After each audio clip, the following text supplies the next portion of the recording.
We are racing in the Formula Winter Series for the second weekend. 1.3 seconds left. It does get a mighty run outside of the final corner.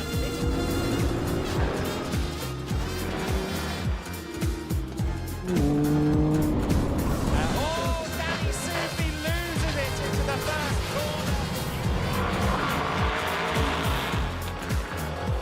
We are underway and racing in the GT Winter Series, but already.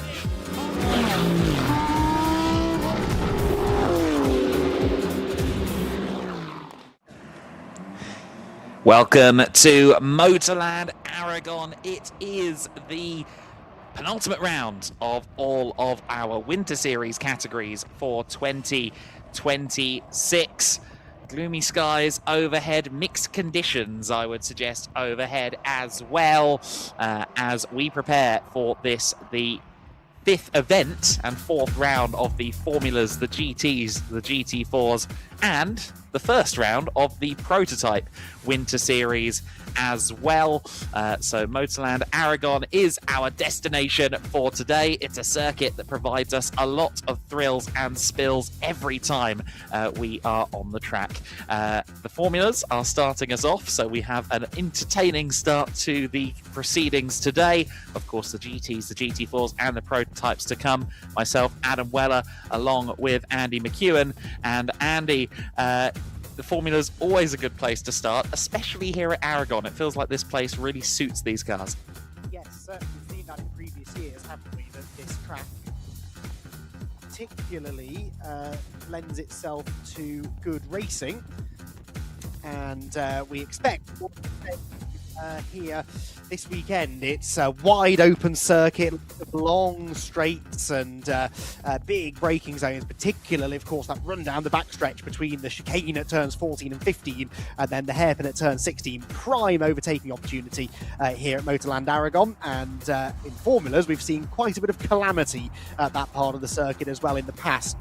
Thankfully, the strong winds which have plagued Formula Winter Series events here in the past, not present today. It's a damp but drying track. Well, that's been a running theme all season long so far, and reasonably mild conditions still that greet the drivers. So yeah, hoping for some good races from them, and indeed across the board over the next day and a half. Yeah, absolutely right. It is going to be mixed conditions, that much is for certain, looking at the forecast, but we'll have to see how it evolves. Of course, we saw some brilliant wet-dry racing last year in the Formula Winter Series. Lots of entertaining scrapping going on, and of course Finn McLaughlin had a fabulous run in the mixed conditions to pull back what at one time looked like a lost race to ultimately win by quite a significant margin and lap everyone beyond the top dozen. One of the most impressive outings of the season from him, and we are looking forward now to seeing what comes next in this Formula Winter Series season that Dries van Langendonk has realistically dominated in the Formula Winter Series so far. Of course, Rodin Motorsport back in the series for the first time since 2024 in the 2026 season, and this circuit, MotorLand Aragón, was the one circuit that they claimed a win at in their 2024 season. It's been a much more dominant 2026 campaign for the Rodin team. I think they can come away with a lot of positives already, and coming into this race, Andy, there's a good chance that we are already going to have one of the FWS championships decided. The rookie standings looking very likely to fall the way of Dries van Langendonk by the time the checkered flag waves on this one.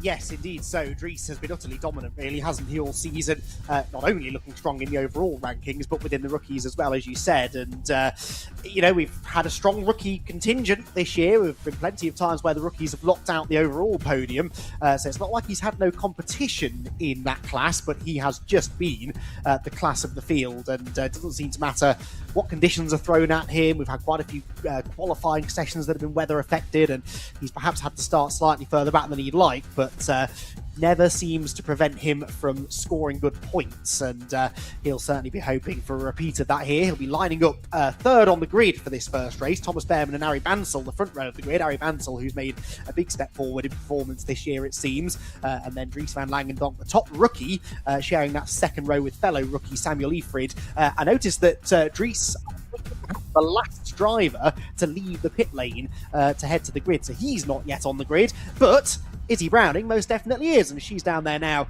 and ready to catch up with some drivers.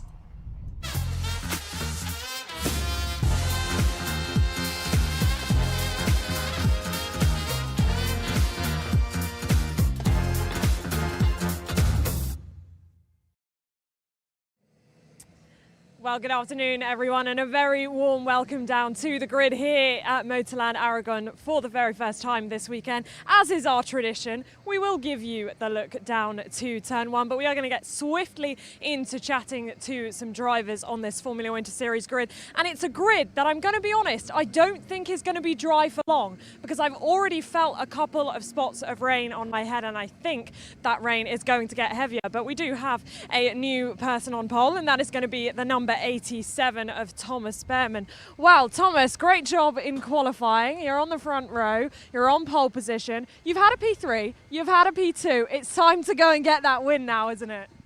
Yeah, I mean, obviously I got the best view on the grid, and it looks quite dry on my side, so looking forward to that. And then yeah, just see what the weather throws at us, and yeah, we'll manage it as best as we can. Yeah, I felt a couple of spots of rain, going to be honest with you, whilst we're standing here on the grid. How tricky is that going to be to manage when that comes down? Right now, easy. It's just a 30-minute race, so a lot of time for the conditions to change. But yeah, I do my bit, and it's the weather's. Two of Ari Bansal. We'll jump in with him. Well, Ari, you've been very consistent so far in the Formula Winter Series, but it's been P5s and P6s mostly. I know that's not where you want to end up. You've got a really good chance to get another win here, haven't you? Yeah, for sure. I mean, starting on the front row, anything can happen also in these big conditions. So yeah, let's see what we can do. Do you think about the championship? You've obviously got championship leader behind you. You can stop him from winning it this weekend. Is it on your mind, or are you just head down, focus on your own race? He's already got a huge lead. I'm not really worried about him.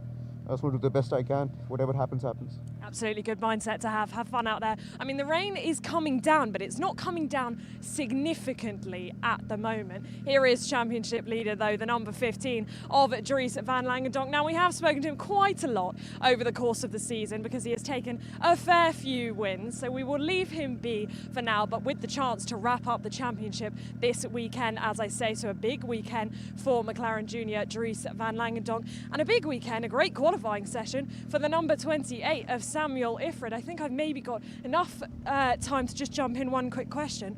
Well, a great qualifying session. It looks like you've been getting more and more confident each week. A real chance to get your first podium here, isn't it? It is. We actually are pretty lucky because we had a lot of rain practices even in the other races, so it's quite good that we had this much practice for the race now. Absolutely. Thanks for speaking to us. Best of luck out there.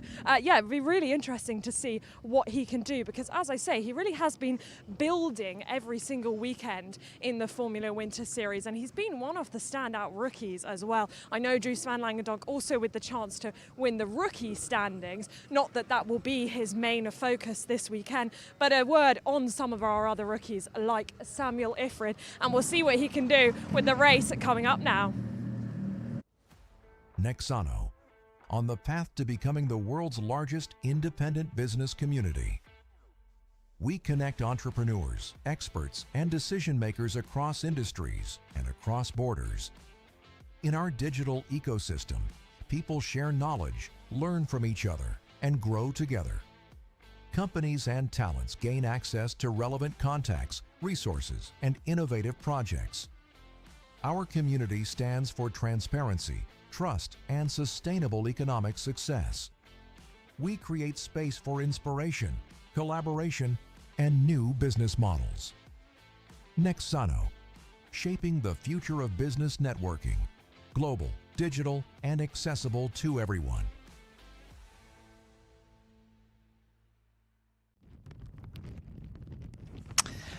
So then, the question mark over our heads is the clouds in the sky. What will the weather do over the course of this Formula Winter Series race? What comes next? Anybody's guess, but we do know that at the front of the field it is going to be Thomas Behrmann starting this one from pole position in the 87 car. Spoke to Thomas earlier on. The goal is very much just get a win at this point. Wanted to try and fight for the championship this season. That's now mathematically quite a long stretch, so he is going to try and fight for the pole position. Ari Bansel in second position, the number 46 car, looking to try and get some wins to try and keep it just about possible to take the championship to Barcelona. Dries van Langendonk from third on the grid, the runaway championship leader, 4 victories on his scoreboard so far, the only driver with multiple wins this season. Samuel Ifrid, as we just heard on the grid there, a great opportunity for him to build on a potential first podium. We'll see if he can make that happen. Row 3 of the grid is Alexander Savinkov. He is alongside Noah Killian. Alexander Ruta, 7th position. He's alongside newcomer in the number 97. That is Platon Kostin joining the grid for the first time. We welcome him into the Formula Winter Series, so we'll keep an eye on Kostin. George Proudford Nalder, another newcomer, starting from 9th. He's alongside Levian in the number 21. Pedro Lima in 11th place alongside Chiara Batig. Batig, who is the first of the female trophy competitors, she starts in 12th position. Alfie Slater, 13th. Emilio Del Grosso in 14th. Andre Rodriguez in 15th position, and he is joined by Max Kammerlander on row 8. Then it's Marcus Silkunas in the number 26 in 17th. Alexander Chartier in 18th. Alexandra Lauser and Ethan Lennon all the way back in 20th for Ethan Lennon. He had some issues with lap time deletions, I think, in qualifying. Alicia Palmovsky 21st alongside Matilda Patz. Then another newcomer on row 12 to our series at least, and that is Megan Bruce, who of course will be with the likes of Alicia Palmovsky and Matilda Patz going to Shanghai right after this weekend. Some of the F1 Academy stars joining us for this one. So Megan Bruce 23rd along with Vittoria Orsini. Then Ginevra Panzeri and Victor Paulson on the 13th row of the grid. Nicholas Cortez, Ludovico Busso, Arjen Kraling, who of course won his first Formula 4 race last time at Valencia. He's got work to do from 29th on the grid. Theo Borenstein and Rahim Alibai taking the rest of the order through down to 31st place. And of those, Cortez, Busso, Kraling, Borenstein and Alibai all failed to set a valid lap time. There were some discussions over track limits in the couple of days leading into this first race of the weekend, Andy. There have been some liberal approaches at some points in testing to track limits, and I think the hammer has been struck down by race control in some areas of the track at least, that they need to stay within those lines. Yes, we'll see how well they manage that, of course, especially if it gets a bit slippery out there. On slick tyres, we believe the whole field are starting on slick tyres, but if it does start a little bit slippery, then yeah, staying within those white lines could become even more of a challenge. Yeah, absolutely right. It's going to be slippery out there. Everybody is on slick tyres then out there on the track. Will that be the decision to make in retrospect 30 minutes plus 1 lap from now? Well, it's going to be an if and buts, candy and nuts situation, isn't it? Thomas Behrmann, Ari Bansel on the front row of the grid. The drag race should be between them on the short run down to the first corner here at Motorland Aragón. They're underway, they are racing, and it's a very good start from Thomas Behrmann. A brilliant launch for the Van Amersfoort driver. It's Us Racing's Ari Bansel in second, Rodin's Dries van Langendonk in third place. The top 3 teams in the standings in the top 3 positions, just 11 points between them in the team's championship, incidentally. So that is critical stuff. Side by side, meanwhile, for 4th place is Samuel Ifrid, strays way out wide there, trying to hold on to Alexander Savinkov, and then in 6th position there, I think that's Alexander Ruta. Yes, it is. And all again, very compact and hairy there through the first few corners. They all compressed together, Andy, through the first turns. Yeah, Savinkov launched up the inside of Ifrid into turn number 5. I'm not convinced he got the car stopped, look, though, because he's lost a couple of positions now. And that was one of many drivers struggling under brakes. A couple slipping wide there out of 7 as well. But quite a few snap brakes into turn 1 at the front of the field. Meanwhile, Behrman can't get away. Contact further back. Around goes Samuel Ifrid. And is he collected by anybody else? So far, so good. They're bearing down on him. There is a bit of a schmozzle further back. The number 12 car there sustaining a bit of damage. That was Alexandra Lauser, who unfortunately will have to most likely head for the pit lane for repairs. But that could have been an awful lot worse. An awful lot worse, yes. That was Alexander Savinkov who tacked Ifrid into a spin there. As you can see, the rain lights on the back of these cars as well. The race has been declared wet. I think it is still a little bit treacherous out there on the circuit, and they haven't had terribly much dry running so far in this race, in this weekend, I should say, in the days leading up to race day. So it may be a little bit of trying to figure out what the car's doing underneath you now on a dry setup. It's Behrman that leads the way from Bansel, from Van Langendonk. The top 3 looked like they were getting away, but Alexander Ruta has now joined that conversation. Noah Killian looking to the inside there of the 97 car, and that was Sil Kunas. Did he get some help there? No, I think that was a solo spin. Again, struggling under braking. That was a locked rear axle as opposed to a locked front brake, which we've seen from a lot of drivers on that opening lap. Really struggling, a few of them, to get the temperature into the brakes, seemingly. And of course, if it is a little bit drizzly out there, that will be changing by the corner. So I don't think that will be the last driver that we see potentially pointing the wrong way. End of lap 1 then, Behrman led by only half a second over Bansel and Van Langendonk, and Alexander Ruta, as you quite rightly said, from 7th on the grid to 4th. He really benefited from Savinkov's moment here at turn 5, from Ifrid's spin down at turn number 9, and he looks particularly pacey in the early exchanges of this opening race of the weekend. Yeah, absolutely right. Some side-by-side action, I think, among the Campos drivers further back. Batig and Palmovsky fighting out for the female trophy lead. Palmovsky quite a way up the field from her 21st position starting place. So she's made some good headway in the early going there. You see that battle we're just talking about. Palmovsky is past Chiara Batig. So Palmovsky had a tough qualifying. Clearly, that is the 12 car still off the circuit from a lap ago. And yes, that's out of the firing line, but it's certainly not ideal. As we see there, that's Ethan Lennon trying to get past Chiara Batig now. So Batig under a lot of fire here in the early stages. Looks like maybe she's struggled with this transition to a dry setup at this juncture, because she has dropped down now to quite a way down the order. Yes, and Emilio Del Grosso comes up to challenge as well as they head through the downhill chicane at 14 and 15. Crucial to get a good exit from this corner, because it leads you on to by far the longest straight on the track, and into probably the best overtaking opportunity, where the leaders arrive almost side by side. Harry Bansel right round the outside, doesn't find the grip there though, and Dries Van Langendonk briefly draws level with him. Ruta continues to close on them with an outright fastest first sector, but this is telling, isn't it, that Thomas Behrman just can't get away at the front of the field. Only 3.5 tenths of a second is lead back to Bansel now, and I do suspect that's just a little bit to do with the conditions. As the race leader in changeable conditions like these, that's by far the hardest position to be in, and I think Behrman perhaps struggling with that. Bansel seemingly struggling for traction out of turn 1.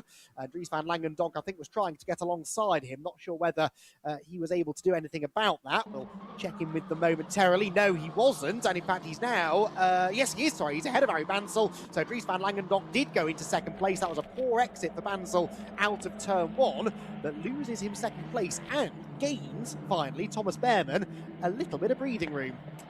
Yes, it does. So that is going to be useful for Thomas Behrman, but with a 1.2 kilometre back straight to contend with, if there's even a little bit of hole being pumped through the air, Van Langendonk will probably close up at least a tiny bit. As non-aero-dependent as Formula 4 cars are in actuality, it's still a factor of some description, although I think Van Langendonk is going to have to worry a lot more about Bansel in the rear-view mirrors once they come through this enlarged bus stop section of the circuit, past the famous stone wall, and now towards the 1.2 kilometre main straight that we've been talking about. Of course, that hairpin at the end of the corner, an infamous zone of trouble. Turn 16 has a reputation, certainly as it pertains to the Formula One Series drivers from years gone by. Behrman then with a good 3 or 4 car lengths over Van Langendonk. You see there, I think Palmowski has continued to move up. Hashi, no, that is just Ethan Lennon behind, so she remains in what I make to be 12th position. Defensive driving here from the AKM driver George Proudford-Nalder. Pedro Lima to his outside line as they go towards turn 16, and both of them very late on the brakes, and Proudford-Nalder there with a big snap of oversteer. That car over-rotating a bit for him, but he just about held on to it, albeit he's lost out there on the position. He's now got the 13 of Noah Killian on his gearbox as well. Yeah, Killian's got a good run here towards turn 1, and I suspect might well have a go on the way into the braking zone. The leaders head round the first couple of corners, and the gap was just under a second between Behrman and Langendonk. Dries van Langendonk set an outright fastest middle sector, but Behrman really responded in sector 3 and was able to pull the gap back out slightly to the Rodin driver. So VAR from Rodin from us racing the top 3, and then another VAR driver, Alexander Ruta, tagging along at the back of this group. So VAR bookending the leading quartet. First sector, Van Langendonk 2/10 quicker than Thomas Behrman, so he does look to have an edge here over Thomas. I don't think Thomas Behrman's time of defending the race lead is quite over yet. No, I think he's going to have to work hard for this one now that Van Langendonk is up into second position. I think if Alexander Ruta can find his way past Ari Bansel, his pace has come on a long way. I think at Valencia, it felt like something of a corner was turned with the performance of the car and how it works underneath him. Of course, we saw him on the podium 3 times, including his first victory in the Formula One Series, also his first victory in Formula 4 competition, point blank. So Ruta will be very keen indeed to try and move up to third position if he possibly can and net himself the opportunity to continue forward. Pedro Lima, of course, he was in podium contention at various points in Valencia as well. A lot of those VAR drivers are coming on strong, of course, including Thomas Behrman, who leads the race for Van Amersfoort Racing at the moment. But Van Langendonk was a second back at the start of the lap. He's not a second back now, but he will be after that error, locking the front axle, and he's going to be under pressure now from Ari Bansel. Bansel's not going to get through before the start-finish stripe. Will he be close enough for a move into turn 1? Well, he's certainly going to be close enough to think about it. Look, less than a car length in it. Dries van Langendonk has to defend the inside line, and Ari Bansel sees that as an opportunity to go to the outside and maybe try and execute the switchback coming out of the turn. This is how Van Langendonk ultimately got past him a couple of laps ago. Bansel not quite able to repeat the manoeuvre. Characteristic mistake there then for the championship leader, having spent the entire lap, as you quite rightly said, bridging that gap very effectively to Thomas Behrman. Just snatching the break into turn number 16 has undone all of that hard work. But I do think, again, it's the changeable conditions just causing the odd little mistake out there, and ultimately preventing any one of these drivers really from seizing full control of the race. Even though Van Langendonk has dropped away now from Behrman, that gap I suspect will come back down quite quickly because Thomas has no one in front of him to use as a reference. I did notice the rain was getting noticeably heavier last time by for Behrman. That is not good news. No, absolutely not. It's troubling news indeed, although the top, well, the second, third and fourth seem to have backed down just a little bit from Behrman for now, but we'll see what happens in the final half of the lap. Just to pick up on some of the other battles further down the order, Alfie Slater and George Proudford-Nalder are fairly close together out there on the circuit. They're fighting for second in the rookie standings. Alicia Palmowski is now well clear in the female trophy. She's got 2 drivers between herself and Campos teammate Chiara Batig on that front. And Ian Kraling still down there in 26th position. Theo Borenstein down there as well. Quite a few drivers we wouldn't expect to be outside the top 20. Looks like there's rain falling on that camera as well, so that could be another twist in the tail. Meanwhile, finding twists and turns down a straight is Alexander Savinkov as he tries to make life difficult for Pedro Lima and the offensive Noah Killian. They're looking to the inside line.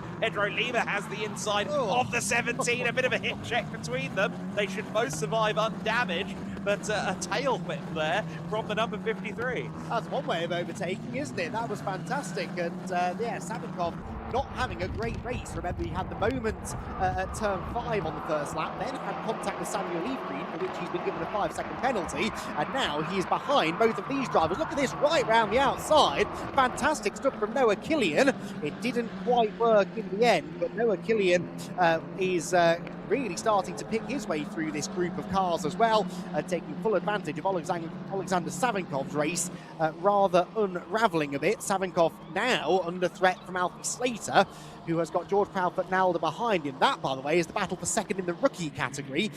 George Proudfoot-Nalder on for a debut podium in the class. Here comes Alfie Slater around the outside. Did that work? No. Savinkov manages to keep him at bay. But that little white car behind, George Proudfoot-Nalder, really running well in his debut race. Now, for the race lead, Thomas Behrman is once again under severe threat from Dries van Langendonk.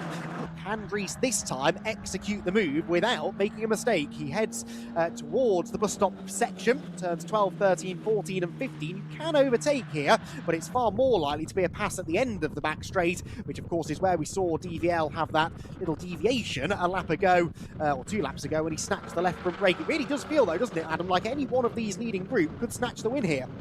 Yeah, it really does feel like a bit of a tombola right now. We'll see what number gets pulled out of the hat. Is that tombola? Maybe. The precipitation continues to be visible there on that static camera going on to the back straight. So that is very interesting. Dries van Langendonk now pulling alongside Thomas Behrman to the unfavoured outside. Let's see, it's going to be 3 wide even, because here comes Arie Bansel. I wouldn't want to be Van Langendonk right now. Behrman squeezes them both as far as he can. I'm convinced there must have been at least an iota of contact there between Behrman and Dries van Langendonk, but with muscle and with determination, Thomas Behrman just about holds on to that. I'm surprised they're in the same order. Alexander Ruta now wants a piece of the podium as they come across the line. We've got 17 more minutes of this, ladies and gentlemen, and anybody else watching. Bansel to the inside of Dries van Langendonk. Crazy racing from all parties here, and somehow, some way, they still remain in the same order,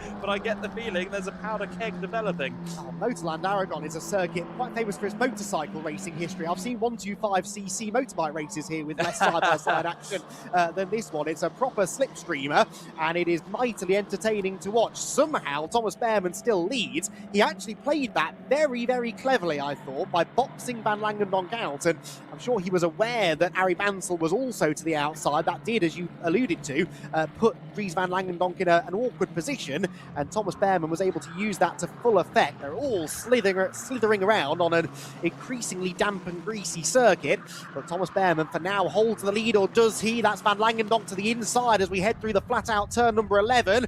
Is he still there when we get to turn 12? Answer, no. Thomas Behrman manages to close the door, but he is clinging on by his fingernails. Yeah, by the skin of his teeth at the moment as they turn through turn 12 of the lap. A bit of a snaky sideways moment there for, well, I think Bansel in particular, but you can see the balance on some of these cars does definitely look a little bit askew to my eye. The top 4, though, have it better than anybody else for sure. Pedro Lima, incidentally, through into 5th place now, and just a few car lengths clear of Noah Killian. I wonder if that may get a little more interesting. Can he potentially tow everybody else towards? Let's have a look. For now, though, focus on the front, because Dries van Langendonk again looking to the outside of Behrman. He hasn't got Bansel to his right on this occasion. Can he make it work around the outside? Behrman too deep into the corner. Van Langendonk is through. Thomas Behrman with the first slip up of the race, and naturally Dries van Langendonk makes him pay for it. Now Bansel to the inside of Behrman, but just holding on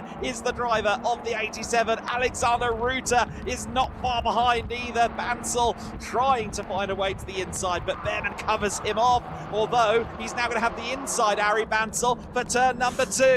They're still side by side. They've been side by side for about a quarter of a lap at this juncture, and it's going to be still the case as they turn into turn 4. Behrman has to get back on the road. He does so. He squeezes Bansel as far as he dare, and a little bit further than he possibly should dare, but Behrman holds on to second position, and this is all great for Dries van Langendonk.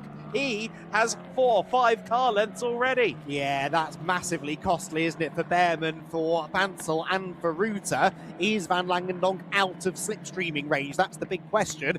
We'll find out in a third of a lap or so when they get to the back straight. A quick note on Ruta, by the way, he's been given a 5-second penalty for exceeding track limits, which is a shame because that sort of reduces this now to a 3-way battle for victory in a way, even if Ruta were to get to the front of this group somehow. I think he would struggle potentially to pull a 5-second gap over the rest of them. He's not the only one either. 75, I think that was. Or was that 71, Palmovsky? I'll have to... It was Palmovsky. It was Palmovsky, yes. The female trophy leader, also with a time penalty. Yes, Megan Bruce in the 75 has a warning, but Alicia Palmovsky does have a 5-second penalty at the moment. I think that would drop her just about behind Chiara Batty. Yes, it would, although she's trending in the right direction to overcome that 5-second penalty, but she can't push too hard to risk yet more penalties a little bit later on in the race. Dries Van Langendonk not home free by any stretch of the imagination, but he'll be watching Thomas Behrman and Harry Bansel jockeying and thinking that this is going very much in his favour. Bansel to the outside. Behrman once again goes massively deep. Alexander Ruta, he has that penalty, yes, but he almost got a 2-for-1. He's past Harry Bansel, and it's now a VAR 2-3 out there on the circuit, at least on the road. But of course, if Ruta can get past Behrman and then start setting quali laps, who knows, he might be able to take second place in the final results as well. He gets the inside, big oversteer from Alexander Ruta. Behrman goes deep into the corner as well. It looks like they're all fighting car balance in some capacity. Harry Bansel takes his 3rd position back, but now he's got Alexander Ruta in front of him, Thomas Behrman behind him, and again Ruta now has the opportunity to try and build that 5 seconds, but he gets caught up there behind the 37 of Victor Paulsen, and that's going to be costly. He's now side by side with Bansel. Bansel on the outside line though for the following corner. Ruta holds on to second on the road. Can he find the pace he needs to make it second on the track? Whoa! No contact between Ruta and Bansel on the run down to the corkscrew. It felt like something was going to blow up eventually in that one. It looks like Bansel's car is relatively unscathed. Looked to me more like Ruta was the one doing the moving as they came over the crest there. Yeah, often the way, isn't it? Difficult to judge sometimes, but you could sort of see that coming, the way that they were leaning on each other for the last, well, number of laps, quite frankly, and it is Ruta who comes out of that one the worst. Incidentally, if you're wondering why Victor Paulsen was going so slowly, he's on wet tyres, I noticed, so he has elected to start on the wets, hoping that the rain would come into his favour, but it hasn't really quite materialised enough to make the wet rubber the correct choice.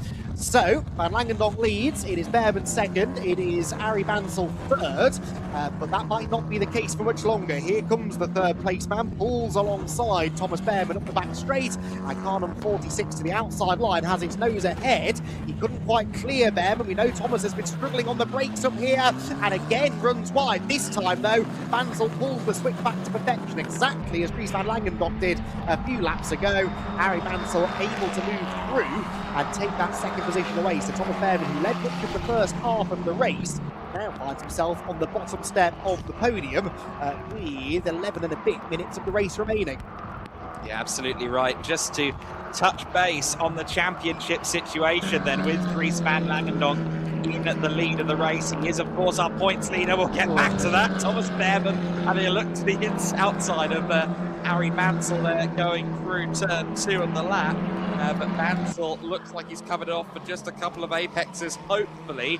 Van Langendonk this weekend, he needs to outscore Bansel by 21 points, therefore 84 or more clear of Bansel to win the championship. Of course, there are other contenders that could be a factor as well, but Bansel currently runs second, so we'll have to see how that unfolds, but it certainly looks as if Van Langendonk is trending in the right direction. He might not quite, if Bansel remains on the podium places, take the championship here in Aragon, but he's extending his points lead at the moment, and that can only be a good thing.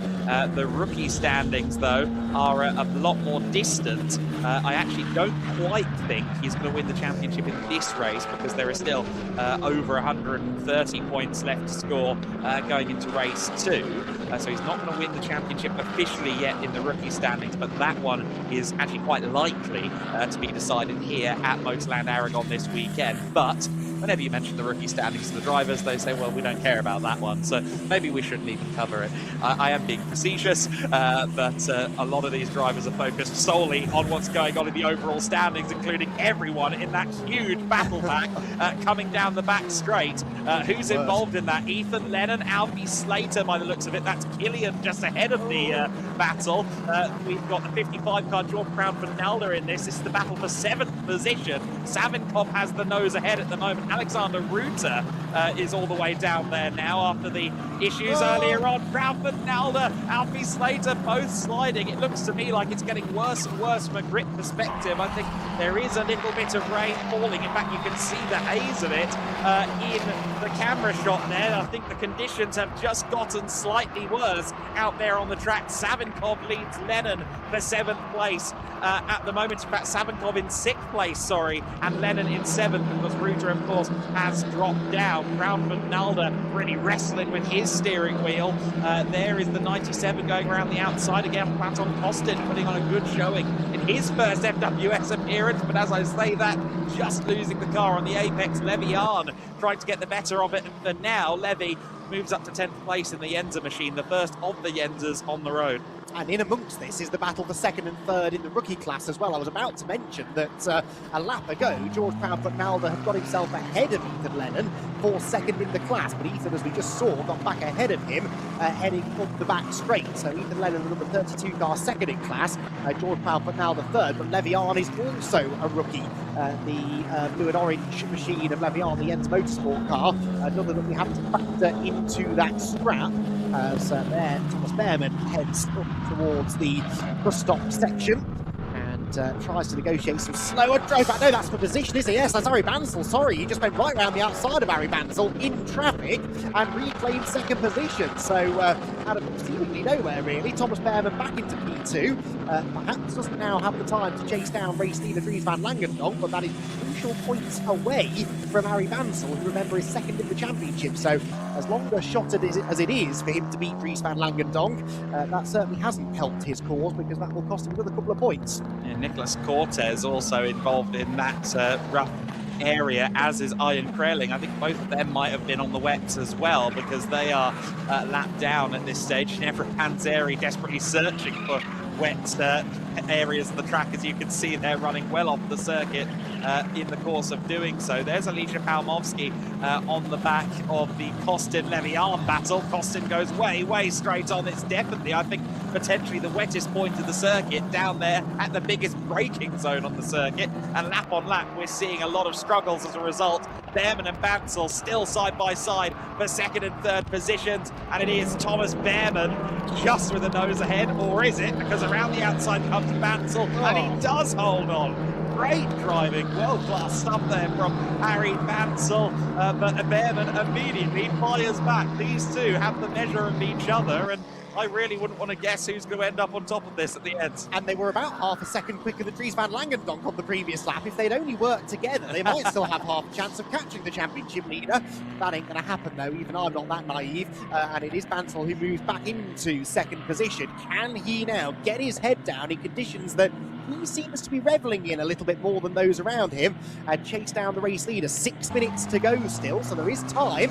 Dries van Langendonk, again, as the race leader, it's always harder in these ever worsening conditions to figure out your braking points, figure out exactly how quickly you can go through the corners, where the grip is, and Harry Bansell might just be able to use that to his advantage. Just to quickly cover the Bansell-Ruta incident from a few laps ago. No further inquiry necessary was the hand down from pit lane or from race control, so they've looked at that and said, well, the only driver that did anything wrong was also the one that didn't really benefit, so no harm and no foul. Still a warning flag on car 3, in addition to that 5-second penalty that he was dished out earlier on, wasn't he, Alexander Ruta? Yes, he was. So we do have to be cognizant of that as well. Rain still falling there all the way down the back straight.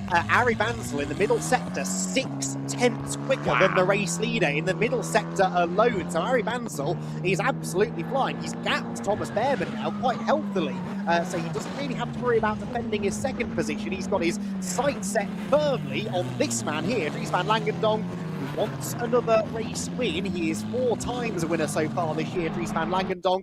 He would love to make it 5. Ari Bansel, of course, won a race at Portimao earlier in the season. Would like to get a second one here. Service flag to help. Yes, it is. I think the drivers are painfully aware of that. What is the gap going to be? 1.1 seconds. A second faster was Bansel than van Langendonk. So by the end of this lap, Adam, it could be game on.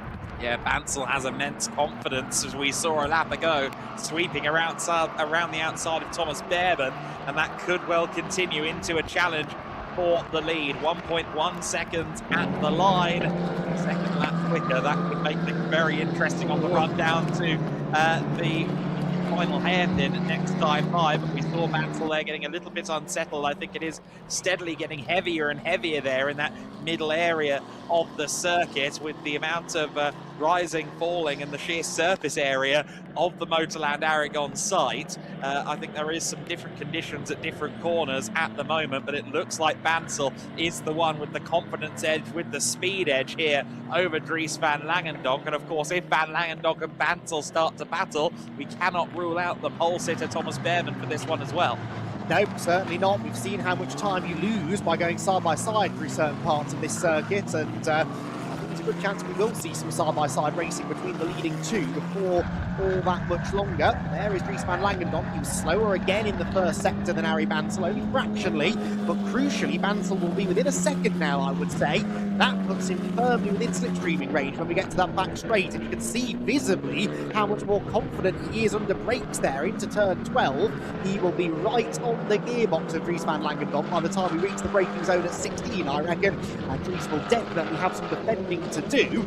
I also suspect we're going to be starting the last lap next time by as well, so Bansel's going to get there just in the nick of time, but how easy will it be to find a way past the dominant man of the season so far? Dries van Langendonk won't make this easy, that's for sure. I think it'll just about be 2 to go next time by. So yes, I think we could well be onto something. We'll keep an eye on that. 2 minutes and 30 left on the clock at this point, and you see there the 29 car Ludovico Busso, but he is a lap down on Thomas Behrman. So again, Busso unfortunately out of contention. I think he made a pit stop potentially at some point, did he?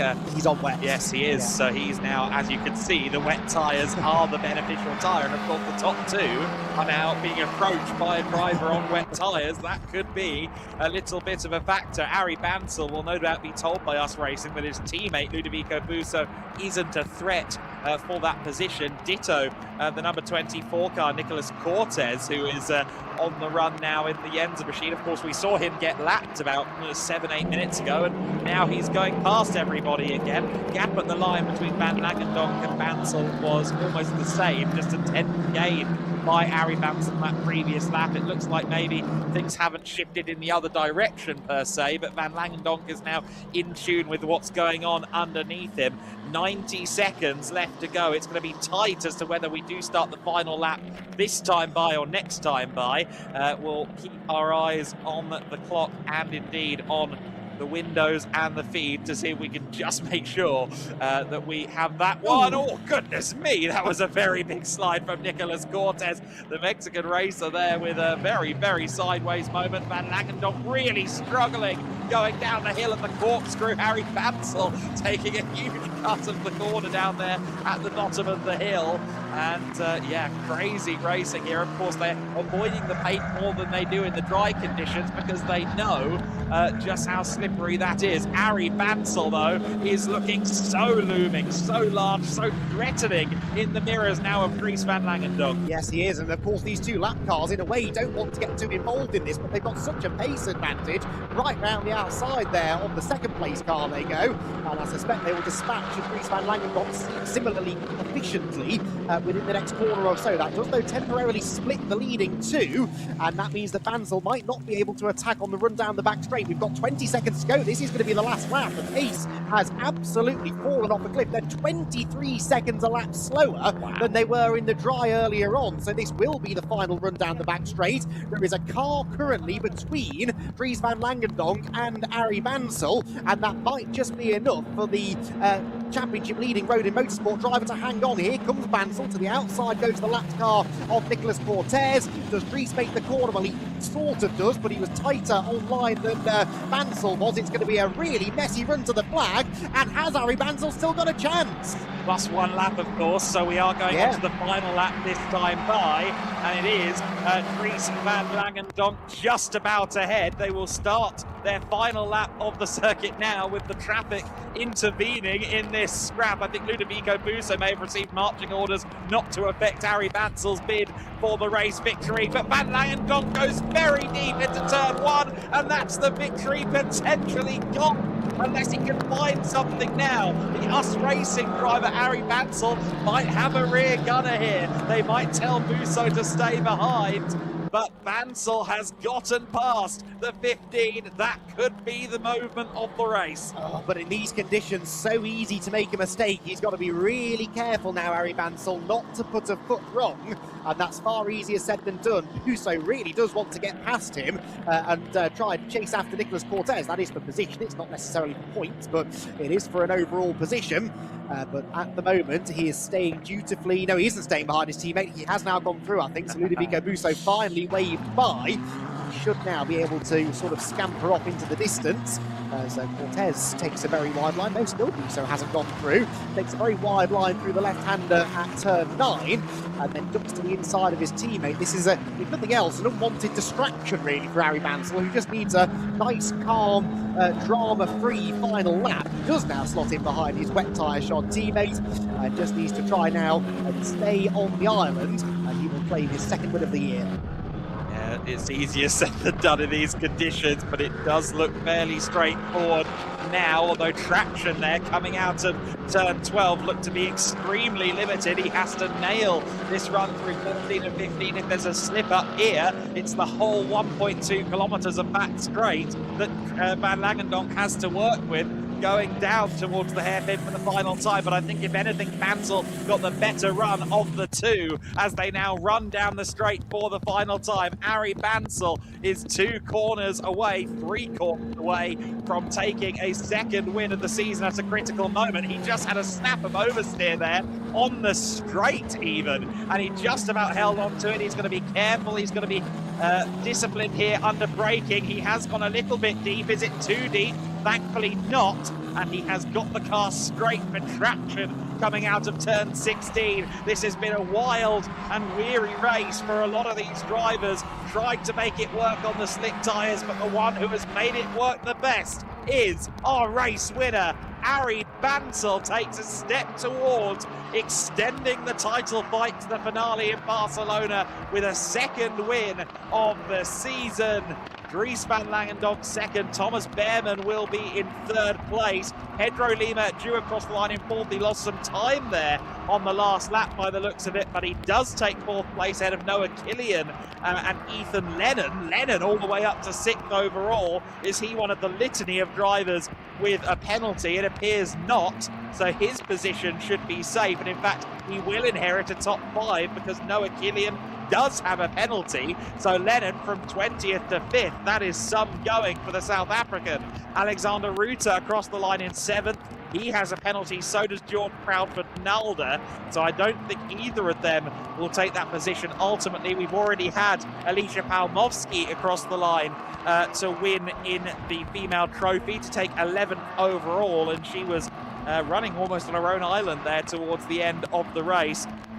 And a word to Chiara Batig just coming across the line there in 19th position. She'll take second in female trophy, and next across the line should be Matilda Patz, although Megan Bruce finished a lap down, I think. So, no, Megan Bruce has just come across the line now. Yes, she has, and Pats is already across the line. So 3rd place in female trophy going to Matilda Pats of Matilda Racing, and Megan Bruce has just crossed the line to take 21st overall, as well as 4th in the female trophy standings. The rest of the field then coming across the line, but at the front of the train, Ari Bansel having an absolutely fabulous drive to take a win for the US Racing crew at what I think will be a critical point in the season. Bansel won the first race at Portimao, of course, and now he's got a 2nd win in the books. Izzy spoke about it with Ari in the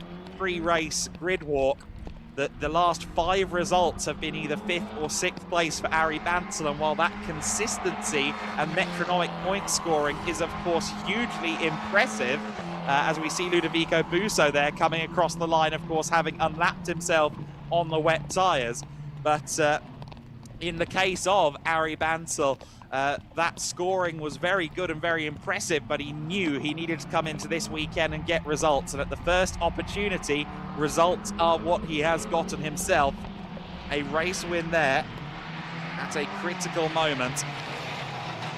No one in that top 2 battle had a penalty to speak of.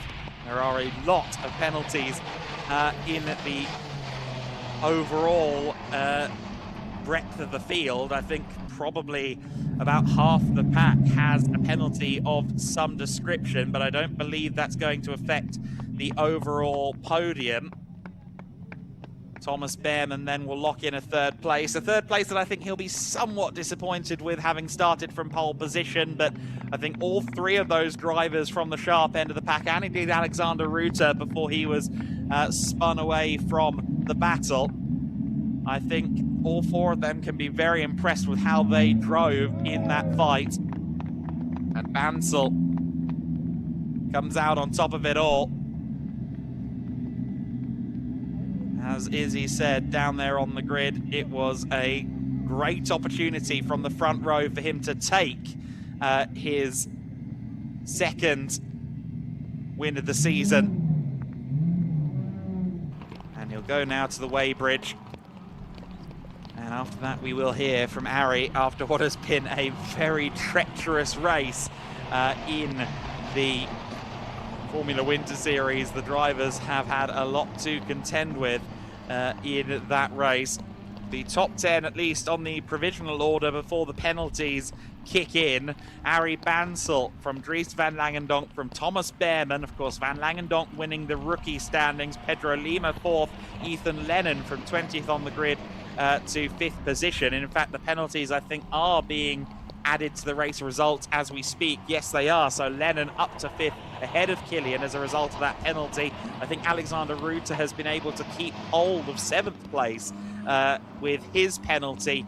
George Proudfoot-Nalder also had one, but he is 8th. Alfie Slater up to 9th, and Alexander Savinkov gets to the points in 10th position, but that's still, for Savinkov, not really what he needed. He's dropped down as far as 5th in the point standings, having been 2nd coming out of the first round of the season. Of course, it was a difficult weekend last time out at Valencia for Alexander Savinkov, and a weekend that really wrote the end of his story of fighting for the championship, although a top 3 is still very much a possibility if he can have a good race 2 and 3 on Sunday here at Motorland Aragón.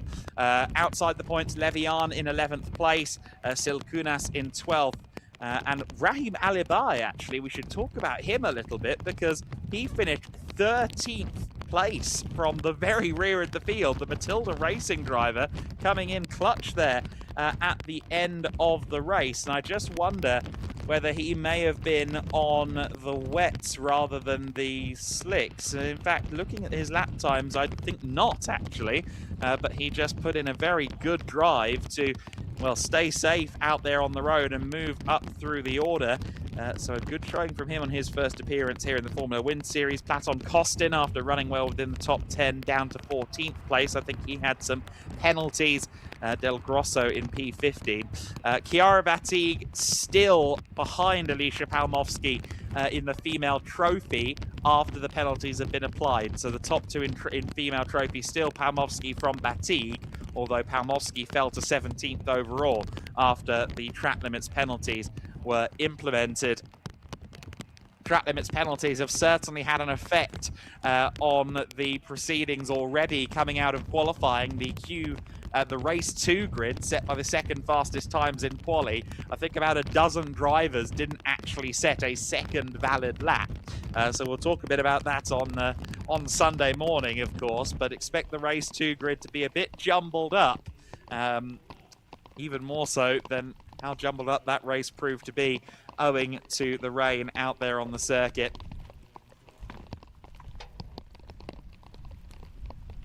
So the top 3 cars are parked under the podium here at MotorLand Aragón. They always savour an opportunity to get on the podium, but I think a couple of them would wish that umbrellas were past the protocol, given how the weather has turned over the course of this half hour plus 1 lap of racing.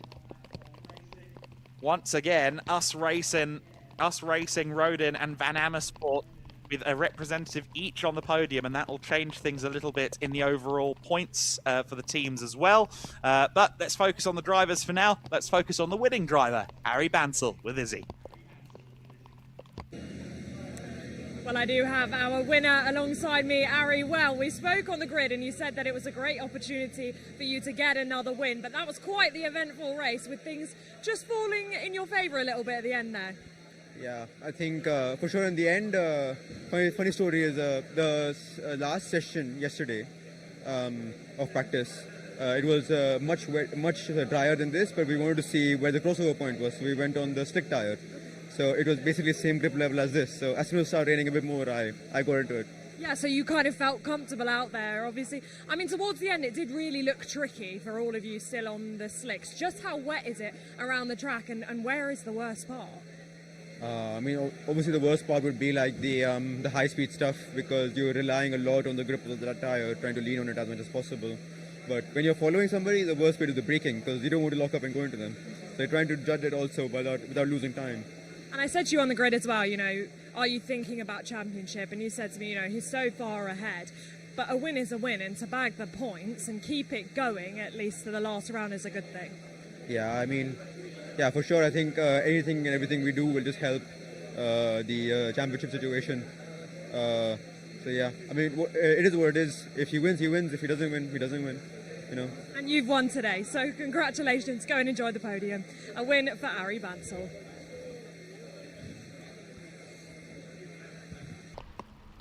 And that win brings it to 54 points between Bansal and Van Langendonk, although did either of them claim the very fastest lap of the race? Because that changes things. No, I don't think either party was responsible for that. We'll talk about that, though, a little bit later on, because for now, let's take a look at some highlights of race number 1 of the day and of the weekend for the Formula Wind Series. Race 1 of the weekend in the FWS, starting off with Thomas Behrman on pole position. A great start, a great run to the first corner for the British driver in near dry conditions. Pretty much everybody, at least at the sharp end, on slick tyres. A few brave souls starting on wets. Immediately disappointment for Samuel Ifrid, who started all the way up in 4th place, but he got tagged into a spin by Alexander Savinkov, and that ultimately would drop the driver from Cram all the way down the field to Kunas, having an issue there under braking going into turn 16. Also on the first lap, Ian Trailing was sent skyward as well further back.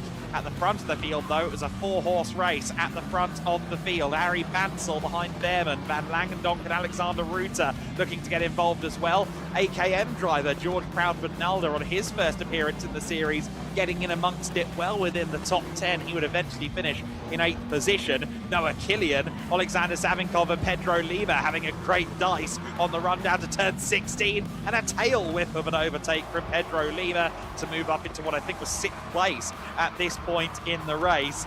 And a lot of position exchanges would be going on in that latter half of the top 10. Savinkov was kind of helter-skeltering up and down the top 10 over the course of the race. 3 wide for the lead, meanwhile. Van Langendonk playing piggy in the middle as Behrman tried to squeeze him out. Ari Bansel wanted to get involved as well.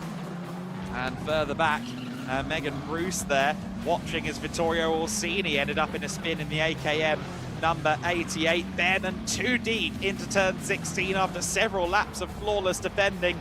He allowed Van Langendonk through into the lead, and shortly thereafter Ari Bansel would begin his hunt for 2nd place. He seemed to have the speed and the confidence underneath him as the circuit got progressively more and more wet, and Behrman was under pressure not just from Bansel but also his teammate Alexander Ruta, and you saw them there struggling with understeer, oversteer, rear locking, front locking. Everyone's cars seemed to be just slightly unbalanced, and then a big moment as Alexander Ruta there seemingly tried to turn and defend against Ari Bansel and ended up spinning himself out, but he would get to the checkered flag in spite of that moment. Bansel would continue on and move up into 2nd place. His next mission, of course, would be trying to chase down Dries Van Langendonk. However, Behrman would get back past him, so they would once again have to fight, and this time Bansel definitively around the outside at turn 2, got the traction out of the first corner, and while Behrman put up a good fight to try and hold on, Bansel was now on a mission, laser focused on Dries Van Langendonk. He was not being helped by the likes of Ludovico Busso and Nicolas Cortez on wet tyres as the circuit was getting noticeably damper.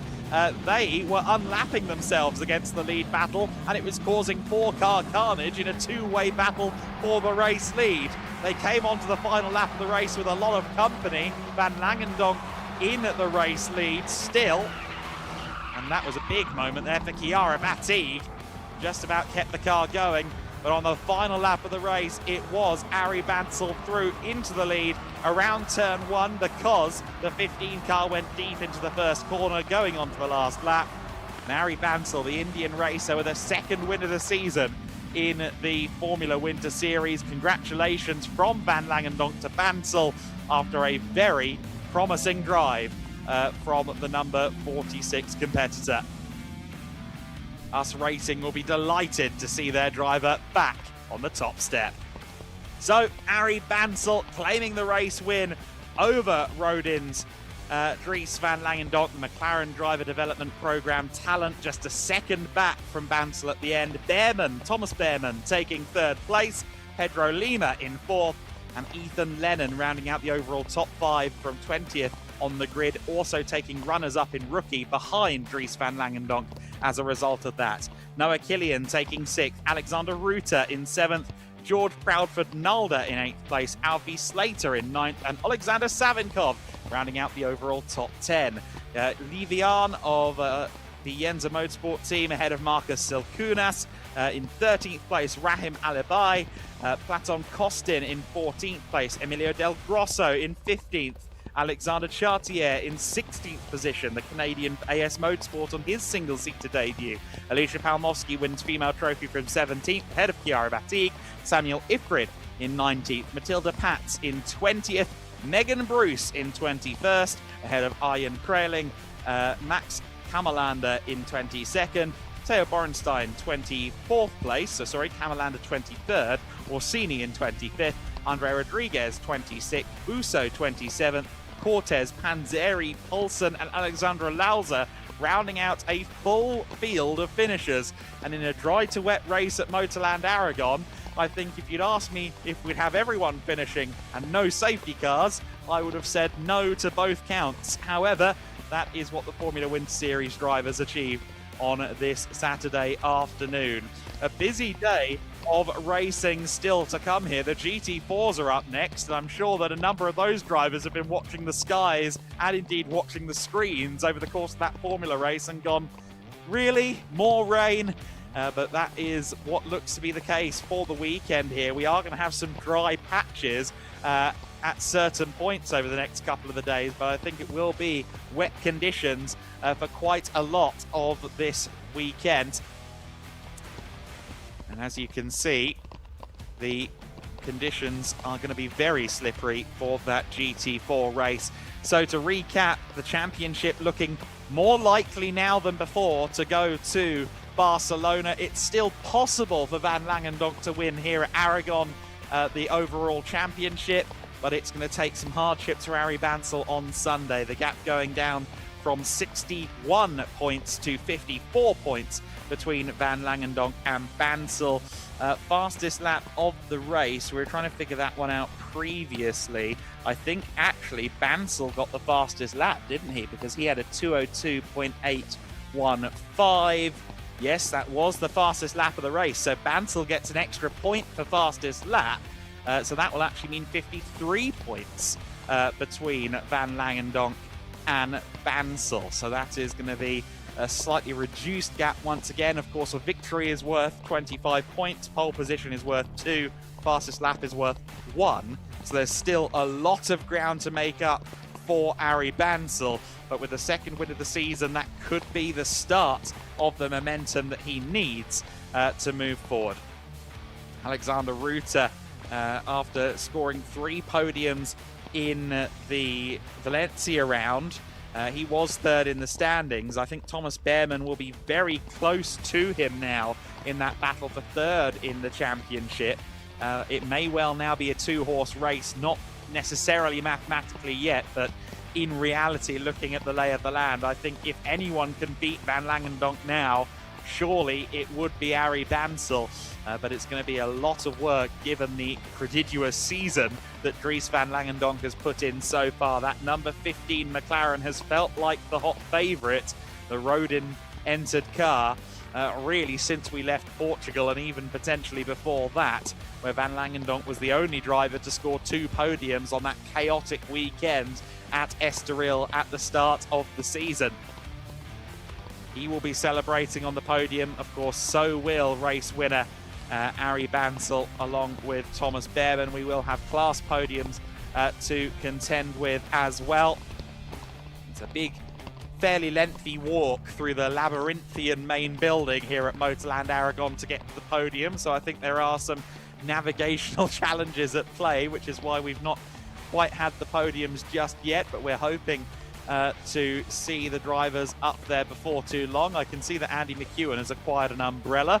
Smart move, Mr. McEwen. He is, of course, as always, putting in the big shift of running between the commentary box and up there on the podium to talk to us and present the trophies to the drivers along with the GEDLICH Racing crew.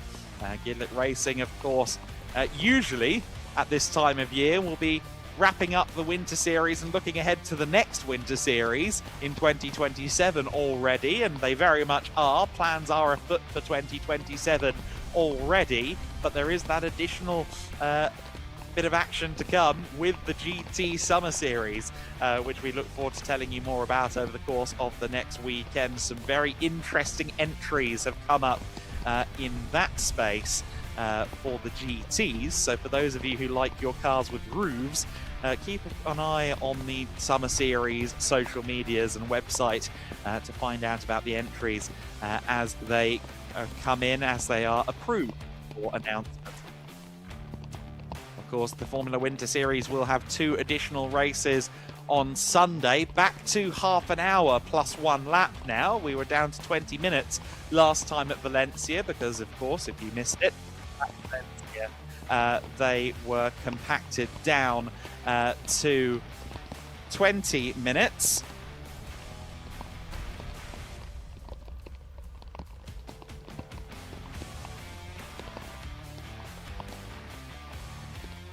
I'm just hearing that there are still some changes going on in terms of the order in certain points. I think potentially there's been a change for the female trophy win, I've heard, but I'm not really sure. Chiara Batig, I've just been informed, is going to take the female trophy win. Palmowski, I think, had as many as a dozen track limits infringements in that race, so that does make sense potentially that Palmovski would have more penalties than just those that appeared on the timing screen, and Chiara Batti is set to inherit a female trophy win per the information we're receiving from, I think, Andy and the GEDLICH team down there on the podium. So we'll keep our eyes peeled on that developing situation as it comes. But of course we will have our presentations in just a few moments. They've just got to make sure that the trophies, to the best of their knowledge, go to the right people. But it's also been known that the trophies sometimes exchange hands after the podium ceremonies because things come down the pike later on from race control. The podium is now ready, so we can go to Andy. Thank you, Adam. Yes, we finally got our drivers assembled for our first podium of the weekend. We'll start with our best female driver. A post-race change means that the Chiara Batti. Congratulations, Chiara. Onto the top step of the podium she will go. Campos still celebrating the win, but not with Alicia Palmovski as was originally planned. And so it was Chiara Batti who got the win. The trophy is ready to be presented. And we've got a handful of people here to hand the trophies out. And congratulations to Chiara Batti then, who will now pose for the photos. We've got the teams down below doing their best to shelter from the rain. We're going to dive in a moment and have a chat with Chiara, see what she made of that. Really tricky conditions, a fully waterlogged track that we have now as well. Chiara, pop down, let's have a little chat. How was that? You very, very difficult with the conditions constantly changing? Yeah, I mean, it's very difficult starting the race on slicks and then ending up in the rain. I've never driven in this condition, so it was really hard to adapt. Was there one particularly difficult? It seems most people struggled. Yeah, obviously the hairpin as you come with a lot of speed, but also T1 was quite tricky, as well as the fast left and right in Sector 1. Excellent. Congratulations, Chiara Batti, then the winner of the female trophy. Alicia Palmovski unfortunately handed a penalty at the end of the race, which saw change to the order. In a moment or two then, we'll get our rookie drivers out onto the podium as well. We're just having a change of flags behind the podium. Some really interesting stories on the rookie class podium, and of course a chance that the rookie class championship could be wrapped up before the end of the day, or the weekend anyway, in the favour of Dries van Langendonk, who we'll be seeing making the very in a moment or two. Flags, I think, nearly ready to go up on the back of the podium. And we welcome, of course, first of all, a new driver onto the rookie podium on debut into the Formula Winter Series. So just a few more moments and then we'll be able to get our rookie drivers out onto the Aragon podium. I think we are good to go. So we will get our third place rookie driver onto the podium on his debut in Formula Winter Series, George Proudfoot-Nalder. Congratulations, onto the podium he goes. The AKM Motorsport squad very happy with that. It's a 5th podium appearance in the rookie class.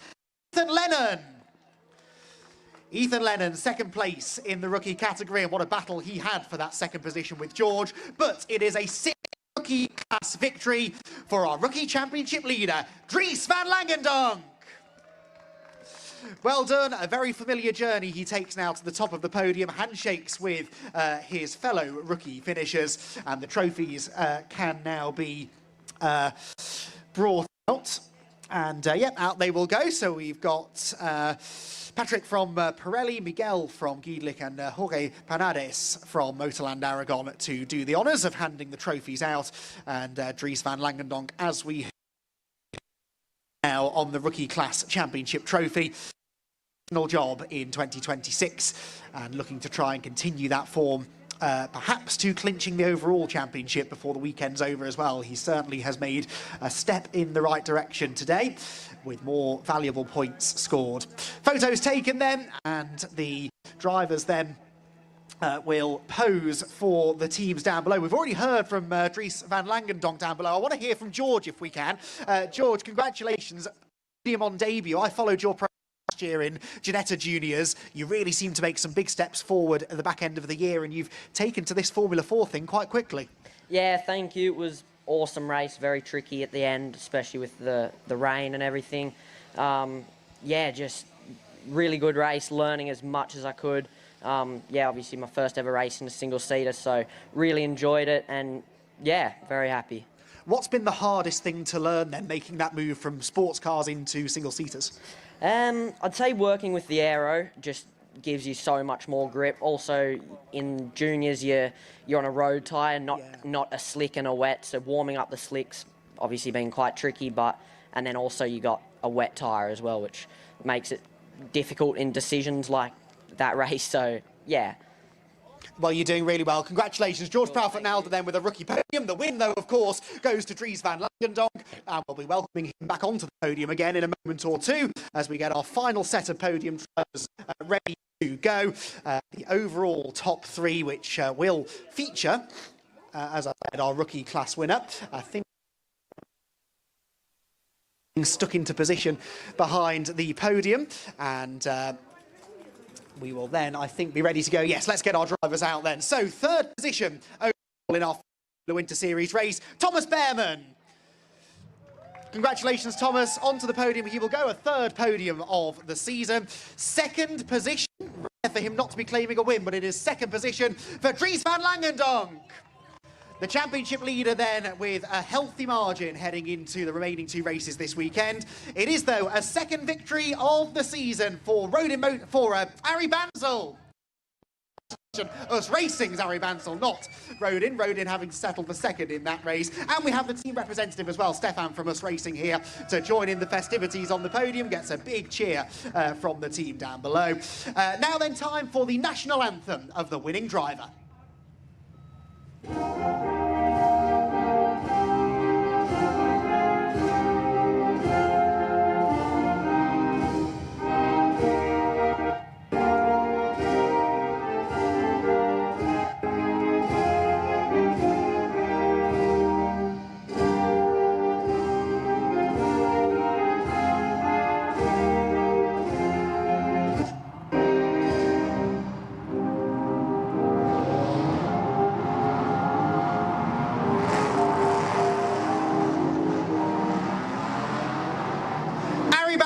Claims the win in the first Formula Winter Series race of the weekend. Trophies once again can be handed out, and we have got 3 trophies heading up on to the podium, and it is Arie Bansel with that second win, narrowly closing the margin to Dries van Langendonk in the overall championship battle, but Dries still very much in a commanding position with 2 races to go this weekend, and of course the finale still to come. So that concludes eventually our podium presentation here for the first race of the weekend. Already the GT4s, though, are out onto their green flag laps. Let's head back to the box for all of the build-up to our first GT racing of the day.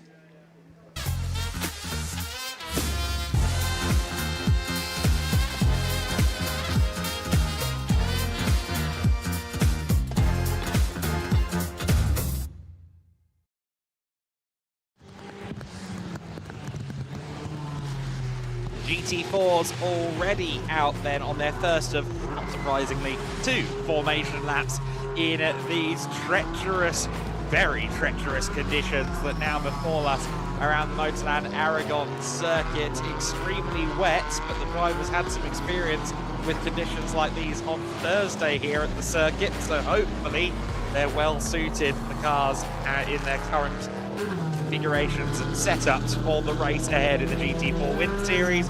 It will be a 30-minute sprint race for these cars, and it will be Tim Horrell on pole position for this race, the Pro-Am driver at the front of the field. We thought he might be going to Am, but he's actually now sharing the car. I'll tell you a bit more about that later on. Enrico Ferreira alongside him on the front row of the grid, looking for a 7th consecutive win of the season. The championship leaders, Ferreira and of course Joel Nesh's co-driver. Frederico Peters on row 2. He is alongside Charlie Robertson on the second row, and all Pro-Am row number 2. He is followed by Frederick Zebis on row 3 of the grid, the WNS Motorsport Cayman, alongside a teammate, a fellow WNS Motorsport Cayman, the AM class driver Joachim Bulting. Team VRT's Alexander Bobrov's in 7th position. Tom Pappenberg is in 8th place for CV Motorsport and CV Performance by JP Motorsport. SR Motorsport by Schnitzelau in 9th position.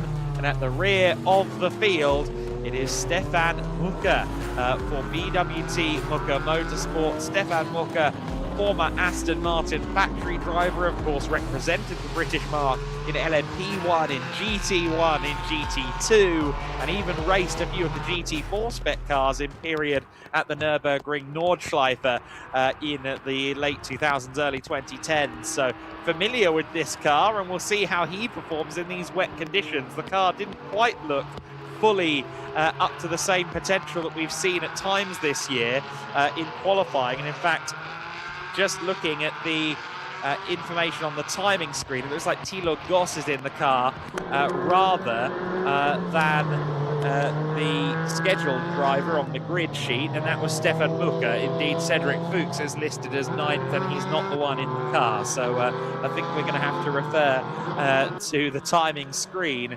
over the actual grid sheet on that one. So starting drivers will be, and in fact the starting drivers we need to clarify because they are not the same as they are on the grid sheet. Tim Horrell lining up on pole, as we said. Joel Mesh will indeed be starting second.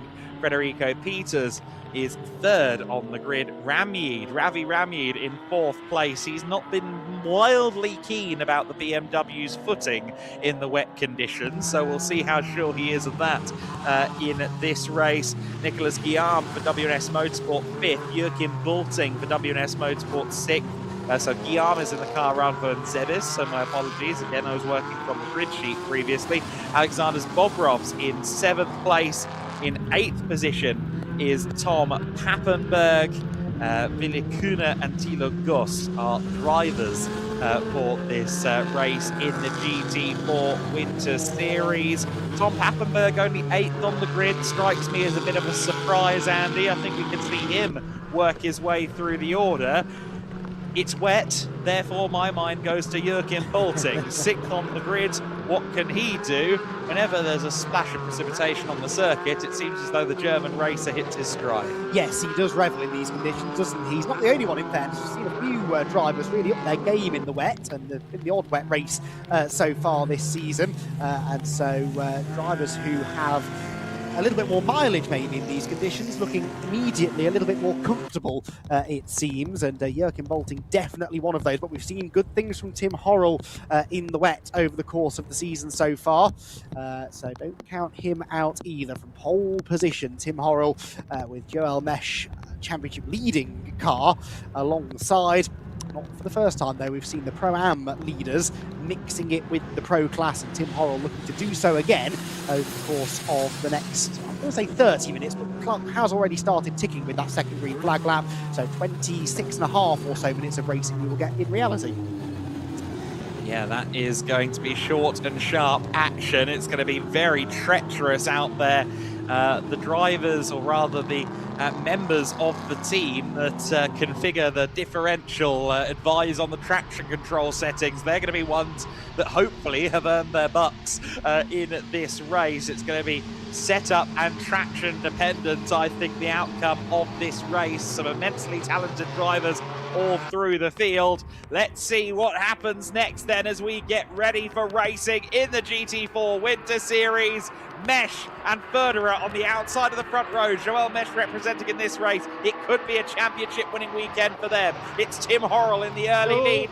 Contact between the 31 and the 007.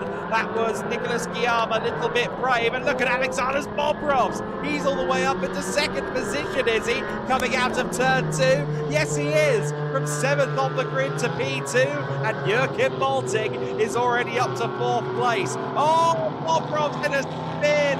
0-0 in the matter of 3 corners. The Team VRT Mercedes He'll be looking for reverse. Joachim Bolting just making it look like the other WNS Porsche was standing still. Powers around the outside. He's up to second, and it's WNS 1, 2, 3. Tim Horrell is making hay, while the sun certainly does not shine in the race lead. Then it's Bolting from Guillaume, but Joel Mesh is not far behind. Well, what a rollercoaster half a lap Joel Mesh has had. He had his nose ahead for the lead into turn 1, came out of it in 8th position, and he's back to 4th already. Such a topsy-turvy opening half a lap of racing, and he's now challenging for 3rd position again as they drop down through turns 8 and 9 and head towards turns 11 and 12. But what a dramatic start to the race. I really feel for Bob Dobbs. That was a very assured start to the race. It sadly didn't last all that long, but for a few corners at least he looked like the most comfortable in these fairly atrocious conditions. Huge amounts of standing water, the rain still coming down heavily,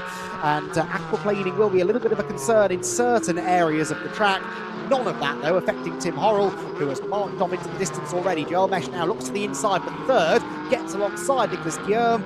He's not going to get it done there, but a better exit from this corner should yield a podium place by the end of the back straight. We know, though, don't we, these Porsches are pretty handy in a straight line. Yeah, the back half of the straight, the smaller front fascia of the Porsche really does cut through the air nicely, but the Merc looking menacing as they run down the straight towards turn 16 of the lap. We ride on board with the 007 of Federico Peters, but I fancy somewhere in the spray there may be an exchange going on for 3rd position. No, not yet. So, Peters going very deep into the corner, as a matter of fact. There you can see him wrestling with the steering wheel as he goes through the final section of the lap there. You've got Billy Kuder and Thilo Goss fighting it out at the rear in the pack as well. They found each other on the circuit. Everyone except for Tim Horrell has company. I think Tim Horrell will be okay with that.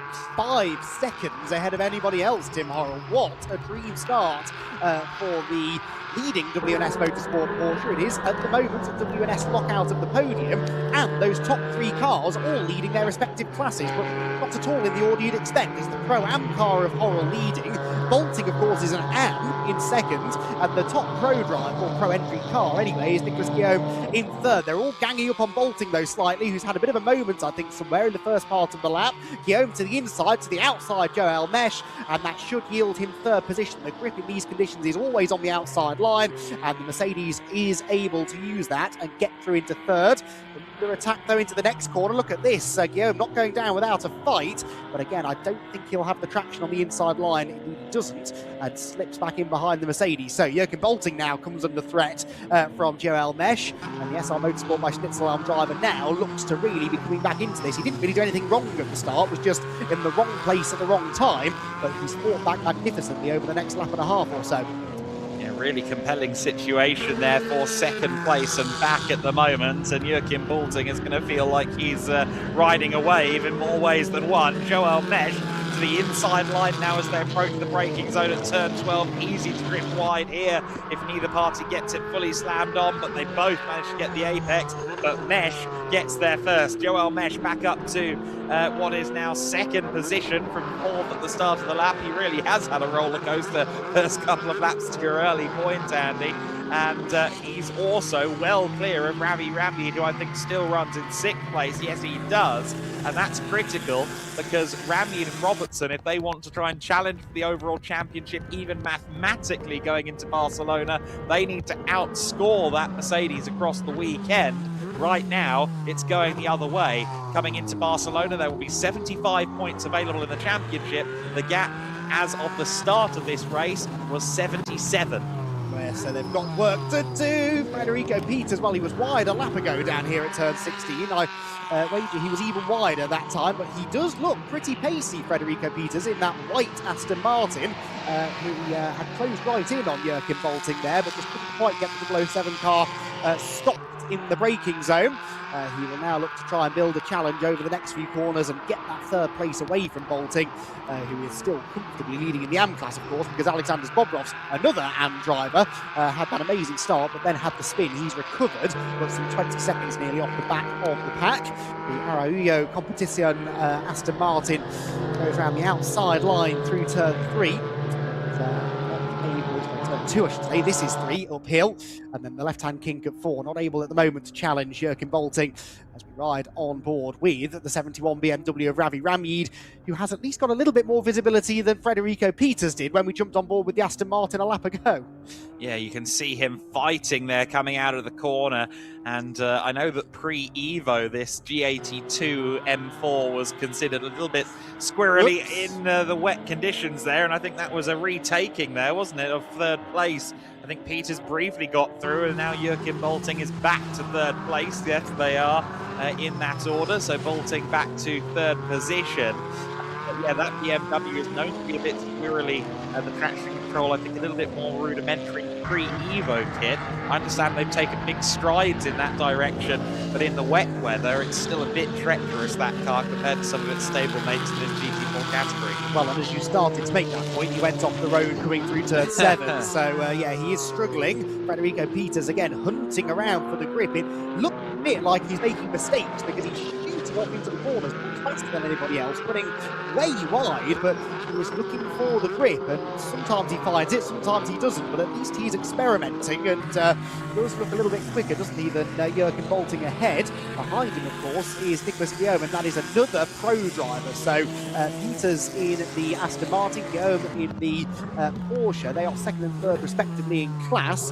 Who is going to have the legs down the straight? Bolting seems to get away slightly from Peters, but I don't think Guillaume is quite close enough to launch a challenge of his own, so they stay as they were in the braking zone.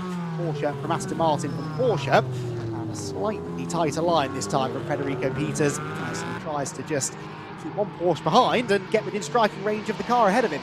One of the top 4 fastest drivers out on the circuit is Alexander Bobrovs, and he'll be very disappointed with how his first lap ultimately unfolded. But the good news is, of course, we saw him stay out the barrier, and the car is still good to go. So he is lapping around the back of the field. We'll see if he can climb up the order as Joachim Bolting, again, catching, I think, Federico Peters out slightly there. Peters ends up straying very wide indeed. Yes, seeking grip. I think that was even wider than he anticipated going into turn number 1. Nicholas Guillaume, who of course we saw last time on his debut in the GT4 Winter Series and his debut in GT Racing Point Blank, having a brilliant defensive drive in Valencia. Clearly, his racecraft works both ways, because he's doing a great job here of keeping the 007 honest. Yes, most definitely so. These three look reasonably evenly matched, and Joachim Bolting, anything he's lacking in outright pace, he more than makes up for in racecraft, doesn't he? He is a hugely experienced AM driver, and certainly not one to back out of a fight, is he normally? So he will not be rolling over and letting either of these drivers through. Just a quick update on the situation at the front of the field, by the way. Tim Horrell 7.6 seconds clear of Joel Mesh, but that gap did come down by about a quarter of a second on the last lap. Now, that's not a lot, but I do think Joel Mesh actually could go quicker than that, and indeed is going quicker than that in the first sector of this lap. So we'll keep one eye on that lead gap. Still 17, nearly 18 minutes to go, and Tim Horrell will have to be a bit mindful of the charging Mercedes coming from behind. Yes, he is going to have to factor that in as Joachim Bolting and Peters again at very close quarters. 7.6 seconds between the top two, and only 0.3 gained on the previous lap by Mesh, but we'll see how the gap evolves. I'm sure Tim Horrell is going to be pushing forward at every opportunity. Bobrovs has gained a couple of places, so he's now passed Thilo Goss and Villacuna. Bear in mind, he was 10 seconds off both of them less than 2 laps ago. So for Bobrovs, I think it is something of a missed opportunity, because he looks just about as fast, if not faster. In fact, according to the timing screen, faster than Joachim Bolting. What could have been in the AM class considerations if Bobrovs had been able to keep it clean on that first lap. We're riding on board with Thilo Goss, who, as you can tell by the steering inputs, is taking this very gently. He's just trying to be smooth. The pace will come later if it has to for Thilo Goss. This one really, especially since he's the only driver in the club class for out of homologation cars this weekend. This is really a race of survival for him, though I'm sure he'd like to finish ahead of Villacuna.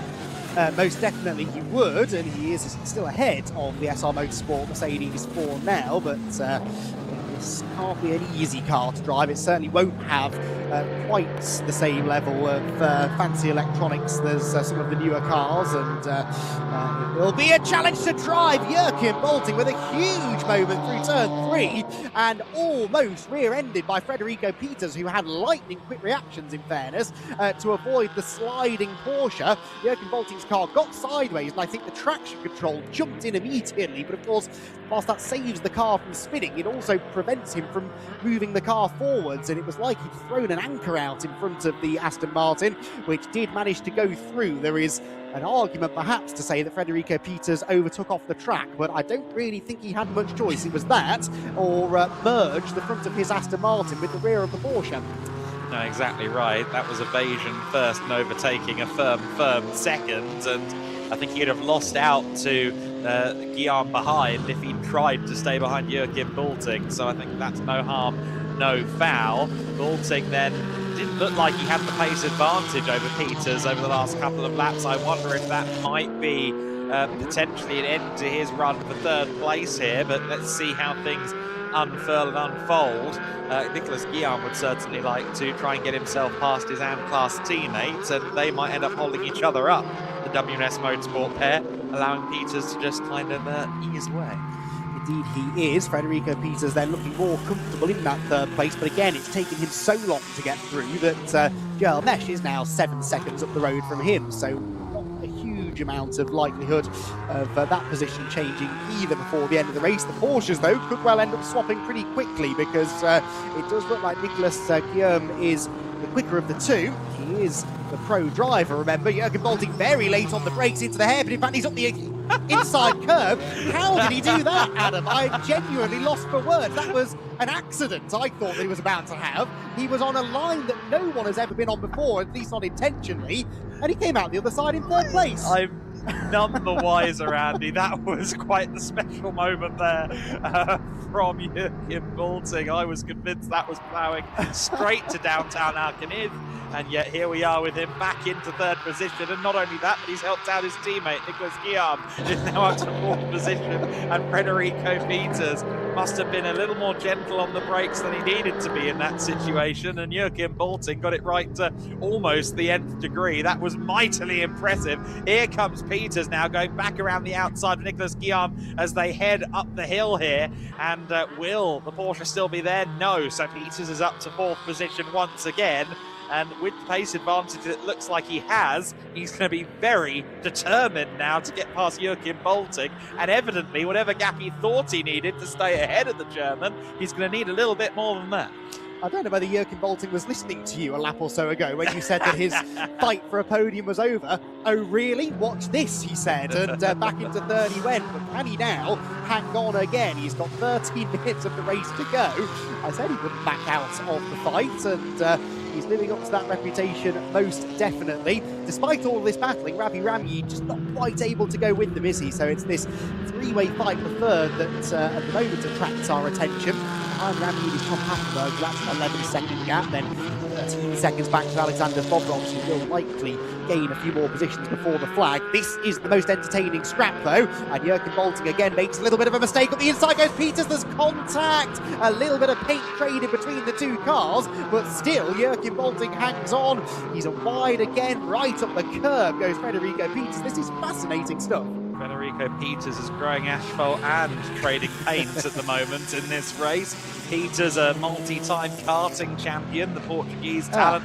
Oh, and Thilo Goss has had a moment, and that car is firmly beached into the gravel trap. The rear end looked particularly low, but I think that was just the beaching effect rather than any damage to the car. Federico Peters, can he follow in the footsteps of Joachim Bolting and make a big dive?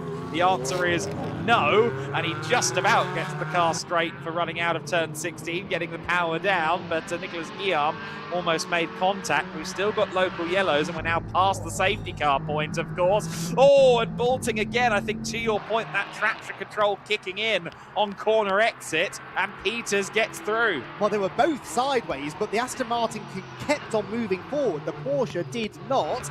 Be prepared for full course yellow. We and the drivers are being told and some drivers have had that message maybe earlier than others. They are now at full course yellow speed, but that led to an overtake, I think, didn't it? With Bolting perhaps getting back ahead of Nicholas Guillaume. We'll wait to see what race control make of that.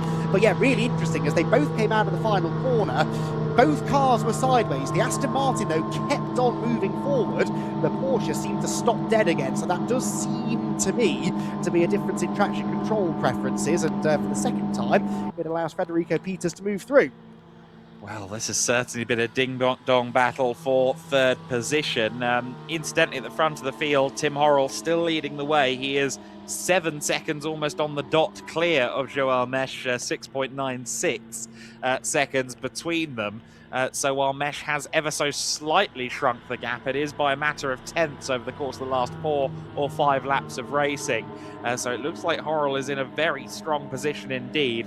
Peters third, Joachim Bolting fourth, and Nicholas Guillaume fifth at this stage. Now, Bolting was ahead at the line as well, so I think maybe he might be able to hold on to that place, but of course they'll look back at that to the second and make sure that all is right. Ravi Rami P6, Tom Pappenberg P7, Bobrovs, Kuna and now stranded Thilo Goss in 10th place. I think Kuna will be a little bit disappointed to have lost his running buddy there in that battle for 9th overall, but Thilo Goss, he will be disappointed, but I think he'll be glad as we see a replay of what was quite a hairy moment under braking there for the corkscrew.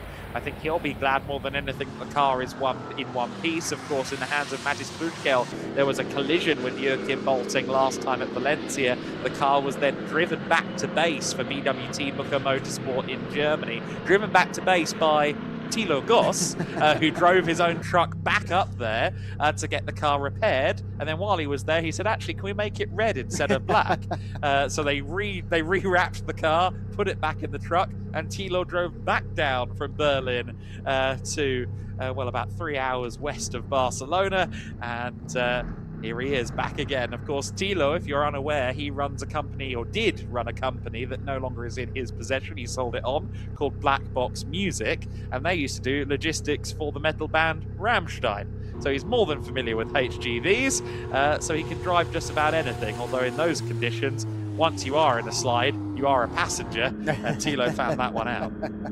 Indeed so. Lucky not to make the barrier, though, so no further repair work is needed, and the thunderous Aston Martin will be back on track, I'm sure, tomorrow for race number 2 of the weekend. Full course yellow then hopefully won't be... in fact, we're going to go to a safety car, so the safety car has been scrambled, so pace now picks up, but that does not mean we are racing again. Of course, who does this really affect most negatively? Well, Tim Horrell, who had getting on for a 7-second lead over Joel Mesh, who has been perhaps slightly quicker than Tim so far in this race, but Tim had that enormous cushion in hand. Well, without that cushion, he could have some defending to do. Of course, this will eat into the remaining race time. We've got 8 minutes left in this first GT4 race of the weekend, but even so, this will be a few laps of defensive driving required, I think, for Tim to bring home a victory for WNS. Absolutely. Another point of interest is that Alexander Bobrovs will be brought back into this as well. Yes. If Bolting gets shuffled down the order, if Bobrovs can move up, the AM-class battle might get interesting towards the end of this race as well. I'm curious to see what Federico Peters can do as well. That car, incidentally, now listed as a pro entry. It was, I think, initially meant to be a Pro-Am car, but sometimes things change, and I'm not quite up to speed on that. But yes, Federico Peters in a Pro Class entry, which means that Joel Mesh may not get the full haul of points within the Pro classification here. Speaking of the Pro Class, it is frankly all but wrapped up by this point, coming into this weekend in the GT4 Winter Series. Only Pappenberg can stop the Pro Class title win for Mesh and Federer, but he'd have to go on a mighty tear, and SR Motorsport would have to be on the side of the road, I think. Yes, which is unlikely, but in these conditions you never do know, do you? If Tim Horrell decides he's going to develop particularly pointy elbows and really try and defend this lead, I'm not saying he would do anything untoward, he's not that kind of driver, but in these conditions you It doesn't have to be intentional, does it? We've seen quite a few drivers just having a snap of oversteer and nearly leading to calamity. So I'm sure that Jarmesh will be driving with that a little bit in the back of his mind. And to your point, I think that could benefit Federico Peters because he's got nothing to lose. He can be a lot more aggressive here than Jarmesh, who's got a championship lead to try and defend. And yeah, he might just have to be a bit circumspect in this battle when we do go racing once more. I did actually get sent updated entry lists, so I apologise because Beatrice from Race Ready did send them to me and I simply missed them. So Gonzalo Araujo is in that car, or Araujo as I should say. Gonzalo Araujo is in that car, so it will be Pro this weekend for the 007 Aston Martin. Gonzalo, he knows how to drive, and so does Federico Peters. I think that Aston is going to be a factor up there towards the front all weekend long, so we'll keep an eye on that. Of course, we also alluded to the fact that Tim Horrell is in fact a Pro-Am car. I think on the initial entry list that we had for this weekend on the social media pages, he was listed as a solo Am driver, but he has been put into Pro-Am, and he's been joined by none other than Hendrik Still, who I think might be one of the very best drivers in the world when it comes to putting people into Caymans and watching them fly. So come the pit stop race, I think Tim is doing both sprints, and then Hendrik Still will only do the third race. That's going to be very fun to watch. Tim is very confident indeed that there could be a victory in the overall standings on the horizon in that race. But of course, he's currently in position to do it all by himself in this race. I was about to say, he doesn't really seem to need the help of a pro driver to find the top step of the podium, does he? No. He is every bit quick enough. Had that race at Portimao, didn't he? Which he arguably should have won, only to have a mechanical failure when he was leading in the latter stages, and that was one that got away. He'll really be hoping that the safety car does not lead to this being a similar story. Of course, he is, as I said, more than capable of standing his ground, but it has made the job quite a bit harder than it was looking like it was going to be. He'd done all of the hard work in the first really 90 seconds of the race. He escaped all of the drama at turn one, set a strong pace, built the gap. By the time Jarmesh got into second position, didn't look that likely that the SR Motorsport driver was going to catch him. But now, safety car in this lap. Safety car lap has been just under 2.5 minutes, so we're realistically going to have one lap to go. That's not a lot of time for Jarmesh to get through, but it will feel like an age for Tim Horrell. I'll tell you what, if the paddock was in a bar fight, you would look at Tim and go, he's very meek and mild. We know Tim. If you've ever spoken to Tim, or if you've ever seen one of his interviews with myself or Izzy, you know that he's so meek and mild, but he would then be the one to cause all of the ruckus. Every time he's in the car, he causes a ruckus. He's so fast, he's so great behind the wheel. And a big part of that, of course, given he is a paraplegic driver, he's got no use for his legs, it's all hand controls. And that is incredible just how much work W&S have done to make that car as good as it can be. And I know that it's been a particular passion project really for Daniel Shellhouse, who's developed quite a relationship with Tim Horrell, Daniel being the team boss of W&S Motorsport, and they have worked tirelessly over the last couple of years to get that car where Tim needs it, to control it in conditions just like this. And it was really at last year's GT4 Winter Series where it just started to line up and come together. The car finally felt exactly how Tim wanted it in terms of having those hand controls just set up right. And now we see the fruits of those labours time and time again this year in the GT4 Winter Series. And he has an incredible campaign coming up. It won't be the only time this year that he's with Hendrik Still in the car, I'll say that much. Yeah, mightily impressive. And you do forget that he is an amp driver. You forget that he is using hand controls because he is every bit as quick as everyone else. But particularly in these conditions, those hand controls, you need so much finesse on the throttle, the brake, the steering in these conditions. And a lot of drivers who I've spoken to who have experienced racing cars with hand controls said that it's the wet conditions where they struggle the most. But as you said, Tim Horrell clearly at one with that car now, and he will absolutely love to deliver W&S Motorsport a race win here. Can he do it? He's going to have a lap to defend from Jarmesh, who has one eye on the championship, knows that what they absolutely can't afford is a penalty or a non-finish, a damaged car. Is he really going to be on the attack, or will he maybe pull his punches slightly? And does that open the door for Federico Peters and Jürgen Bolting behind? Might only be one lap left, Adam, but it's going to be a fascinating lap. It really is. I think we're going to have our eyes on stalks here as we get ready to go back to racing. Tim Orrell has the power, has the fate of the field in his hands, and I think he's already gone for it as they come towards turn 16. That looked like he was at full chat, and yes indeed, he has pulled the pin.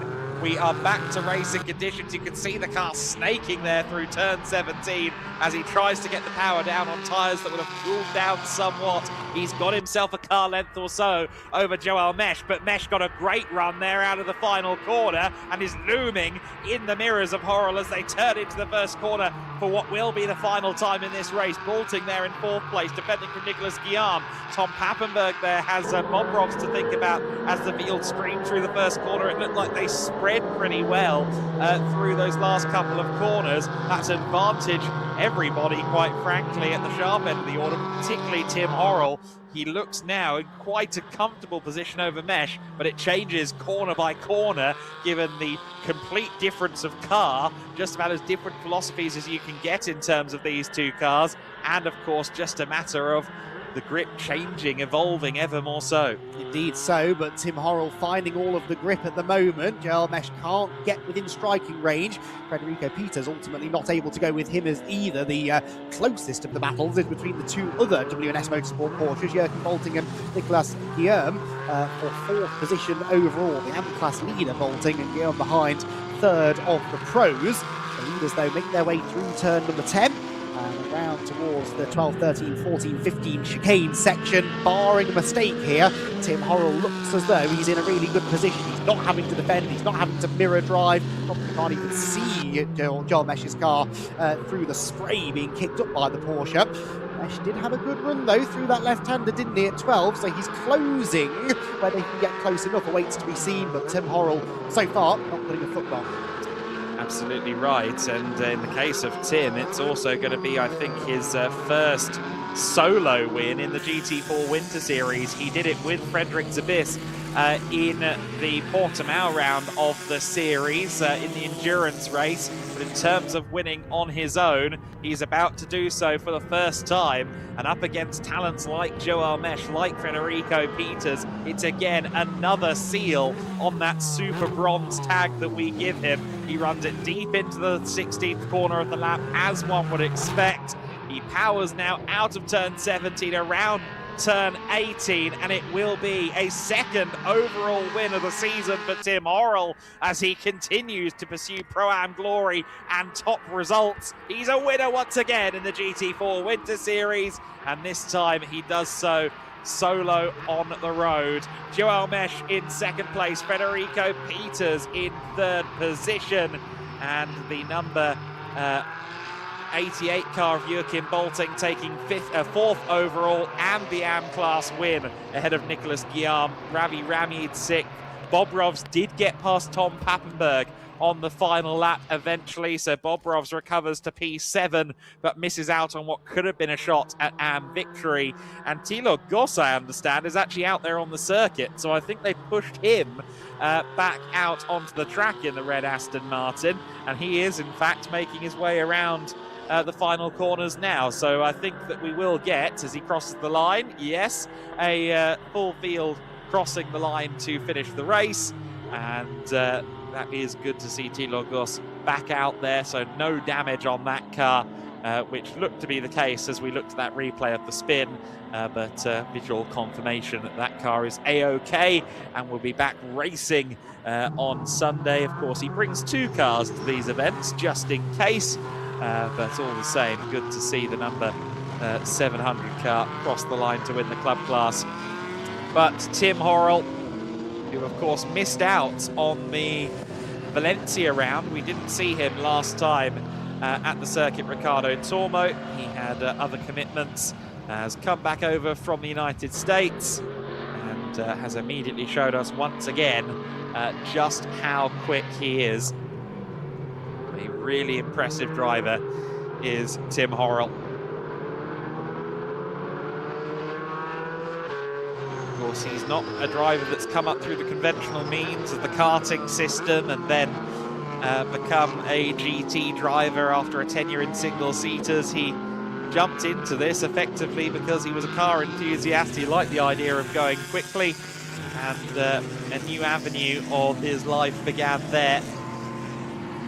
Of course, in the early times, it was finding the specific hand control setup that he needed to control the car to the degree that he wanted. And now that that's fully dialed in, thanks to the efforts of W&S Motorsports, I believe Paravan had a handle in that as well. That car looks really quite impressive in the hands of Tim Horrell, who has also shown his potential in the GT4 European Series in a cameo appearance last year. He was also a race winner in Porsche Sports Cup Deutschland as well. Of course, he was our Pro-Am champion last year in the GT4 Winter Series. The top 3 cars have been put into the wrong place. They're meant to go under the podium, but I think that memo may have been missed. The top 3, unfortunately, have been directed into Parc Fermé, so we're going to have to wrangle the drivers down to the podium area.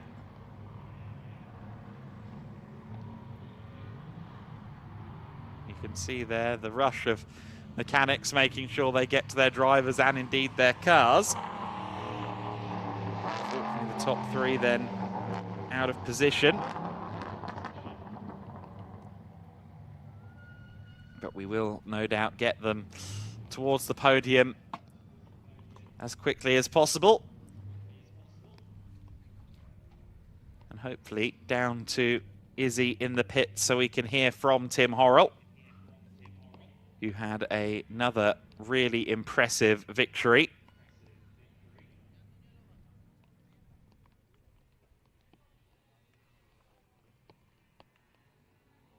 MotorLand Aragón always throws up surprises in our series, and perhaps not a surprise that Tim Horrell performed quite so well, but with that late safety car, it felt like maybe there could be a late twist in the tail.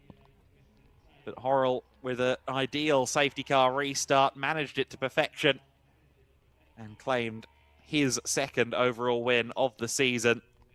A shame, really, that he missed out on the Circuit Ricardo Tormo, because he would more than likely be a fairly serious contender to Charlie Robertson and Ravi Ramyed for the Pro-Am title.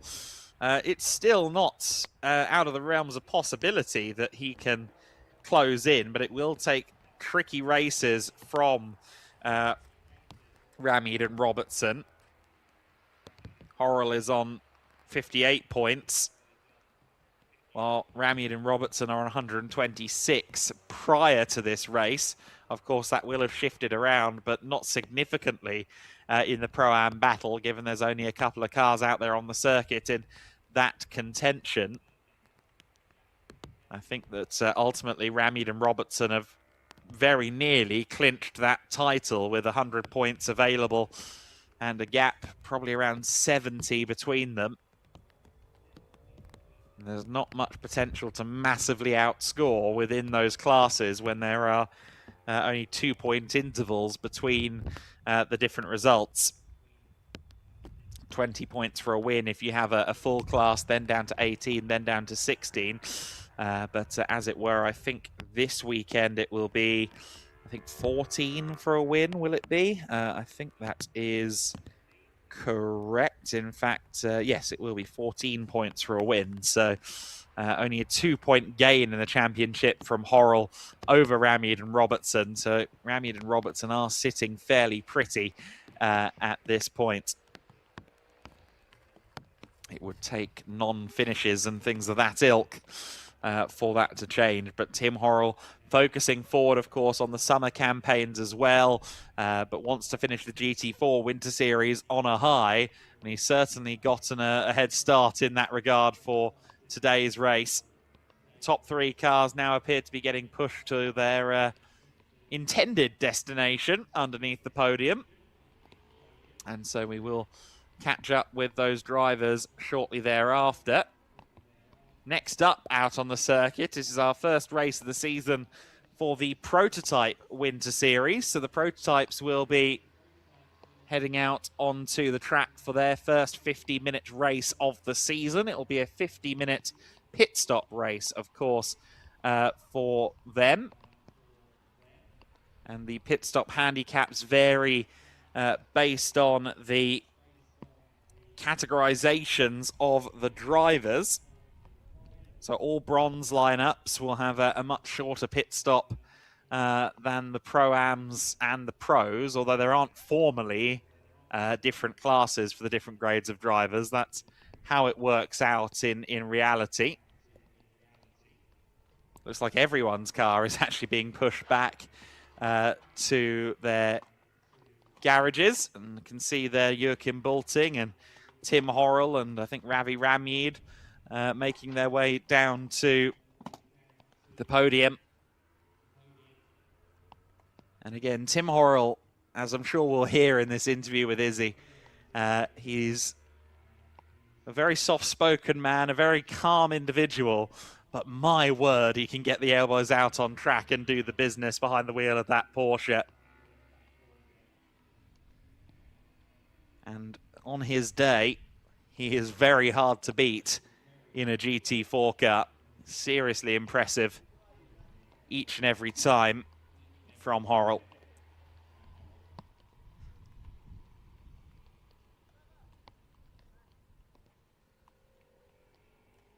And so in a few moments' time, we will be able to head down to Izzy to catch up with Tim after his first win solo in the GT4 Winter Series. Of course, he won along with Frederick Zabis at Portimao, but it's his first time winning one of the sprint races on his own in the GT4 Winter Series, and going into his summer campaign, that will no doubt give him a lot of excitement for what is going to be his biggest year yet in racing. He's got big GT4 plans ahead, and we can't wait to see what he does from here in the GEDLICH paddock into some of the highest levels of GT4 competition in Europe.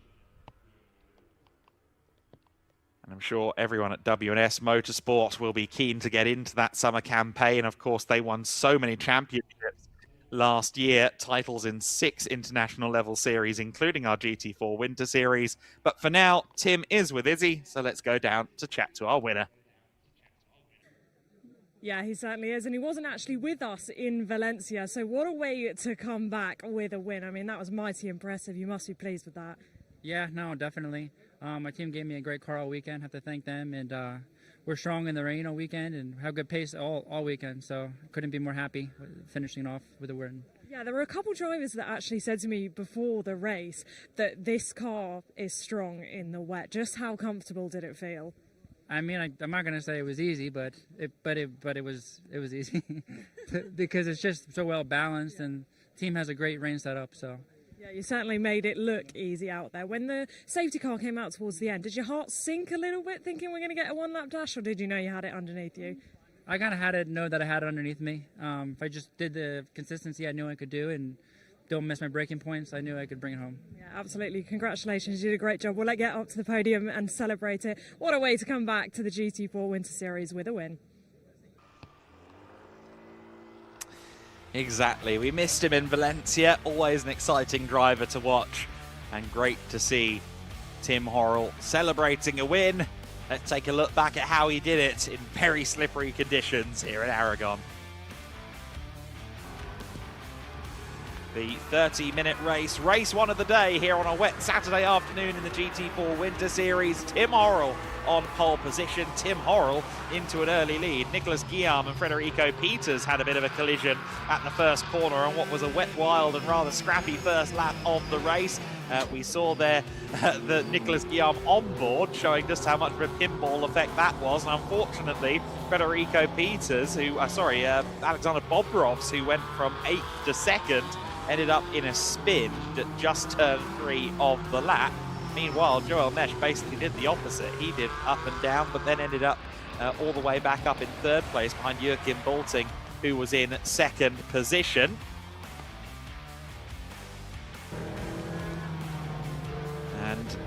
Mesh soon got past Joachim Bulting. Bulting would then find himself behind the 007 or ahead of the 007. But then they switched places as a slide for Joachim Bulting. It looked like the traction control kicked in and saved the slide for him. But then a great dive from Bulting on the 007 car. A bit of a tag between them as well, but certainly would have gone a little bit aggrieved, I'm sure, by both team managers. The 700 Aston Martin, Thilo Goss, lost control heading down to the corkscrew on the downhill braking zone. That triggered a safety car. Not before, though. Another switch of positions between the 007 and the number 88 car. Some really exciting racing between everyone there in that third place cluster. But at the resumption of racing, going on to the final lap, all eyes were on Joel Mesh. Could he get to Tim Horrell?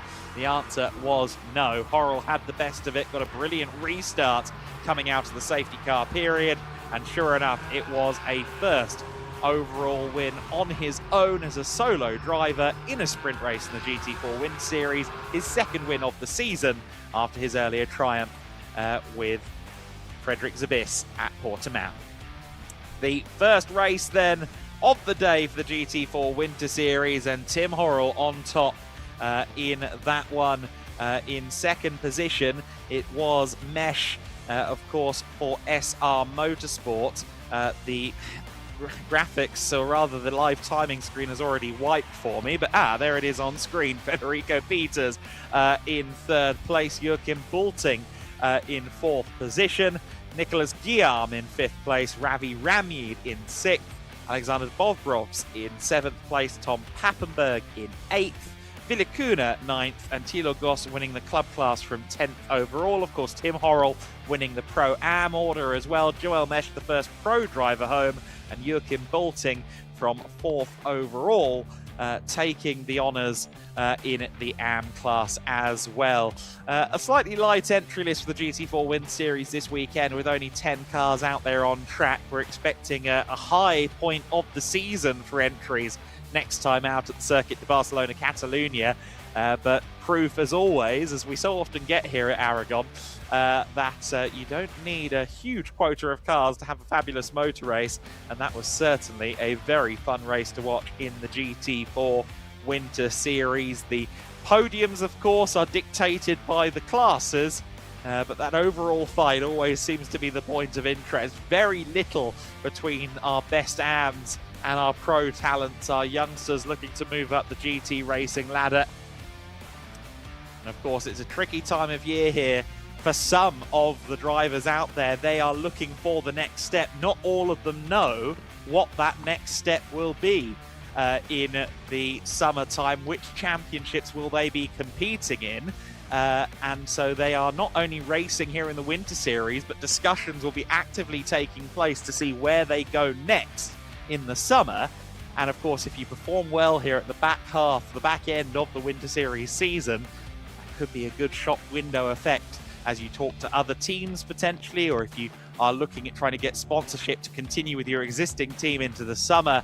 That is a great way to showcase that you should be in a seat over the course of the summertime. Of course, a lot of our teams will be in the paddock for the GT Summer Series.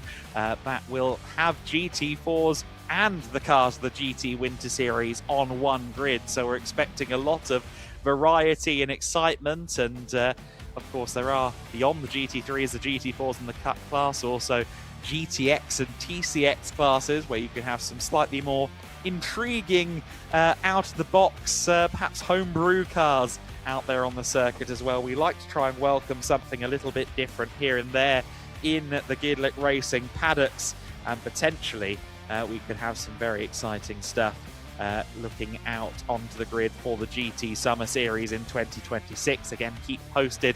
We've got some very exciting entries to tell you about for the GT Summer Series in the coming weeks before the first round of that season from the 17th to the 19th of April at the Hockenheim Ring.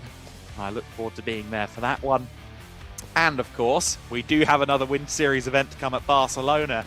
And boy, let me tell you, there are some very exciting entries that we have to announce yet for that as well. We can now go to Andy McEwen. He is on the podium with our drivers. Thank you, Adam. Yes, our GT4 Winter Series first race podium ready to go, and we'll start, as we always do, with the AM category. Second place in AM, Alexander Bobrovs. Well, what an eventful race he had. Onto the second step of the podium, from a spin to, in the end, a pretty solid overall result. It is, though, another win in the wet for our AM class victor, Joachim Balting. Well done. Onto the top step, the Rainmeister back on top form again today, and he shakes the hand of his fellow AM podium finisher and heads to the top step of the podium. Trophies to be handed out by Stefan from GEDLICH and Sergio as well, with Oleg from Pirelli all sharing the podium duties. And Joachim Balting didn't know what to do with his hands then, but does get the race winner's trophy. They gather together on the top step of the podium. The rain mercifully has eased slightly now, and so the drivers a little bit happier to be out here on the podium. As our prototypes start making their way towards the grid, we'll dive in and have a very quick chat with Joachim. Congratulations, tricky conditions there, but you always go well in the wet, don't you? It did look as though you had your hands full on a few occasions, though. It was a nice race. You have seen it in the middle of the race. It was a little bit too wet. We had a lot of aquaplaning, especially on the back straight. The car spun a little bit, but it works. It was entertaining to watch. Congratulations, Joachim Balting, the AM class winner in our first GT4 Winter Series race of the weekend. We move on now then to Pro-Am, and we start with our third place Pro-Am finisher for SR Motorsport, Willy Kuhner. Well done. On to the third step of the podium for the Mercedes driver. Second position for Rami Ramid. Well done, back on the podium again for the L'Espace Bienvenue BMW driver. It was, though, a Pro-Am victory for WNS Motorsports' Tim Horrell, who, as always, gets a huge round of applause from the teams down below. Not just the WNS team, it must be said, all of the GT4 teams joining in the podium celebrations. And he is there with a couple of the WNS Motorsport team members as well. What a performance from Tim Horrell. That was a dominant drive. He built up a 7.5 second lead at one point. The safety car robbed him of much of that advantage, but he held on for the final lap of the race and managed to claim not only, of course, the Pro-Am victory, but also the overall race win as well. Photos taken once again then on the MotorLand Aragón podium. We've already heard, of course, from our race winner, who holds the trophy aloft once more. Congratulations then to our Pro-Am podium finishers, and Tim Horrell celebrates the race victory with the WNS Motorsport team. Well done, guys. You can make your way off the podium. The rain's just starting again. Ravi is keen to get inside, and I can't say I blame him. We've got one more podium, of course, to go through, and that is our Pro top three. We'll get to that in just a moment or two, as Tim Horrell is assisted off the podium by the WNS squad, and I wonder what more we're going to see from Tim over the rest of the weekend. Congratulations on the race win. So, podium cleared. Our final set of drivers then to be introduced next, our Pro podium finishers. Third position, another WNS Motorsport Porsche, this one in the hands of Nicolas Guillaume. Congratulations, Nicolas, onto the podium. He eventually will come. I think he's busy chatting backstage. There we go, onto the third step for the WNS Motorsport driver. Second position, though, a driver who was in the thick of all of the action, Federico Peters. Federico pedalled that Aston Martin very well indeed to an overall podium and second place in the Pro class. It is a crucial win, though, in the Pro category for the championship leaders, SR Motorsport by Schnitzelau. Joel Mesh. Joel Mesh gets the race win and heads to the top step of the podium as well. Handshakes with Federico and Nicola, and he celebrates with the winner's trophy, which will be handed over by Sergio from GEDLICH. Stefan here as well, with Oleg from Pirelli, handing the trophies out to our Pro top three. They will gather together. I do want to try and have a really quick chat with Joel Mesh, because that was an important class victory. Of course, didn't get the overall win, but in the Pro Championship, there were some valuable points scored by the SR Motorsport driver. So we'll see if we can jump in a second and have a chat with Joel. The rest of you can make your way backstage. Joel, pop down here. Congratulations on the class win. Do you think with a couple more laps you could have got the overall win? It's quite difficult saying that, because as we know, Tim is a great driver. he's on a great car too, so it would have been very, very difficult. Difficult situation as well, because you've got the championship to think about, but when the opportunity to win a race is presented, you want to go for it, don't you? But how careful did you have to be in that one? As you've seen in the first corner, very careful. But after in the safety car restart, I was just a bit too far away, so nothing to do for me. Well, congratulations anyway. A pro-class victory for SR Motorsport. Joel Mesh gets the win. And that concludes our GT4 Winter Series podium. And Enrico Furderer here to join in the celebrations with Joel as well. Prototypes on the grid. We've got the 3-minute board, which might just be enough time to head down and get some thoughts from Izzy Browning.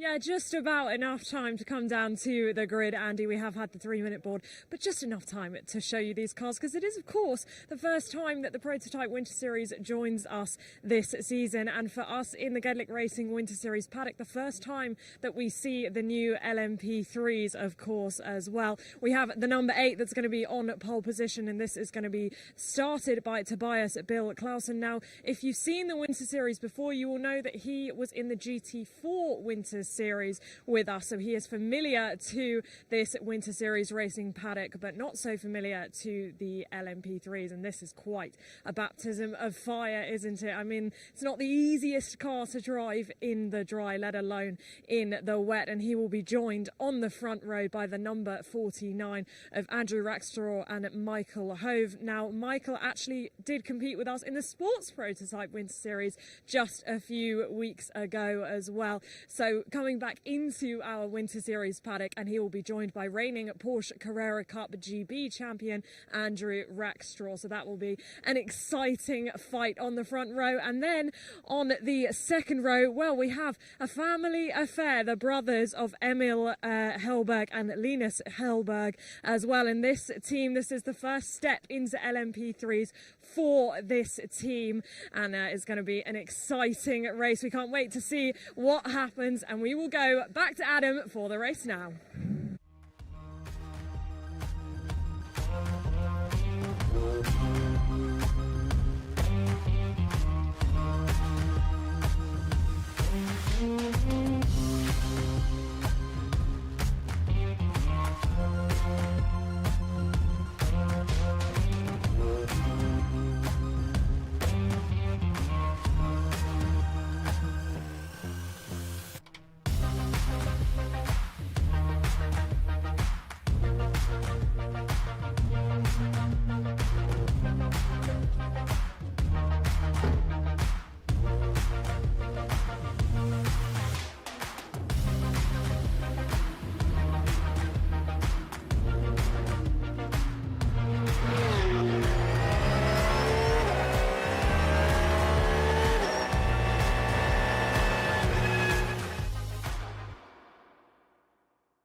So the Prototype Winter Series is out on the circuit.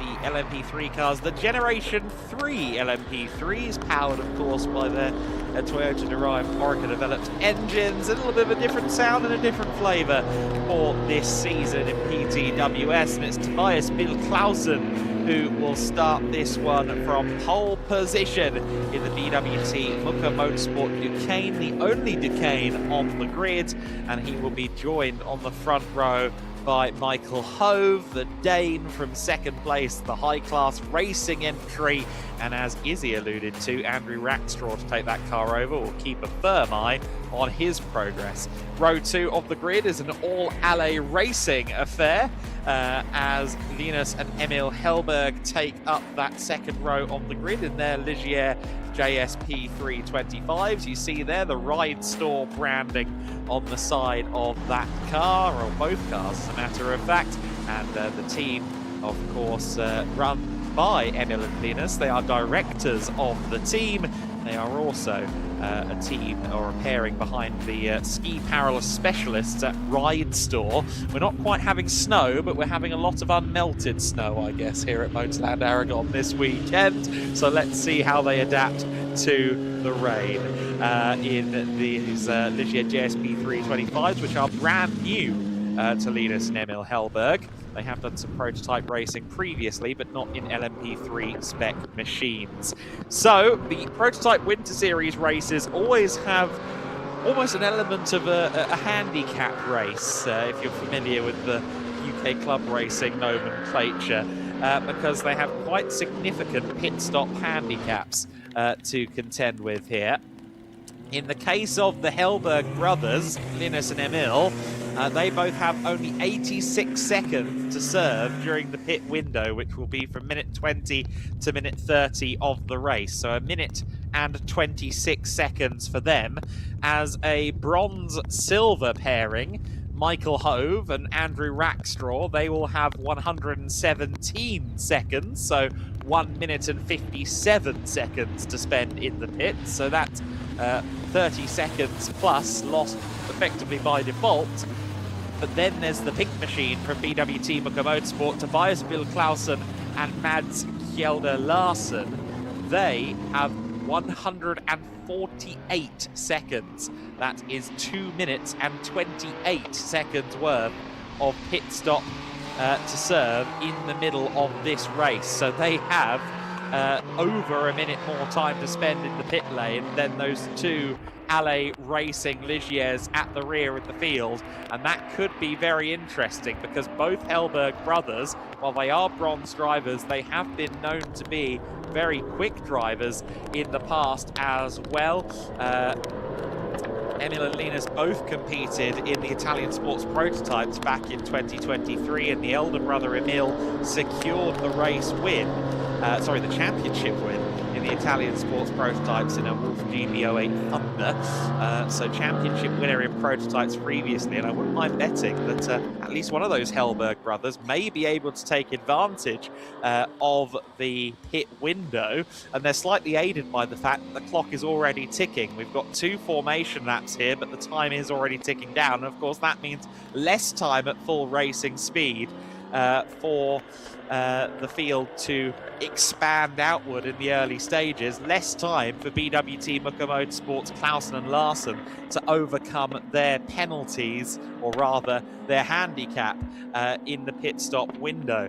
Tobias Bill Clausen, then, a familiar name from the GT4 Winter Series, as Izzy alluded to on the grid, continued on with BWT Motorsport in GT4 Germany last year. Prior to that, he was fresh into GT4s. His first GT4 race with us last year was also his first car race point blank, but he's continued on with Mucker in GT4 competition. He's also tested the LMP3s a good few times, and now he's here on pole position in the prototype Winter Series in the Duqueine D09, these V6 powered 3rd generation LMP3s. As for Mads Kjelder Larsen, who is out there, of course, or will be out there in the number 8 Mucker Motorsport car post pit stop window, he's done a little bit of Nordic 4, so he has raced some single seaters, but racing in LMP3 is a fairly new endeavour, an entirely new endeavour for him. So we'll keep an eye on how that one unfolds. Andy, a limited grid, yes, we'd be fools to pretend it's not. However, these races in Prototype Winter Series, as I said just before you came in, always a bit of a handicap race feel to it. The second half of the race, the deck shuffles massively. It can be very hard to read what's going to come next. Yeah, absolutely. And then when it does happen, it tends to happen quite quickly because, as you said, the picture changes almost by 180 degrees sometimes after the pit stop window is complete, and the timing of that pit stop crucial as well. So yeah, an interesting race ahead, I think. Difficult conditions in these kind of cars as well. They're quite powerful and they can be a bit of a handful to drive, so wouldn't be surprised if we get a mistake or two in the early stages, and that of course could further complicate things later on in the race. these LMP3 cars have always had fairly rudimentary traction control. I think the third generation cars are slightly better for that, and they need to be now that they're powered by a turbo V6 rather than naturally aspirated V8. We are going to go racing then in the Prototype Winter Series. It will be Muka Motorsport versus High Class Racing versus LA Racing on the run down to the first corner. And it's a bit of a late braking move there. I think that's from Emil Hellberg. The two brothers nearly collide at the first corner, giving Andy McEwen heart palpitations. But look at the 43 go. That's Linus Hellberg, who's having a brilliant start to the race. So it was Linus on the offensive, and Linus up to second place. Tobias Bill-Clausen leads the way then. Meanwhile, Emil Hellberg is getting squeezed out a little bit there by Michael Hove. I think Hove just wants these guys past him at this point so he can focus on his own race. But the two drivers from LA Racing, rather as anticipated, not really losing touch in the first few turns with BWT Muka Motorsport. I really do think those Hellberg brothers, while they are bronze drivers, they came into racing quite late. With that pit stop handicap to consider, I think they're going to be very hard for the BWT Muka team to overcome. Yeah, I think you might be right. They certainly seem to have confidence in the early goings, don't they, in these conditions? I did have visions for a moment there of three cars ending up in the gravel trap at turn one, which no one would have been happy to see. Thankfully, they got through without contact, though. And yes, I think we have got an intriguing race in prospect here. Linus Hellberg looking really, really racing, but actually Emil closing in on the second place car. Looks at the two teammates for LA Racing, absolutely nose to tail, and only, a second maybe, adrift of the BWT Muka Motorsport car of Tobias Bill-Clausen ahead. Drop downhill then through the chicane at 14 and 15 and look to get the strong exit down the back straight. Is there a move to be had at the hairpin? Maybe not for the lead, but perhaps between the teammates for second.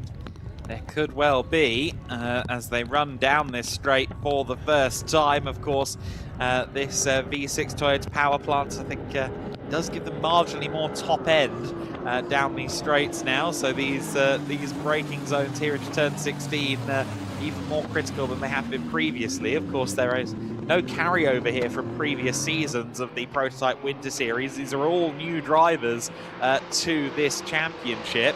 And of course, we must say hello to Danny Sufi, our two-time champion. He's doing great things now over stateside, back closer to his home in Austin, Texas, and having a great time on the scene over there. And I'm sure he'll be tuning in with a little bit of interest. The Emil Hellberg car there running a little bit deep into turn one on the second time by. Nothing too worrying. But again, Emil Hellberg and Linus Hellberg in particular in the 43 car running second place, right there with Tobias Bill-Clausen, keeping him honest here in the early going. And given they only, I think, drove these cars for the first time in November at Paul Ricard, just before Christmas, it's quite impressive stuff. Very much so. Linus there with a bit of a twitch as he came through turn 3, but he seems to be taking that all in his stride so far, despite the fact the car is moving around a lot underneath him. 1.2 seconds was the gap at the start of the lap between the top two. According to the timing screen, went out by 9/10 in sector 1, but it looks to have come back down again slightly over the next couple of corners. And certainly the Hellberg siblings, the LA Racing drivers, are pretty evenly matched between themselves. That gap creeps down through the middle sector, as it did, in fairness, on the opening lap of the race as well. Battle their way through the spray and the standing water. The rain, by the way, coming down a bit more heavily again just towards the end of that last podium presentation. So I suspect that's continued into the early minutes of this race. Track conditions aren't going to start improving anytime soon. See, I didn't know it, but I did know it on your face when you came back into the commentary box that things had taken another turn out there. The Hellbergs then in tandem once again coming down the straight. Of course, they won't want to do anything too silly. My understanding is they're going to be doing Prototype Cup Europe over the course of the summer, and that season opener is only a couple of weeks away, so they don't want to do anything too silly before that. And we'll try and fly in formation as best they can. They're pretty familiar with going wheel to wheel with one another, though, it must be said. Of course, last year they were running in Euro Cup 3 of all things, making the rather lateral step, or rather interesting step, of going junior single-seater racing, even though both of them are well, let's say middle age. There's about 10 years, I think, between them. Yeah, they are really quite impressive when it comes to the prototype racing, and I think the goal eventually will be Le Mans, and that, of course, is the case for everyone on this grid. I'm sure Tobias Bill Clausen and Mads Kjelde Larsen have that firmly in their sights as well. A very Scandinavian grid, this, isn't it? We've got two Swedish brothers chasing a young, talented Dane and Tobias Bill Clausen, and then another Dane, Michael Hove, drawing up the rear at the moment, but he will be handing over to Andrew Rackstraw later in the race, and depending on where Andrew inherits the car, that could be very interesting. Of course, last year he managed to secure himself the overall title, the Pro Class title in the Porsche Carrera Cup Great Britain. Yes, indeed so. Again, very different prospect here, but British-like conditions, aren't they, it must be said. And that has been, point has been made to me a few times today alone, that this feels very much like England. The difference is this feels like England on a June afternoon rather than this particular time of year. Anyway, battling through the conditions, Clausen maintaining this advantage, 2.5 seconds to Linus Hellberg, who is just getting away from Emil slightly now. The one who is struggling is Michael Hove, who is 20 seconds or so behind these three, but they're close enough on pace, as you said, this leading trio, that pit stop is going to, I think, bring an extra bit of spice to this race. It could be a slow burner that becomes really quite fascinating in the final 20 minutes or so. Yeah, for Clausen, he really needs to get the hammer down, given it's 148 second stop for he and Mads Kjelde Larsen, and 86 only for the Hellbergs. They need quite a significant cushion to work with. They've got another 10 minutes before the window opens, and they have to consider next steps and where they're going to end up in this race. And of course, we can't rule out what Andrew Rackstraw can do as well, as long as Michael Hove can keep it clean and tidy. We saw him in a radical in the sports prototypes back at Portimao on the 6-hour weekend, of course. So he's already had some familiarity, some experience in the GEDLICH Racing paddock over the last month or so. You make the point there in regards to the weather. I remember standing at Silverstone in August, clocking that the weather was exactly the same as Portimao in January last year, which was rather alarming as I looked at the temperature gauges.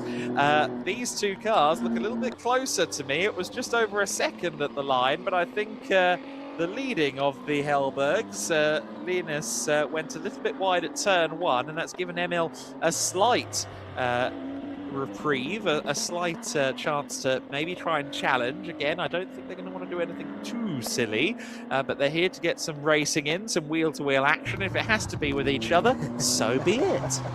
Yes, now, it doesn't really serve them all that well to battle each other, because of course, to our point, they want to stay as close as they can to the leading car, because they will have the advantage in the pit stops, but not 100% sure that's going to be at the forefront of their mind right now. I think there'll be a little bit of pride between the two of them as to who can prove themselves to be the quickest in these conditions, and right now Emil seems to maybe look a bit more confident than Linus. A couple of mistakes creeping in for the second place driver. Again, the back of the car just squirming around as he comes out of turn 12, uphill through 13, a deceptively quick right-hander that, and then the more traditional chicane at 14 and 15, where in the dry they would be using at least a little bit of those inside curbs. In the wet, though, understandably, they are staying well clear of them. Get the power down, tuck into the slipstream if you're Emil Hellberg, and maybe try and make a move on the brakes into turn number 16, but I don't think he's going to be quite close enough.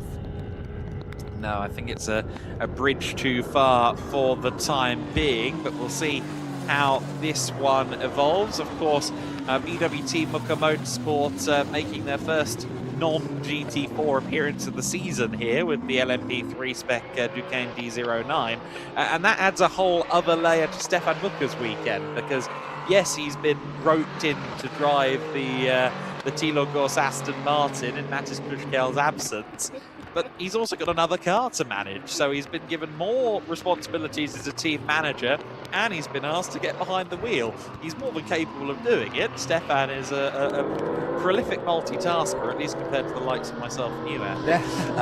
But he is all the same having quite a stressful weekend. He'll be on the cans guiding Tobias and Mads Kjell Larsen through the weekend as it unfolds and through the race as it unfolds. Here is the high-class racing car then, the number 49 machine. Of course, we saw high-class racing in last year's Prototype Win Series as well. It looks like there's some damage there on the rear right of that car. You can see there the bodywork is slightly askew from the splitter on the rear right there.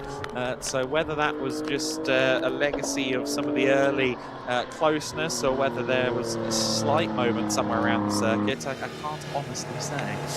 Yes, he just did his personal best lap, a 2:23.3. It just seemed to be a gradual sort of slide in pace away from the leader, so I don't think he's been off, but potentially bounced over a curve a little bit too hard and has dislodged the rear bodywork maybe. You can always tell which of our Alpha Live camera ops are listening to us as well by how quickly they respond to things like that. As soon as you mentioned that damaged bodywork, our camera op at turn 1 was straight on it, and a shout out to our Alpha Live team who are stuck out there in abysmal conditions. It is not a good day to be a camera operator or a marshal, it must be said as well, and especially at this time of year to get enough marshals trackside in these conditions that we are able to hold events like this is not always the easiest thing to do. So massive thank you to everyone who is working outdoors. I complain about the 10 minutes I have to spend outside after every race, but that is nothing compared to what many other members of the team here have to endure. Drivers even, although they struggle with the conditions from a handling perspective, they are at least in these cars warm and dry inside. But not everyone here at MotorLand Aragón has the same luxury, so yes, extend a heartfelt thank you to those who are braving the conditions. Yes, and I have to come clean as well as it pertains to the Alpha Live crew, because I've caused a hiccup or three this weekend, one of which was being accidentally picking up Luke Austin's keys, who's the director here at Alpha Live, as involved in the broadcast from a technical perspective. We have the same car, we have the same black Audi A1 this weekend, but they are distinct cars. I saw the keys, I saw it was an Audi A1, I thought it was mine and I put it down. No. And they turned the van upside down to try and find the keys. Sorry. It's a good job you're not racing for LA Racing, because you could easily get into the wrong car, couldn't you? And, I actually could, yeah, that's very things. true. It's very true, yes it is. If there's a way to get it wrong, I will find it. That's why we get on so well, Adam, it really is. Yes, these are almost identically liveried cars. The commentator's worst nightmare. I haven't actually... Oh, the wing mirrors are a different colour in fairness. Blue wing mirrors on the 43 car. And we'll see if our next camera op is listening. We get a nice close-up of the yellow wing mirrors on the Emil Hellberg car behind. But that, I think, is the only way to truly distinguish between the two of them. And they are remarkably even in pace as well, aren't they? Because it still seems that Emil just can't quite get close enough to strike, but equally not being dropped at all by Linus. They're not massively being dropped by Tobias Bill-Clausen, though. 4 seconds the gap at the start of the lap. It's not enough, is it, Adam?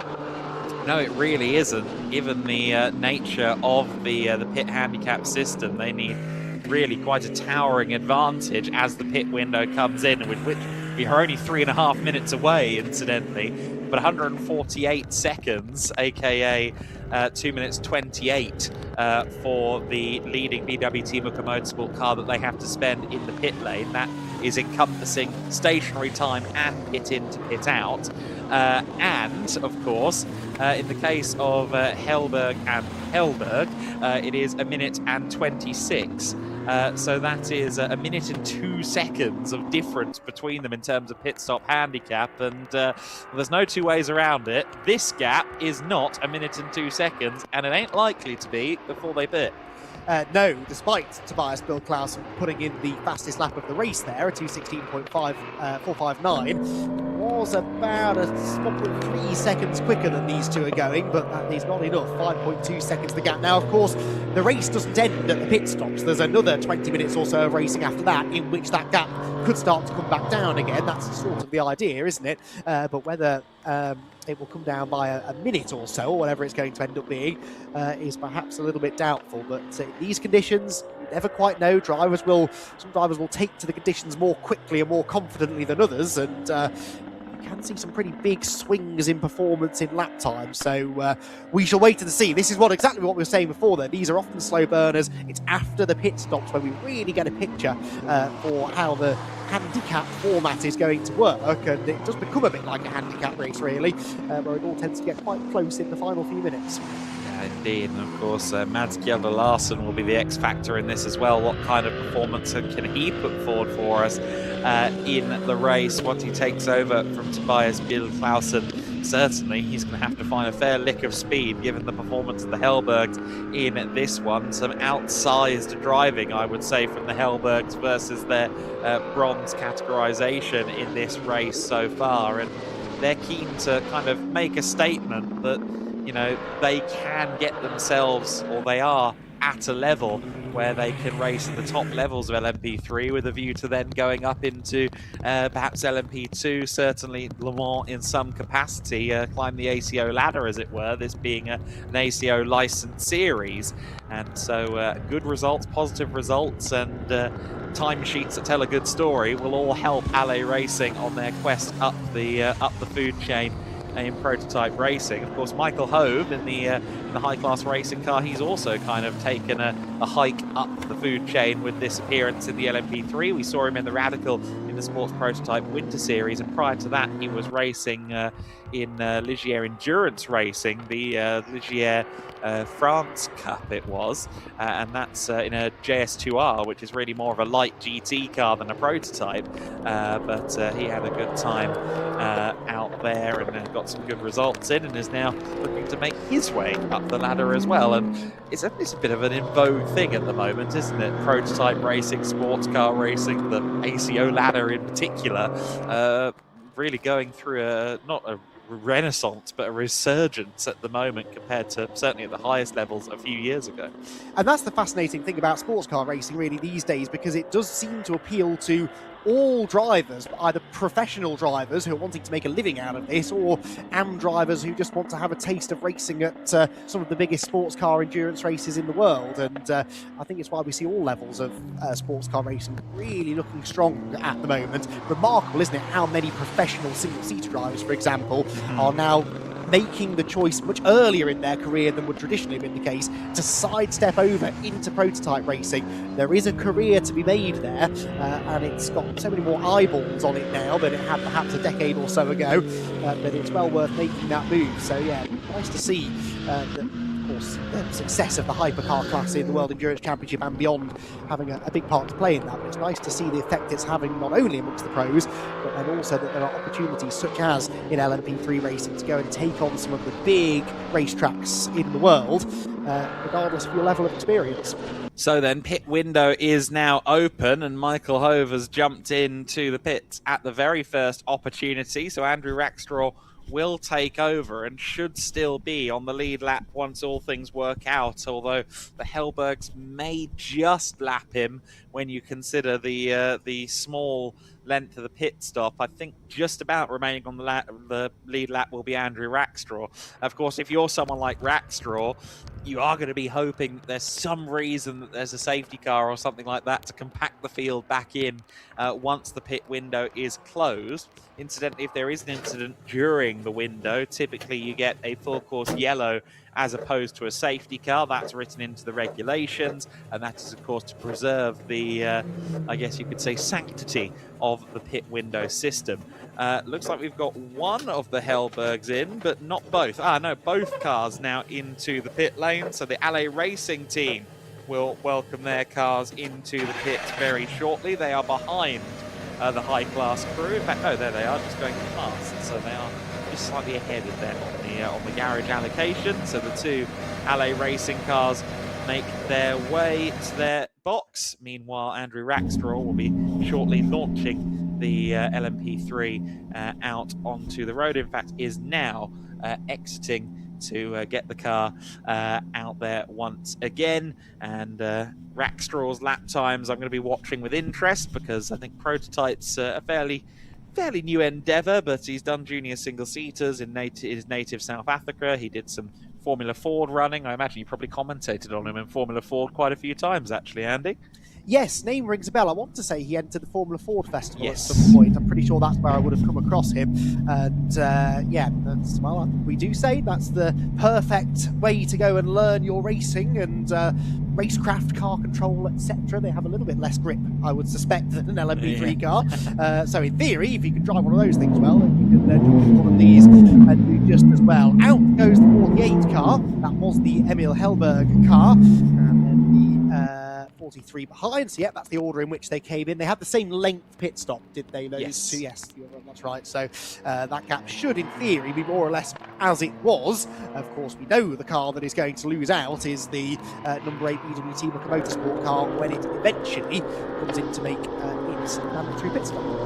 Of course, what we did see there as well was Rackstraw exiting the pit lane before the Hellbergs, which means he is still on the lead lap, which could prove to be critical if there is a safety car or something of that nature later in the race. It looks to me like the gap between the Hellbergs is extended actually just before the pit stop, so I wonder if perhaps Linus made a bit of a mistake somewhere on the couple of laps prior to the pit window that we didn't see, because certainly the gap was larger coming in and has remained about as large as they exit. Here comes Tobias Bill-Clausen in then for what will be a 148-second pit stop, and Mads Kjell Larsen will do today's Wordle before heading off to get the car back out on the circuit.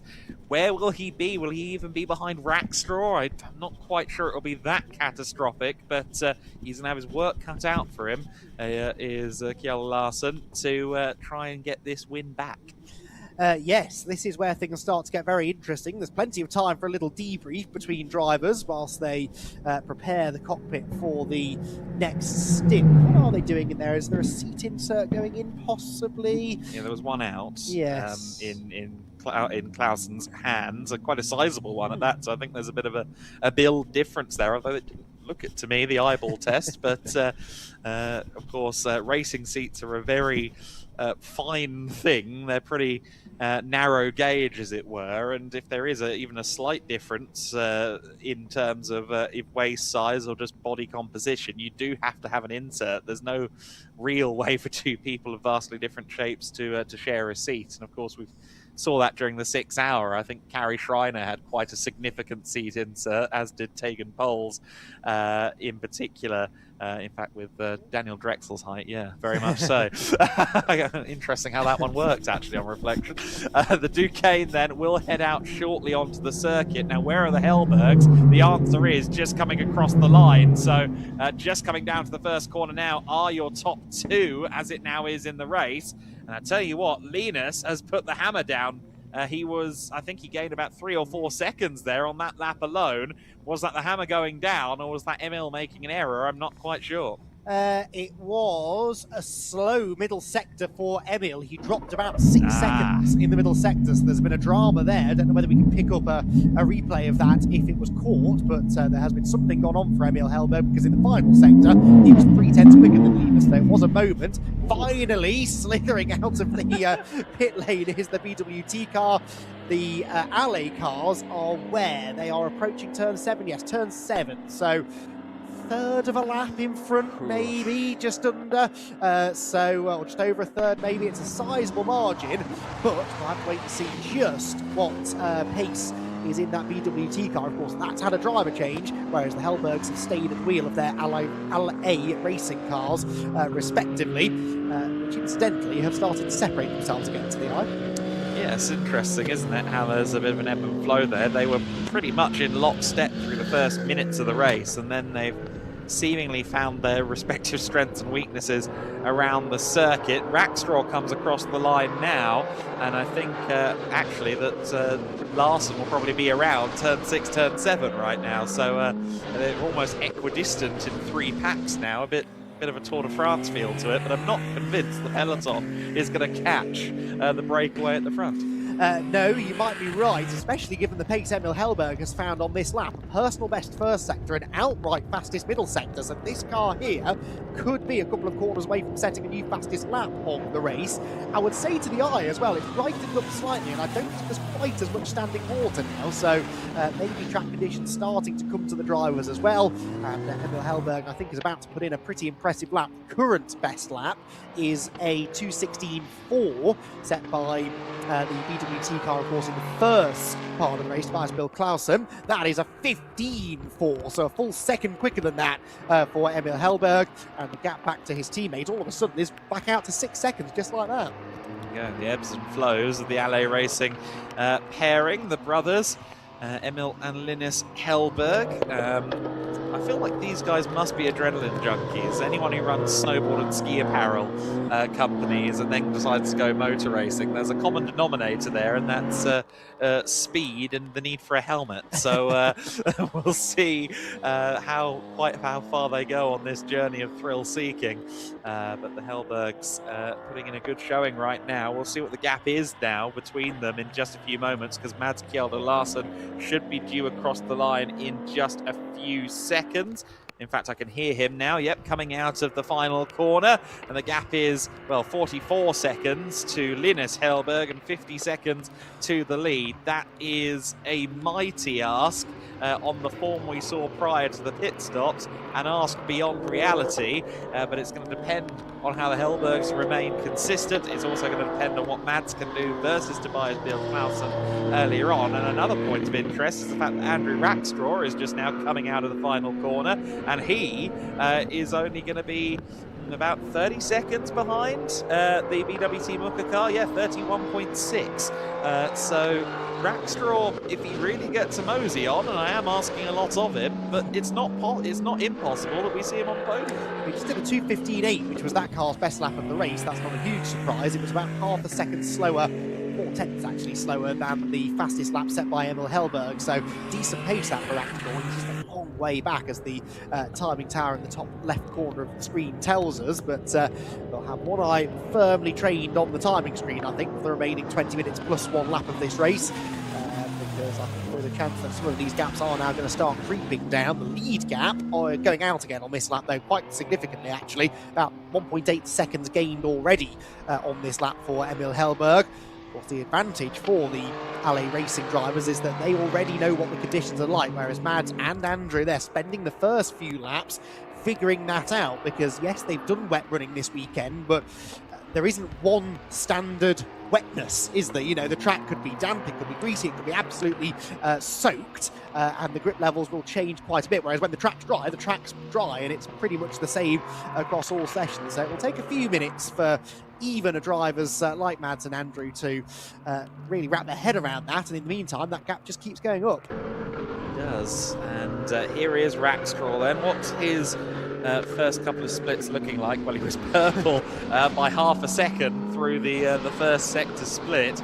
He'll just come across the sector 2 beam here, coming onto the long back straight, and again purple, and 1.7 seconds quicker than Linus Hellberg in that sector. I think over a second quicker than Emil as well. To your point, Andy, he's taken the first couple of laps to figure out what's going on underneath him, and now the afterburners are firmly lit.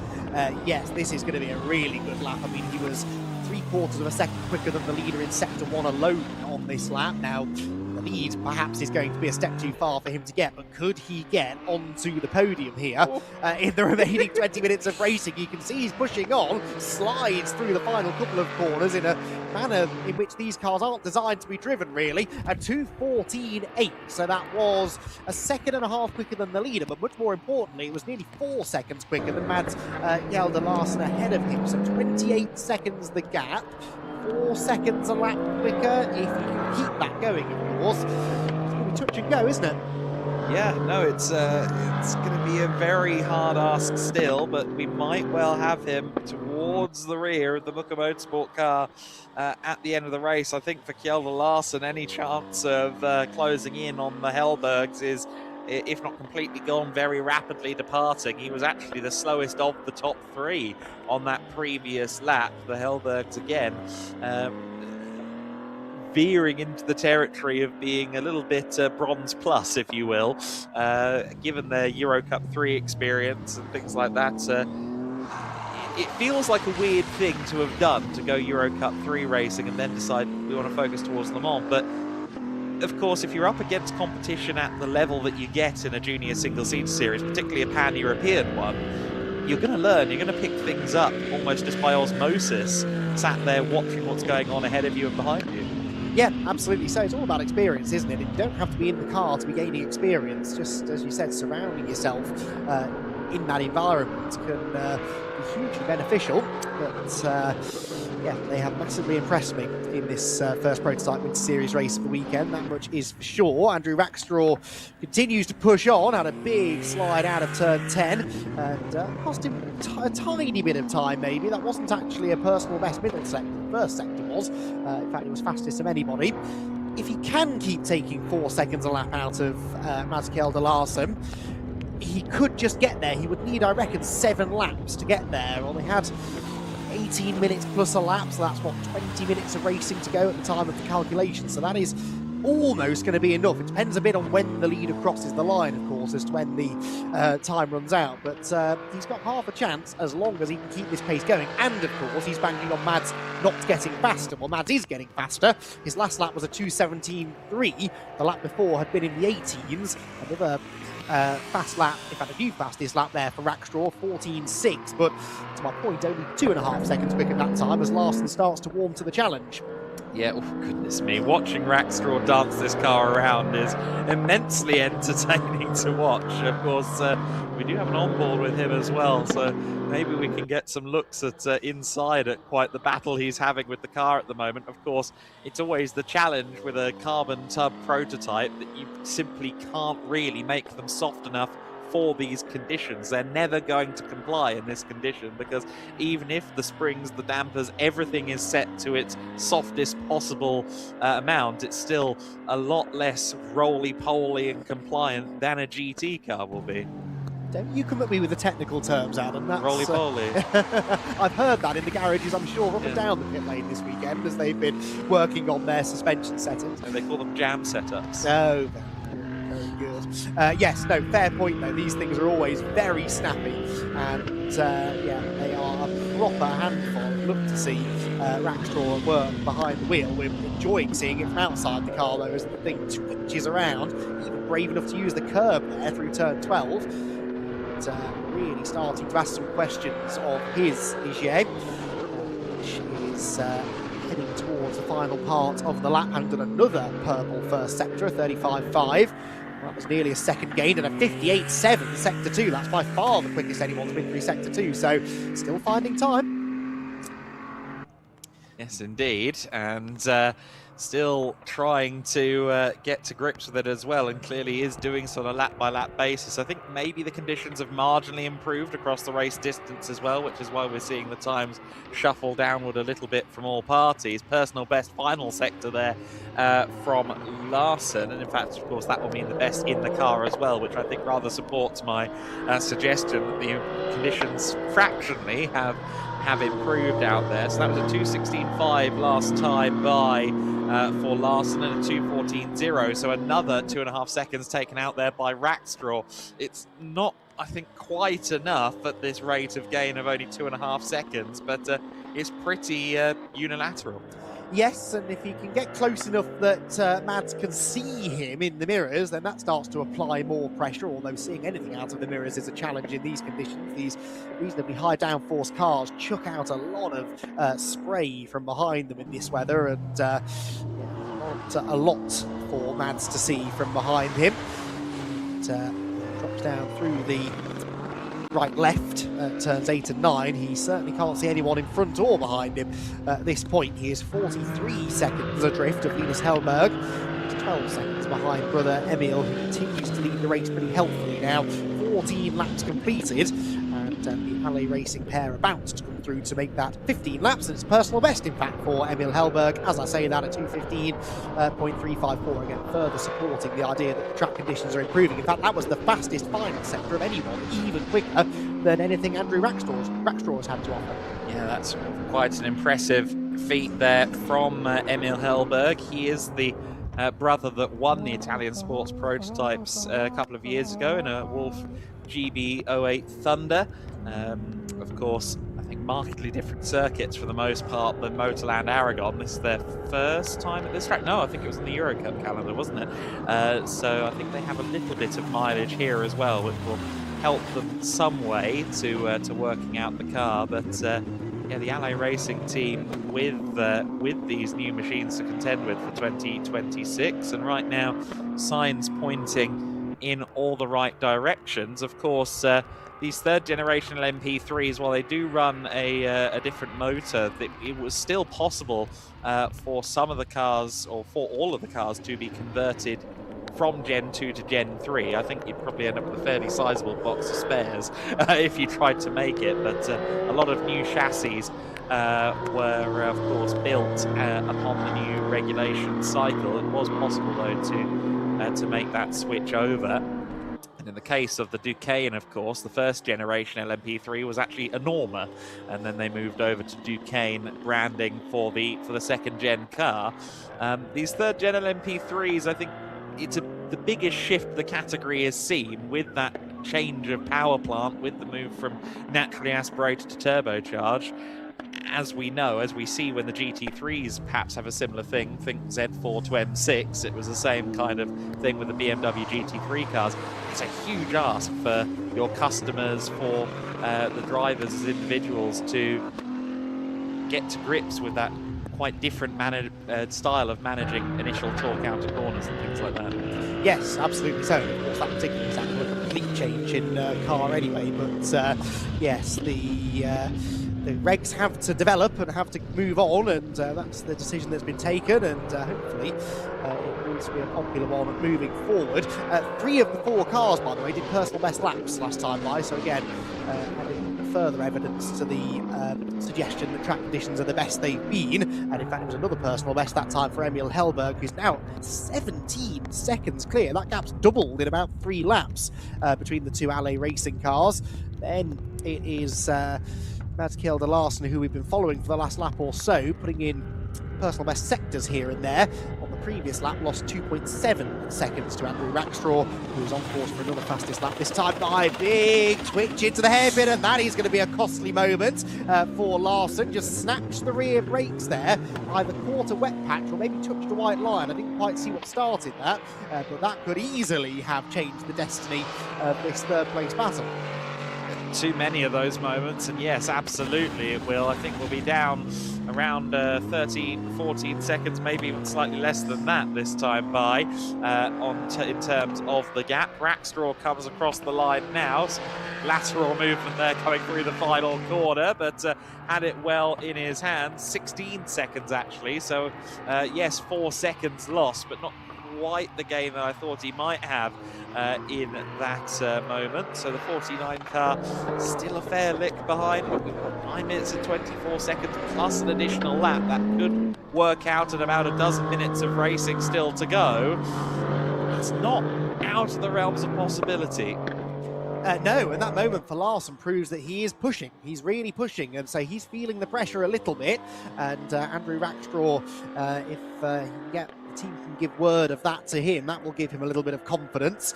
He is certainly using lots of the curbs on the exits of the corners, goes well beyond the edge of the track there through turn 7. That was a mistake rather than a choice in racing line. So both of them are sort of on the edge of disaster here, aren't they? It could come down to who makes the most costly mistake in these closing stages. Sliding down through turns 8 and 9. Has that cost Rackstraw? Well, he was, 1.6 seconds quicker than Mads in the first sector alone. So I think Larsen might have had a moment somewhere as well in the last few seconds. Okay, so the conditions maybe are, well, they're not deteriorating, because again, the laps are still getting quicker, but I think sometimes over the course of a stint in weather like this, you're more inclined to try and use the curbs. We've seen that out of Rackstraw in particular, and sometimes that can bite one in the hindquarters.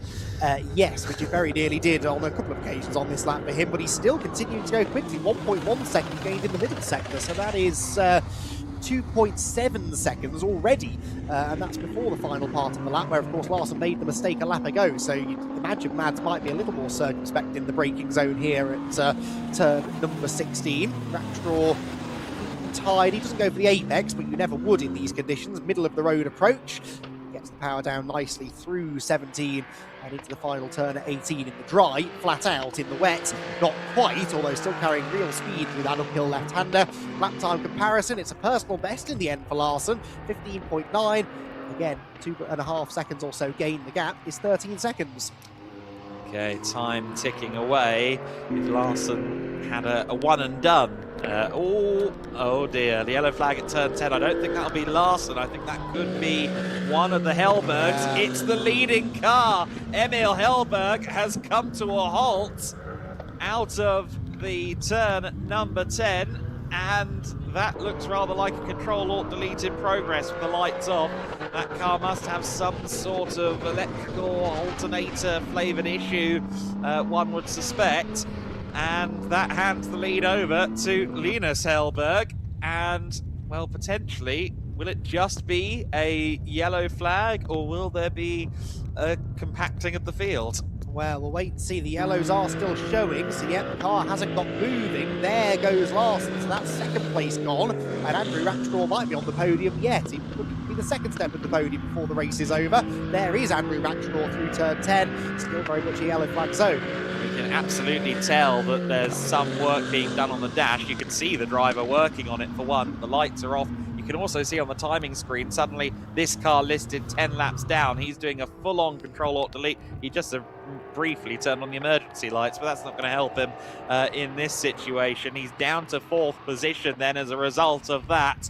And any chance of a race victory seems well off the agenda at this point. Linus Hellberg then assumes the race lead and will assume a race lead of about 35 seconds, I think, all told, maybe a bit less than that. And, well, not the circumstances in which he would have liked to have led. I'm sure LA Racing were hoping for a 1-2, but Linus will take it, ultimately.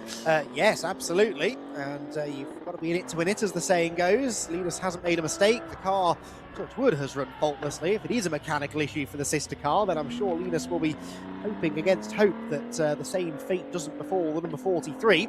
But doesn't look as though that 48 car is going to get going, does it? It's been stationary there now for nearly a full lap. Adam, I suspect, has just spotted what I'd seen on the timing screen. Andrew Rackstraw, I think, has now been given the real hurry up because he's on the podium, and there could actually be a second place in the offing. Yeah, exactly right. 2:12.826 last time, 10.4 seconds now the gap. It would appear that we're covering this with local yellows at the moment. So well, they've done a full lap since that car was abandoned. I think still working away at the I almost said desktop. I do mean dashboard. will be Emil Hellberg. But yeah, I think Rackstraw right at the end of this race could be there looming large. I think it will very much depend on how much of a lap and a bit that Linus Hellberg has to do before once the clock hits 0. If the clock hits 0 at, say, turn 2, that effectively means 2 more laps of racing. It's going to depend, I think, a lot on the position of the remaining LA Racing car. Yes, I think you're absolutely right. If he keeps on taking sort of 3.5 seconds a lap out of Larson, then he would need 3 and a bit laps realistically to get there, wouldn't he? So that might be a bit of an ask. Well, I don't know, Leader is further around the lap, isn't he, than Mads, who we're following now. Leader will be coming towards the end of the lap now as we go safety car. Safety car is scrambled, so they've obviously... No, graphic, full course yellow. Full course yellow, apologies, right, so full course yellow, not a safety car. But even so, the pace now slows down. This is not good news for Rackstraw. He needed every second of green flag running. There he is, look, he can see Mads Kjelde Larsen. Larsen will be able to see him now in his rearview mirror, but there's nothing for the foreseeable future that Rackstraw can do about bridging that gap. Agonising run down this straight, I'm sure, for Rackstraw. Now looking at that car, frankly dawdling up ahead, as he is forced to as well. And the Marshall's now moving the 48 car to position of safety. Actually quite convenient there that there is a service road to sort things out, although it may delay some of our photographers and videographers back to the back to the paddock if there's a car parked there, because there really isn't room to go too wide in those service roads, I can tell you that for free. So the car already behind the barriers would suggest to me that we should be back to full speed very soon. Of course, Andrew Rackstraw will be on as we go back to green now, but he will be slightly cost here in the fact that there's now going to be slightly less time where he was actively gaining with that controlled speed. Yeah, exactly. So I don't anticipate. Oh, it still came down by 3.5 seconds, the gap that time. So he still did pretty well out of that.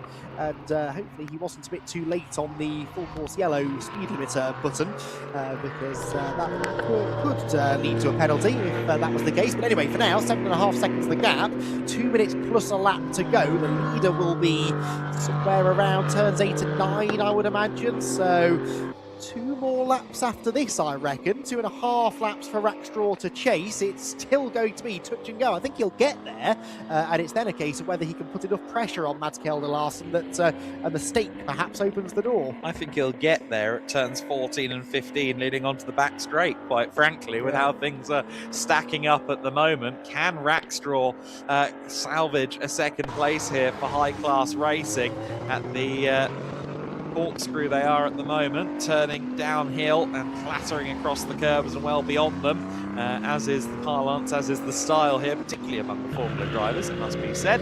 But Linus Hellberg, meanwhile, at the front of the field, is just about to come across the line in the next few moments, I believe, so we'll get a feel as to quite how much it will be the penultimate lap either way as he comes across the line shortly. Does so now as we do begin the penultimate lap of the race. 2 to go for Hellberg and Larsen, and sorry, for Larsen and Rackstraw in this battle. And I think Rackstraw can at the very least get there. It's whether he can then get around, but I think is the question. Well, gained 1.3 seconds in Sector 1, another 3/4 of a second Sector 2. Needs a bit more than that, though. Car number 43, full course yellow procedure, noted. That's our race leader. That is Linus Hellberg. Well, there is going to be another hurry-up call, I think, from high-class racing. If the full course yellow procedure is being noted on the car that leads, once all things come out in the wash, potentially, this could be Larsen and Rackstraw for what becomes the lead. Of course, it's early to say that, but whenever something is cut and dry, as full course yellows are noted, it can point in a troubling direction. All depends what, if any, that penalty there is that's handed out to Hellberg, because he's 50 seconds clear nearly, 49.3 seconds clear at the front of the field. It would have to be a pretty hefty penalty, wouldn't it? 4.7 seconds, though, separates second and third places, and we are on the penultimate lap still, aren't we? So there is definitely time here for Andrew Rackstraw to get within striking range. The pace over the last few laps would tell us that by this point in a lap's time, they should be about together. So that would give him half a lap or so to try and make the move. But of course, it would be the second half of the lap, and that is what includes the best overtaking opportunity at turn 16. So this is definitely still on. Yeah, definitely still on. I fully agree with you on that front. Linus Hellberg, I think, will be just hoping the car stays underneath him. Of course, he's watched his brother Emil's car come to a halt, and the more you ask the electronics to do, I think the more precarious it becomes. So full course yellows and going through those cycles will not help. E3s have always been a bit sketchy when it comes to their control electronics, sometimes, especially on firing up and powering down. We've seen many a pit stop not resolve, never conclude because of that. And but that may not be the case in this instance, of course, because of the weather. It could be something quite different that stopped Emil Hellberg, but all the same, the result was final, and for Linus, it's a little bit of anxiety on top of the chip on his shoulder. So let's see how much closer we're going to be this time. You see the lights being flashed, wasn't it, by Rackstraw as well? Yes, I think he knows you're there. I'm sure he's getting updates. We'll start the final lap then for these two this time by the leader already on the final lap. That gap, Andy, I think it's going to be under 4 seconds. I'd expect somewhere in the lower 3s. Yes, first sector 7/10 gain, second sector half a second. So actually, to be fair to Mads Kjelde Larsen, he's responded here with a personal best lap, a 2:14.8, only 1.3 seconds slower than Andrew Rackstraw. So 3.3 seconds the gap, and all of a sudden, Mads Kjelde Larsen has found something when he absolutely needed to. In fact, he was about 1.4 seconds quicker than the leader last time with Mads Kjelde Larsen, so really being given the hurry up. I think the flashing of the lights from Andrew Rackstraw was perhaps had the opposite effect to what he hoped. I think it's spurred Mads on, and that might mean now that the PTWS Motorsport car is just out of range. Yeah, that one's going to be, I think, unfolding in the final corners of this lap if he can get there, Andrew Rackstraw. To your point, Mads Kjelde Larsen looks like he means business.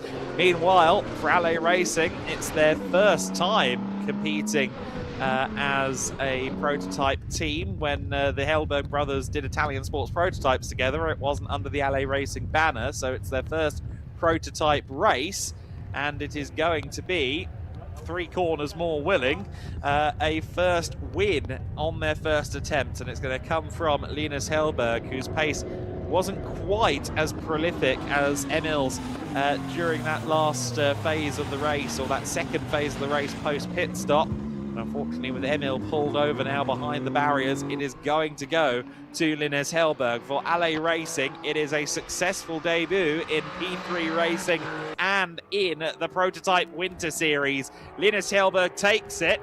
The question is, what about Kjelde Larsen and Rackstraw? They'll be making their way through turn 14, 15 or so onto the back straight at the moment. There they are, indeed, onto the back straight. And I think that Larsen has found that little bit of extra pace he needed over the course of the last couple of laps. He's not going to be caught by Andrew Rackstraw here. Of course, again, that procedure was noted for full course yellow on the 43, with it not being under investigation and simply noted. I suspect maybe the Hellbergs will be okay, or that Linus Hellberg will be okay once that is all decided upon and looked into. But of course, a big gap between himself and this car that will come across the line, finish second. Mads Kjelde Larsen for BWT Motorsport. He comes home in P2. And Andrew Rackstraw for High Class Racing rounds out the finishers in third overall. He and Michael Hove will visit the podium, not quite in the manner that they were hoping for. They were rather hoping to fight it out with Motorsport at the end there for that third step of the podium. But of course, Emil Hellberg's technical issue rather putting paid to that. But, meaning that all the finishers get a podium gong. 43 car rushing back to pit lane. Linus Hellberg, his first LMP3 competitive outing, has claimed the big trophy. LA Racing squad, I'm sure, will celebrate that one before they go to do it all again on Sunday here in the Prototype Winter Series.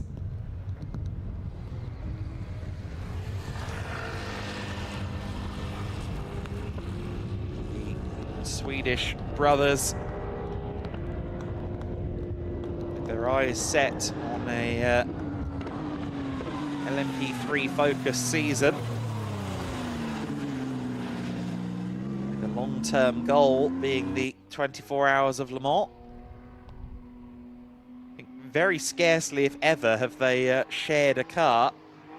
It'll be interesting to see if further down their journey they do start to partner up rather than race each other. But certainly the philosophy appears to be compete against one another first and foremost. And for Linus Hellberg, he has come out on top, perhaps not in the manner he would have hoped for, given the circumstances with Emil and his car pulling up with an issue. But all the same, a victory is a victory. And ultimately, once he inherited the lead, it was an easy victory.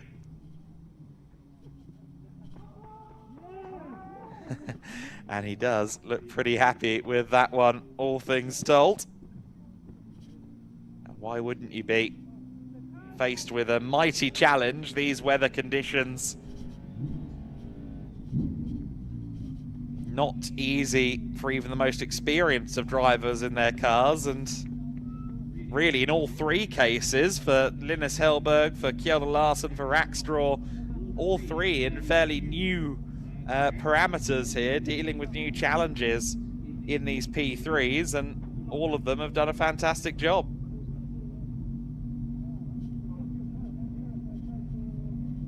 It will be LA Racing and Hellberg on top. And Andrew Rackstraw, the reigning Carrera Cup GB champion, seemingly adapting his wares to prototype competition very readily indeed. It's an exciting name to see on the entry list for this weekend. And of course, he will take the start in the second race tomorrow, so he'll be looking to dash off into an overall lead and try and build an advantage for Michael Hove. Kjeld Larsen and Tobias Clausen. There's a fairly balanced pairing. It'll be Larsen hoping to perform to try and hand over to Clausen in a good position. Izzy is with Linus Hellberg down under the podium. I am indeed with our first winner in the Prototype Winter Series this season. Linus, congratulations. I mean, tricky conditions for a first race out there, and especially given that this car is very new to the team. Yeah, exactly. It was super difficult. It was just all about surviving and finishing the race, basically. Yeah, and unfortunate for your brother that he wasn't able to finish the race. I'm sure both cars, well, the team obviously would have wanted both cars to finish. For you, though, being a solo driver, of course, it meant that you were in for the entire race. How did the conditions change across the course of the race? Because it seemed like in the last 20 minutes, just sort of got a bit more settled for you. Yeah, I started to improving a bit, and also when you're alone, it helps a lot. If you're following another car, it's really difficult with the spray. Yeah, and then obviously another race tomorrow. Do you think that we can maybe repeat this and also have both cars here at the end? Yeah, let's try for a 1-2 for Ally. That would be nice. Congratulations, go up to the podium and enjoy it. Our first winner in the Prototype Winter Series. Well, there we go. Linus Hellberg happy with that one. We saw him punching the air, getting out of the car. He will have a wry smile on the podium, I'm sure. The Prototype Winter Series has opened up its book for 2026. And a fairly dramatic one, as always, here at MotorLand. The conditions had their part to play as well.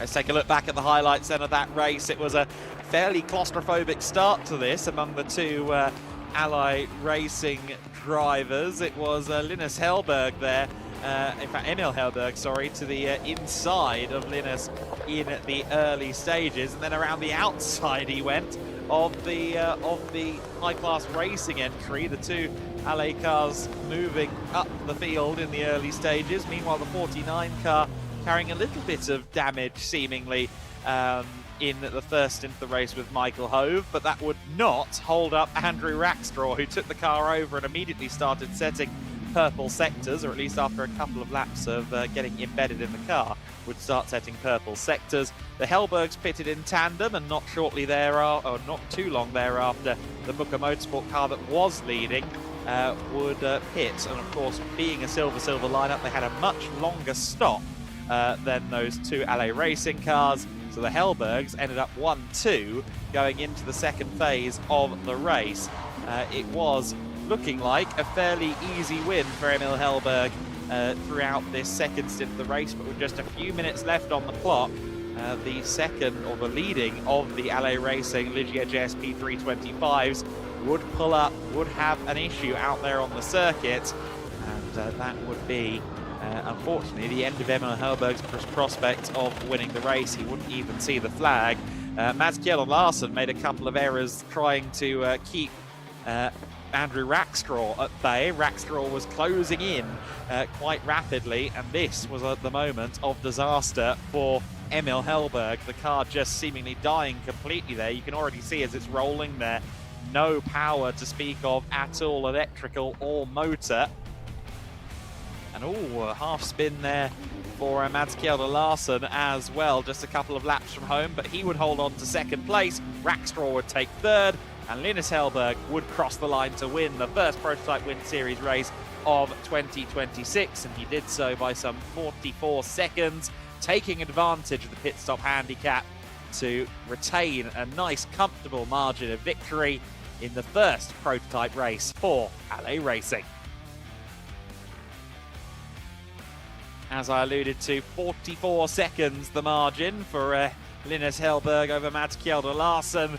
A much less comfortable affair for Larsen, who only had 3 seconds over Andrew Rackstraw by the end of it all. Andrew Rackstraw putting in a mighty effort in his stint, and I'm very interested to see what he can do from the start of the race tomorrow here at MotorLand Aragón. Emil Hellberg unfortunately classified 5 laps down after the car came to a halt. He'll be hoping to prove that he can fight for the win, possibly even take that win next time in the second race of the weekend. So the podium festivities will get underway shortly. Andy McEwen is in position, and the drivers will be making their way along in short order. In fact, I understand they're ready to go now. So let's go down to Andy and hand out the trophies. Thank you, Adam. Yes, Prototype Winter Series drivers gathered behind the podium, so let's get them out here to celebrate at the end of that entertaining first race of the weekend. Third position, we start with High Class Racing's Michael Hove and Andrew Rackstraw. Well done, guys. Third step of the podium for them. Andrew was charging towards the leaders in the closing stages. Second position goes the way of Mads Kjell Larsen and Tobias Bill Clausen. Well done. Second step for the BWT Mucker Motorsport squad. They just about held on, but only by a couple of seconds at the flag. The win, though, goes to LA Racing. Only one of their cars making it to the flag, but they were still able to claim the race victory thanks to the race winner, Linus Hellberg. And the Swede heads to the top step of the podium then, celebrating with the LA team down below. He is in position. The trophies can be handed out by assorted members of the GEDLICH Racing team, and handshakes all around. We've got Robin, Stefan and Jan from GEDLICH Racing on hand to present the trophies at the end of what was a fascinating Prototype Winter Series race, and Andrew Rackstraw in particular, very pleased with that. Photos to be taken, and then I think we've got time to dive in and have a chat with a couple of our Prototype Winter Series races. We've already heard from our race winner, of course, but I might try and see what the BWT and High Class Racing pairings made of that race, because in ever-evolving conditions, it was a proper sort of handicap race, as these Prototype Winter Series races often tend to be, with gaps coming down in the closing stages, and kept us entertained throughout the 50-minute duration. Photos then, I think, are taken down below. I'm going to have a word with a few of the drivers. Do you want to pop down here, everyone? And we'll start with our third place team, then High Class Racing. Pop downstairs. Andrew, start with you. You were in for the closing stages of the race, and oh so nearly got second place. Another lap, you could have been there. Could have, but that's racing. Well done to everyone on the podium. They all did a great job, but it's Michael's first race, so my first race with the team and in LMP3, so both of us are quite new to this all, but I think he's done a great job. Obviously, these are conditions really hard for bronze drivers, especially when every lap it's changing. So, but I've gone along with Michael well, and I look forward to a full season racing with him and High Class. And Michael, you had really the more difficult conditions at the start. It was so wet and so important to keep the car on the track so that Andrew had something to fight for later. Yeah, that was in fact my only job, to keep it on the track, and that's what I delivered. But not fast laps, but hopefully for better conditions tomorrow, I'll be able to progress. Yeah. Excellent stuff. Congratulations. Third place then for High Class. Now at BWT, Mads and Tobias. Mads, we'll start with you. you obviously were really feeling the pressure there in the closing stages, and you must have been quite grateful for that full course yellow. It gave you a moment to catch your breath. Yeah, it was pretty nice with the full course yellow to been hold behind for the last few laps. But then obviously still had to defend in the last few laps, and so easy to make a mistake, isn't it, in those conditions? Because, as Andrew said, they were changing every lap. Yeah, it was really, we got quicker in almost the last couple of laps, and I was quite busy looking at the rear camera. And Tobias, you were watching on from in the garage. How nervous were you in the closing stages? I mean, for me, yeah, it got a bit too close at the end, I think. So yeah, we were all jumping a little bit around, but yeah, we knew we had it. Well, congratulations, second position then for you guys, and Linus, a race victory. Again, you were in for the whole race though, and that meant it was a different story for you. You at least were able to adapt to the conditions over the full race, and after the pit stops, that seemed to benefit. Yeah, for sure. In the first stint was really difficult to follow the guys to my right, because the spray was so much. So yeah, I had to build a bit of gap, and then after the stop I was alone, and yeah, that made it a lot easier. Well, congratulations, guys. A really great display in difficult conditions. Congratulations to our Prototype Winter Series podium finishers then at the end of what was an entertaining first race of the weekend. They will take their trophies back to the paddock to continue the celebrations. We, though, turn our attention next to our final race of the day. It is the GT Winter Series cars up next.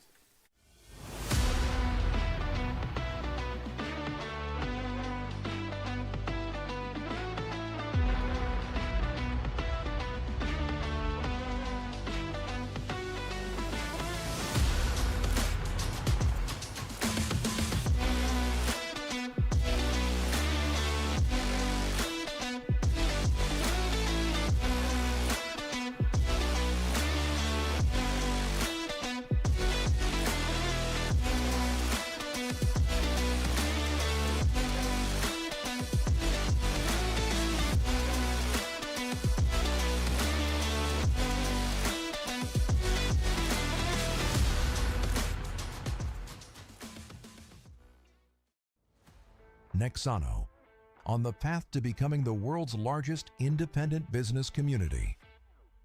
We connect entrepreneurs, experts, and decision makers across industries and across borders. In our digital ecosystem, people share knowledge, learn from each other, and grow together. Companies and talents gain access to relevant contacts, resources, and innovative projects. Our community stands for transparency, trust, and sustainable economic success. We create space for inspiration, collaboration, and new business models. Nexano, shaping the future of business networking, global, digital, and accessible to everyone.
Shifting focus then to the GT Winter Series.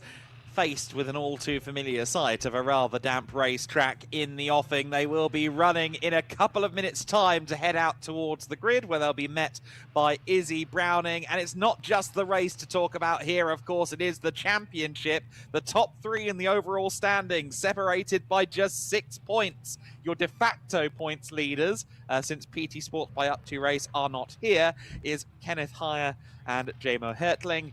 They are on 132 points. Meanwhile, tied in second place, Igor Klyer of PTT Racing, alongside Simon Orange and Marcus Clutton. They're both on 126 points, just 6 back from the de facto points lead. So some intrigue to be had there, and some intrigue to be had in terms of the entries that join us for this weekend. One of them is an additional Lamborghini from the Motorsport Racing squad. It's a GT3 spec car with some slightly different brakes on it. Therefore, it's running in the GTX class, since it's not quite to the BOP's homologation. And one of the drivers in it for this weekend is someone we know very well. Milos Pavlovic is in the car. As always, we are welcomed by Milos Pavlovic in this paddock, but Milos, you're in a slightly different set of circumstances this time, with another driver you're familiar with. Alessio Ruffini's not here, so you're in a GT3 spec Lamborghini with Mikael Fischbaum. You guys have had a lot of success together. Talk us about the journey with Mikael so far. Well, Michael is my, let's say, first gentleman driver that I've been working with since 2017, and we raced a lot in Super Trofeo. But now we have, you know, a different task, a new car to learn for him. So it's taken, you know, a bit of time, and it's going well, you know. So the journey is long ahead of us, and this is the beginning. Yeah, and it's been really exciting to see you guys. You won a championship in Italian GT together a couple of years ago. Obviously, you've done GT Open appearances, Italian GT appearances together. But first time here in the GT Win Series. And while the car is in GTX, of course, you'll be matching up against the GT3s, I'm sure. Is it the same as normal for you, just doing the endurance race at the end? Well, for me, yeah, I'll be always just coaching. That's the main thing I'm doing, and then you know, I'm gonna have a lot of fun in the last part of the 50-minute race, and hopefully still on a lead lap, and hopefully with a safety car close to the others, and so able to have some fun, and we'll see. But yeah, I'm here for Michael, and trying to make him improve and have a good time. And between Alessio and Michael, you've developed talents under the ASR umbrella, previously the Benaldi umbrella, quite a lot. Talk to me about the relationship with the team, because you're very common in these cockpits. Well, yeah, we date all the way back to 2014. Yeah. They kind of saved my life because I was out of racing.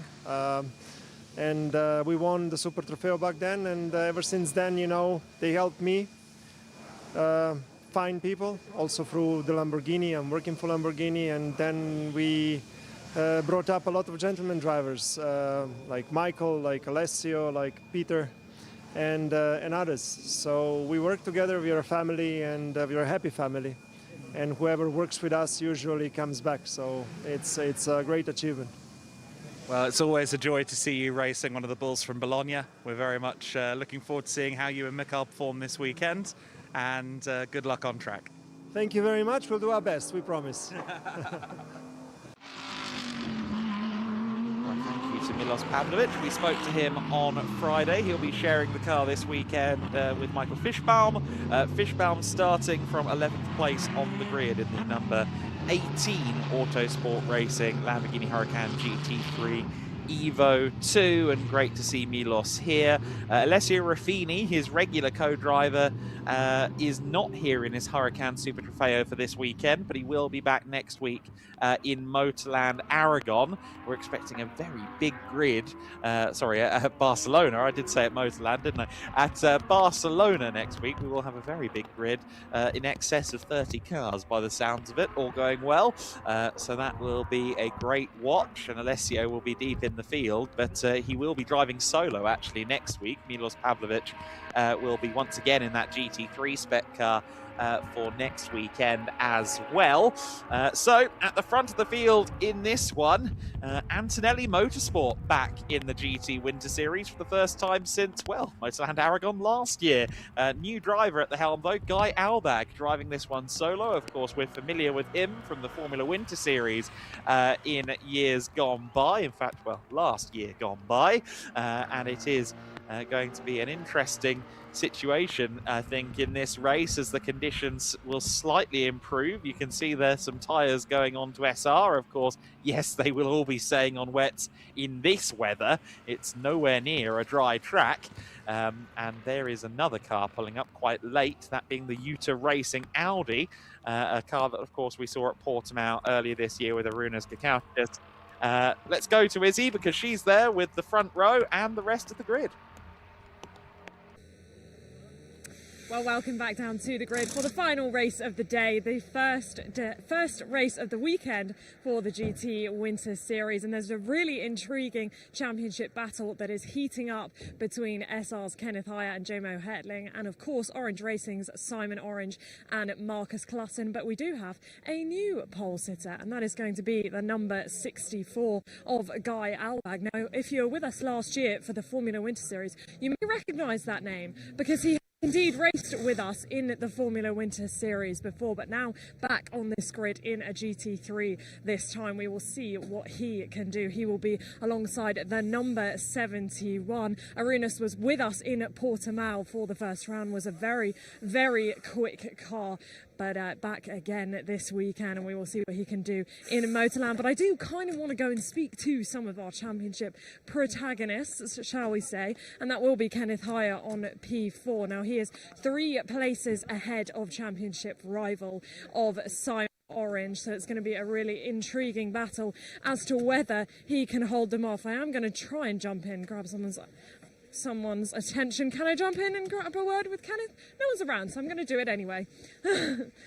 Well, Kenneth, I mean, this is getting spicy, isn't it, between you and Orange? You're 3 places ahead of your closest rival in the championship. You've been in this position before, though, in the Winter Series. How much confidence do you have right now? Confidence is the problem. Let's see what the other guys will do on the start, so want to survive the first lap without any incident, and yeah, have a straight fight with him, but not over-effing it. So we will see. It will be a good race.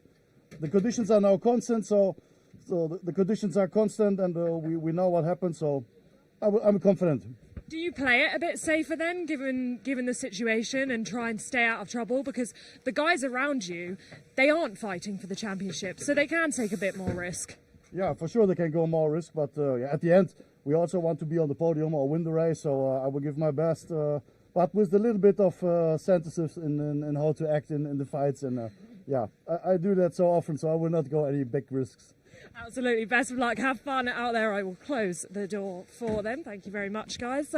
Right, we will continue back. I did want to try and get down to Orange Racing and get their thoughts as well. How much time do I have? I've got 3 minutes to do so. We're gonna walk swiftly. We're gonna walk as quickly as we possibly can and hope that we get there in time, because here is the number 67, and I can see Marcus just opening the door now. I'm gonna grab a word and jump in. Well, we've just spoken to Kenneth, who obviously is your nearest rival in the championship. He's saying he needs to play it a little bit safe. What's the mindset for you guys? Well, yeah, you've got to be a little bit safe when it's this wet, but no, we have got to advance, and we've got to try and beat Kenneth. So that's the goal. Try and keep it on the track and try and get ahead. How tricky were the conditions on the way to the grid? Is it still looking pretty wet out there? Yeah, it's very wet and very slippy, so yeah, first job, keep it on the track. Second job, try and make some progress. Best of luck, have fun out there. Right, I will get out of the way of the door. We will continue back though, because that is the last of our GT3s as we continue back to the Cup classes. And we don't always get a chance to show you these Cup classes, but I wanted to come back anyway to show you the number 7 of Eagle Clier. Now, they came into this weekend on tied points with Orange Racing, but of course the way the points system works, fewer cars in this class, meaning that of course Orange Racing and the SR team are going to have the chance to score more points, and that will make this fight intriguing. Let's see what happens.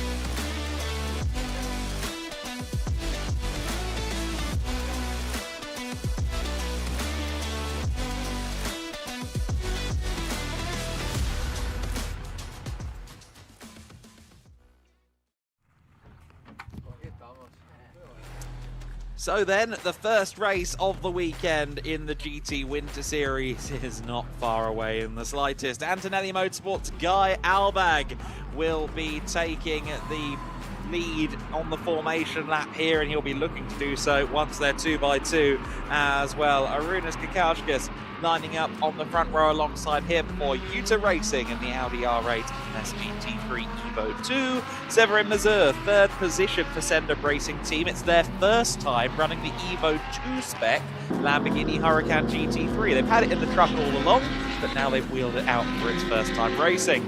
Kenneth Heyer, fourth position on the grid. He'll be looking to get some points on the board, of course, looking to retain and or extend that overall point advantage in the championship. Finn Zulauf, he will be one to watch. Keep an eye on the Little Molly Team Engstler Lamborghini from P5.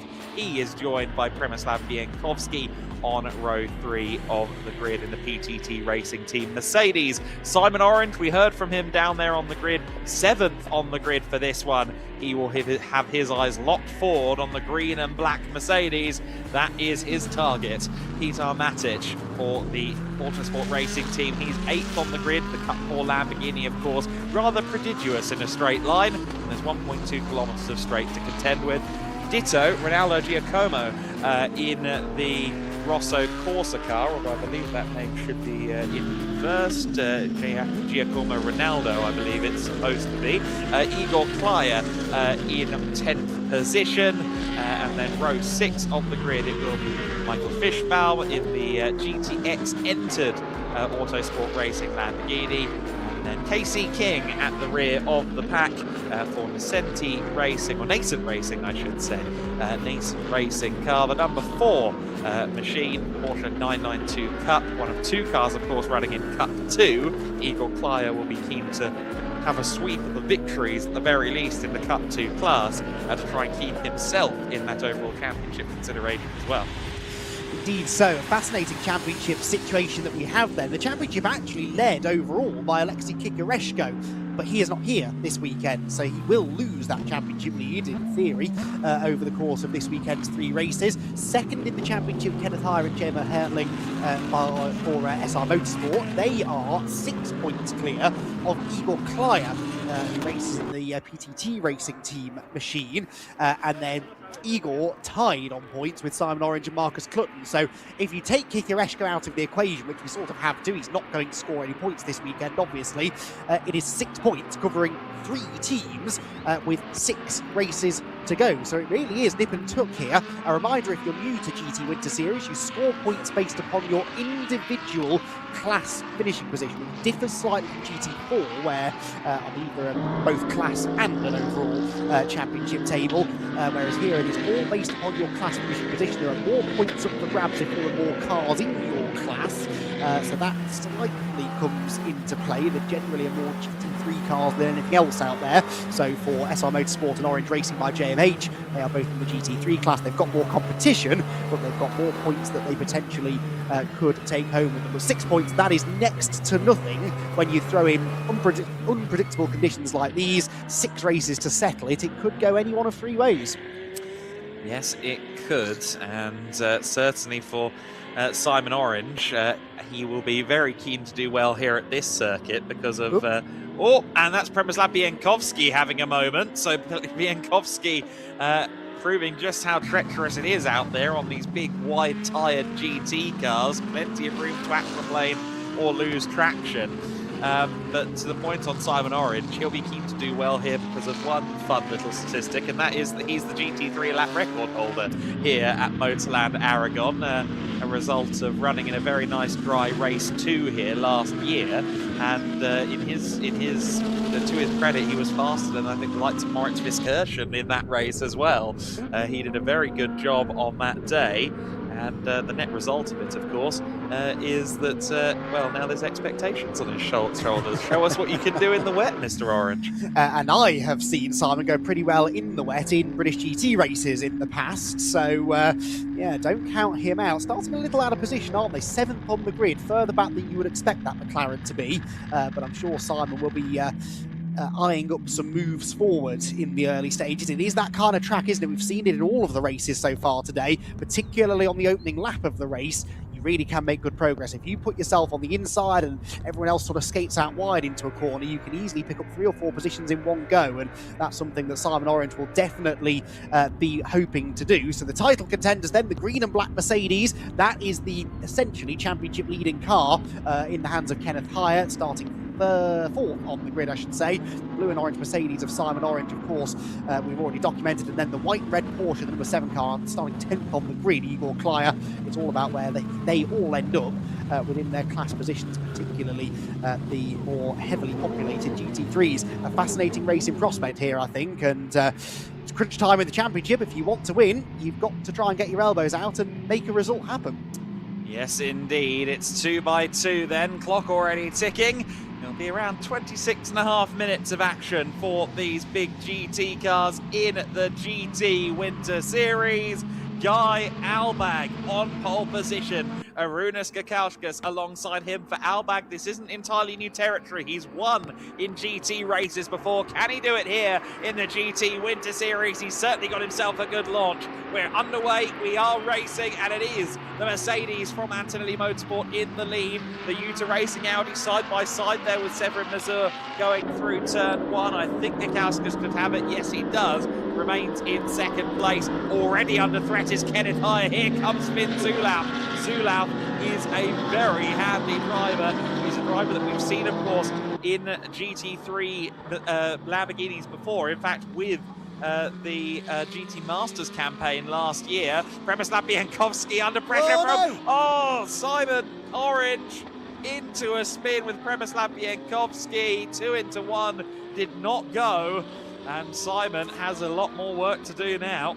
Oh, I'd love to get another look at that. I couldn't quite tell, really, who was to blame. Oh, Bienkowski nearly gets the car beached in the gravel as well. Look at this for the race lead, though. Gakauskas looking to the inside of Guy Albag, down the hill through 8 and 9. Guy Albag cannot get away yet in that Mercedes, and the GT Racing Audi is all over him as they head towards the turns 12 and 13 section. In fact, wide goes Albag. He slides over the curb, and this is Gakauskas' opportunity, side by side. Thinking halfway around the opening lap. It is Audi versus Mercedes, and it's Audi to the front of the field, or is it? They're both a bit scrappy, and this could well bring Severin Mazur into play as well. Indeed, it has done. Yeah, I think Albag there was trying to do the cut back there and try and get himself around the outside at turn 13, but it wasn't to be. Very deep into turn 14. That will make his angle of attack worse for turn 15 and maybe slightly compromise his run onto the long back straight. Indeed, look at Gakauskas, has maybe 3-4 car lengths already. We ride on board with Guy Albag there. I think there was a little bit of an adjustment as he ran down towards turn 16, but where is the Lamborghini in relation? It's tucked right behind him. Severin Mazur with the Evo 2 Lamborghini, very late on the brakes. Is it too late on the brakes? Yes, it is. He goes straight on, and Guy Albag continues on into second place. Mazur will continue in third. Kenneth Hire still working hard to keep Finn Zulauf at bay for 4th position. Yes, but Hire 4th, that's 4th in class. Of course, Simon Orange will be 7th and last in class. So from a championship perspective, that is an absolute disaster. Igor Klyer, of course, does have some Cup 2 competition in the same shape of the KC King, but should be good for a class win there. Hire wide at 1, and that opens the door for Finn Zulauf. Is the Lamborghini through? It is, and just ahead of them, Guy Albag was sideways again over the exit curve at 2. A lot of them really flirting with disaster in these conditions as they try and find out exactly how much grip they've got to play with. It is Arūnas Gakauskas, though, that leads at the end of the opening lap. 1.7 seconds the margin. Back to Guy Albag, then Mazur, then Zulauf now, of course, into 4th, and then Kenneth Hire in 5th position. So in fairness, not a huge amount of damage being done as it stands in the championship after that spin for Simon Orange. The question now is whether he can get back on turns with the GT3 cars by the end of the race. Yeah, absolutely. That's going to be a tall order. And, well, Zulauf into P4. I don't think he's done yet by any stretch of the imagination. Quite the combination that Mick Molly Team Exeter have in that car this weekend. Felix Hirsiger, the reigning Raffaele Pirelli champion in Ferrari Challenge Europe as well. He is going to be in that car for race number 2. I think we're in for a little bit of a treat watching that progress unfold. You see there the leading Cup cars making their way through shot. There is Igor Klyer, and there is Simon Orange. Of course, those two are tied on points.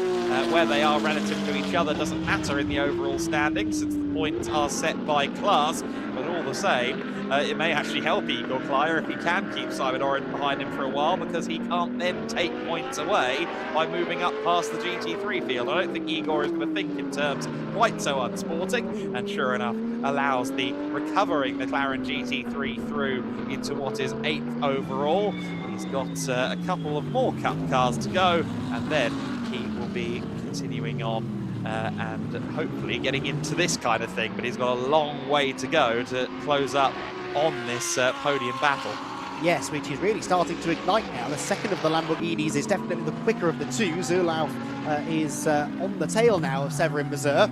That was an outright fastest final sector as well. There goes Simon Orange, who is, as you said, ahead of Igor Klyer. Klyer, though, really in the best position of any of the title contenders because he's leading his class. Okay, he'll score fewer points because it's a class of 2 as opposed to a class of 7 in GT3, but he is at least winning in his class, something that neither Kenneth Hire or Simon Orange can say they're doing. Only one car, as we've documented, that being Ronaldo Giacomo's Rosso Corsa Ferrari. And as these two Lamborghinis battle, of course... Oh, well, I was about to mention the Cup 4 car. Sorry, no, it's not Cup 4. I beg your pardon, that's the 18, isn't it, that's gone around. That's the GTX Autosport car of Michael Fishbaum pointing the wrong way. Hard to tell exactly where that is. That is approaching the final corner, I think. Yellow flags at turn 17, yes. So that would track. And now just going to get the car back around. 3-point turn, maybe. It's difficult to find reverse on a GT3 car, but he'll do his darndest to get the car cleared and get it underway. The good sign for us, of course, is that we saw that the car still has power. Kauskas, meanwhile, has a lot of power, clearly, because he's 3.8 seconds clear at the line, probably over 4 seconds clear now of Guy Albag. Let's not forget, Kauskas is a driver. He's a bronze-rated driver, but he's been coached and developed brilliantly by the team at GT Racing. Jonas Gelsen is chief among those working to make him a better driver. And, well, proof is in the pudding as he strides away in the lead now. Albag second, Mazur third, and Finn Zulauf challenging for fourth. Certainly not a bad measuring stick for Severin Mazur, especially now that they're on identically spec cars. Michael Fishbaum, by the way, did get going again, which is good news, so there's no need for yellow flags or worse, a safety car period for that car to be recovered. Severin Mazur, again, adventurous under braking, and then sort of moved back over to the racing line, forcing Zulauf onto the outside curve on the entrance to the corner, but actually he nearly converted that into an overtake in the end.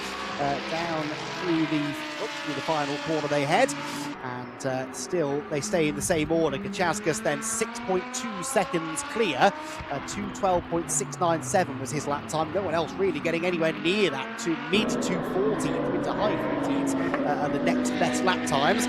Here's the pair of Lamborghinis on your screen who are setting those times. Again, Guy Albag runs wide over the curb. Turn 2 and Mazur is off now. Mazur with a wobble as he turned into 3. What was that all about? That almost looked as though he had a tyre going down, but no, all of the Pirelli rubber seems to be inflated, but that loses in third position. Zulauf goes through, and that was really important because I think Zulauf was quicker than Mazur, but maybe not quick enough to make an easy overtake. In the end, it was made easy for him with the mistake for the black Lamborghini, and the Sendon Racing team driver loses a position. There went the leader.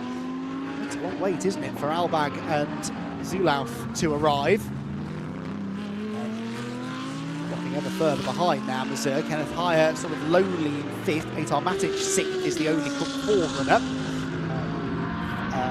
Giacomo got 1 solo entry in 7th position ahead of Simon Orange. Simon Orange's pace 2:15, so doubly frustrating really. It's comparable to cars running inside the top 5, but he is running the best part of half a minute behind them. Yeah, that's going to be rather frustrating, but of course made his own bed, or at least it looked like he made his own bed. It was kind of hard to tell whether it was really on he or Premislav, but certainly they met in the middle there as they went side by side through turn 4, and the net result was all the same, trying to win it on the first lap to an extent, and there's always a risk of contact. Finn Zulauf in the slipstream then on Guy Albag, having already dispatched Severin Mazur. He's trying to make it 2 over the course of a lap. He was a bit later on the brakes initially, but then I think lifted out of the brakes a little bit, and now is through. I thought that the traction would be better there for Guy Albag on the outside. I dare suggest he thought so as well, but no. Finn Zulauf up into second place, and goodness me, that was getting a little bit leery underneath him at turn 18. I don't think Guy Albag's got an abundance of traction anywhere right now. The rear end of that Mercedes AMG really fishtailing around. He's got Severin Mazur to the inside, and he just couldn't commit to the corner there. Albag runs very wide in the Antonelli Motorsport Mercedes, bounces over the curb, and somehow through all of that is still ahead of Severin Mazur. But every time he tries to do anything really, brake, steer, accelerate, the back of the Mercedes seems to try and swap ends on him, and that cannot be a comfortable or enjoyable experience. So then the gap between Gachauskas and Finn Zulauf is only 8.6 seconds. That is a fairly significant gap, so maybe only is not the word, but Finn Zulauf is a very quick driver, and I'm going to keep an eye on those sector splits to see what he can do. In fact, in the first sector, Gachauskas was actually faster, but we'll see how that unfolds as we continue on. Severin Mazur is looking really feisty here up against Guy Albag. I get the impression that Albag's car isn't doing all the things he wants it to do. He's doing a lot of things he doesn't want it to do, I would say. Case in point, again, just can't keep the rear end in check, and Severin Mazur now sees a good opportunity to get to the inside into turn number 12, and I think he will go through. Well, maybe not. Guy Albag is desperately late on the brakes. They bang doors on corner exit, and that's damaged the Mercedes. I think that might have blown a tyre. Oh, no, it's broken suspension, I think, on the left rear corner. The wheel is loose, and that is, unfortunately, the end of the road for Guy Albag. If he was struggling with rear grip before, he certainly will be now.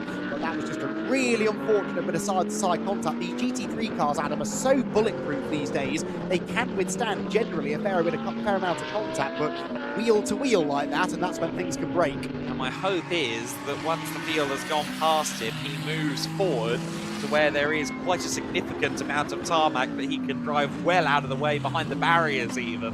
And then we don't need a safety car there, because it does look like the car can at least move forward. So let's hope that Guy Albag cleans up his own hazard, as it were. We'll keep an eye on that one. Fastest final sector of all, last time by, belonging to Finn Zulauf. However, across the lap, Gachauskas was still quicker. Yeah, but Finn is getting to grips with that car. He's not been in clean air very much in this race. In fact, yes, I think that was his first lap, wasn't it, in fully clean air. He might yet be able to go even quicker than that before the race is run. There is the Rosso Corsa Ferrari, the G96 Challenge car that leads in Cup 1. Ronaldo Giacomo at the wheel. No competition in that category, unfortunately, but he's running a very solid 6th place overall. Next car behind him, though, is Simon Orange, who is lapping about a second a lap quicker than him. Of course, Simon now into 5th position in class with the demise of Albag and the spin for Biankowski earlier on. That's 5th position now for Orange. Only 1 position in class behind Kenneth Heyer. So as far as damage limitation goes, that is pretty decent. Full course yellow out on the circuit, and that is because of Guy Albag's car. So evidently not able to move it to a position of safety on his own, but only a full course yellow. I tell you who won't be pleased about that. Simon Orange. He'd like a safety car, wouldn't he? Yes, although we did have a full course yellow in a race earlier on that became a safety car, didn't we? That is a point, and it's the same situation where the field was just about to approach the stricken car. So if we do get a safety car, that really is quids in for Simon. Yes, he's got 2 cars between himself and Kenneth Heyer that he will have to overtake, but he should be able to do that. And as far as their relative lap times are concerned, Kenneth's best lap of 14.7, Simon of 14.9, so very comparable. If he could get to Kenneth Heyer, then he could give him a bit of a race, I think. I reckon he could find a few tenths if he needs to once he sees the Merc's rear end. We'll keep an eye on that then, see whether we do end up going from full course yellow to safety car, whether it just remains an FCY. We're looking a bit wide there, riding on board with Severin Mazur, clattering over the curb on the exit of turn 15. Was talking earlier on to Kevin Morocca, who to call him just the driver coach down there at Sendham Racing Team would be wildly understating it. He's in charge of just about everything. He's the team manager, he's the driver coach. He's got a very capable but quite small team there with him. And as he said, starting from zero all over again. coming into this event, because they switched from the Evo 1 over to the Evo 2 spec Lamborghini Huracan GT3. Safety car has now been declared, so we are going to bunch the field together. We are going to bring Simon Orange back into proceedings. And that is going to be a very compelling race moving forward, as will the race at the front, because Finn Zulauf will be brought in right within range of the race leader, although there is lap traffic between the two, I will note. Michael Fischbaum is between Gachauskas and Zulauf. Yes, but it will still be less than a 7.5 second gap, won't it? So that's still a net win for Zulauf, who, by the way, just before the full course yellow was called, went 0.8 quicker than Gachauskas in the first sector on the previous lap, and that was not full course yellow effective. That came out when they were in sector 2. So there's definitely pace in that Liquid Moly Team Exler Lamborghini, and I think that Finn Zulauf, as long as he hasn't taken too much out of the tyres, we did see him running well offline down the back straight a moment or two ago to find the wet stuff, try and cool his wet Pirelli tyres down, but he is going to be on a mission when we go racing again. Just the one car, as you said, between himself and the race leader, and potentially a pace advantage lying with the Lamborghini. Yeah, absolutely. Going to be an interesting one. Of course, there shouldn't be too much between them in a straight line. BOP does what it does, and sometimes that takes power away or adds weight to things of that nature. But they are the same very similar 5.2 litre V10 engines in the top two cars in this race, top three cars in this race, as a matter of fact. Of course, Kenneth Heyer will be hoping that he doesn't come under too much threat from Petar Matic and Ronaldo Giacomo just behind, coming down towards the first corner, because again, we know how quick those cars are in a straight line. It is quite a small straight down to the first corner, but still, if Gachauskas stalls us on the way to the safety car restart, that could be a lively threat for Kenneth Heyer. Yes, exactly, and that could well play into the hands of Simon Orange behind him. So Simon, with those two cars to get past, will certainly be keen to see the SR Motorsport Mercedes get delayed in something. We'll see how that all pans out. Hopefully it won't be too much longer before the safety car can be brought in. Maybe one more lap after this one. We'll see in a moment whether the Mercedes has been recovered or not. It was stopped just out of shot to the left-hand side of screen, so as we pan round, we'll see what the situation's like. Recovery vehicle on the exit of turn 13, the teams are being told, but is it still on the exit of turn 13? Yes, it is. So one more lap behind the safety car. Away trudges Guy Albag. Oh, nearly slipped on the top of the Armco barrier. But yeah, that's a shame, really. He was clearly struggling with the handling of that car, but was still on course potentially for a podium finish, and really unfortunate bit of contact that perhaps, 7 out of 10 times wouldn't have done any damage. On this occasion, his luck ran out a little. Yeah, it was unfortunate. It's all about the angle of impact, isn't it? And on that occasion, it was a fairly hefty hit to the Mercedes, and testament to the Lamborghini that Severin Mazur remained uninhibited by that one. So 3 Lamborghinis in a row there, but the car that's second in the queue is Michael Fischbaum in the Autosport Racing entry. The German racer has run with Milos Pavlovic, we heard from earlier on, for quite a few years.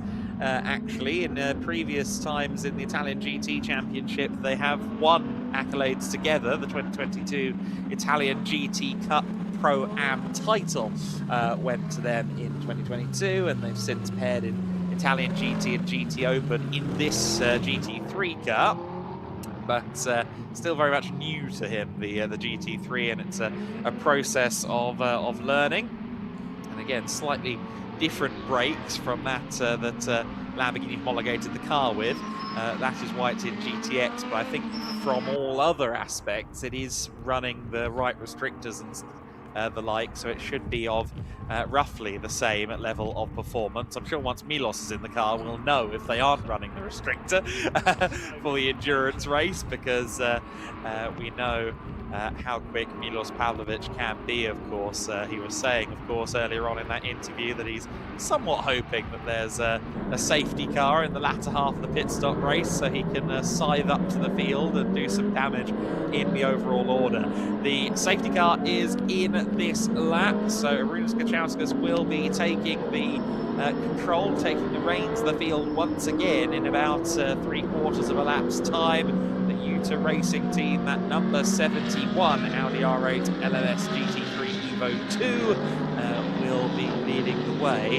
And I suspect, certainly if I was Arūnas Kachauskas, I would be pulling the pin as soon as possible to try and get what could well end up being 2, 3, maybe more seconds over Finn Zulauf with that car between them. I think that's absolutely the right call, isn't it? Go early, go maybe before turn 16 even, and just use those final 3 corners to gap the car behind, because Zulauf cannot overtake it before the line. And I should say, while we're under safety car, a big thank you to PTT Racing, as well as I think some of the hands down at both Michelin and Pirelli, who of course are both here supplying the prototype series, and then the GTs, the GT4s, and the formulas in the case of Pirelli, because the safety car arrived to the circuit. It was driven by one Stefan Lerner, if you're interested, the championship coordinator for a lot of these series, but it arrived with quite a damaged tyre, we believe owing to a pothole,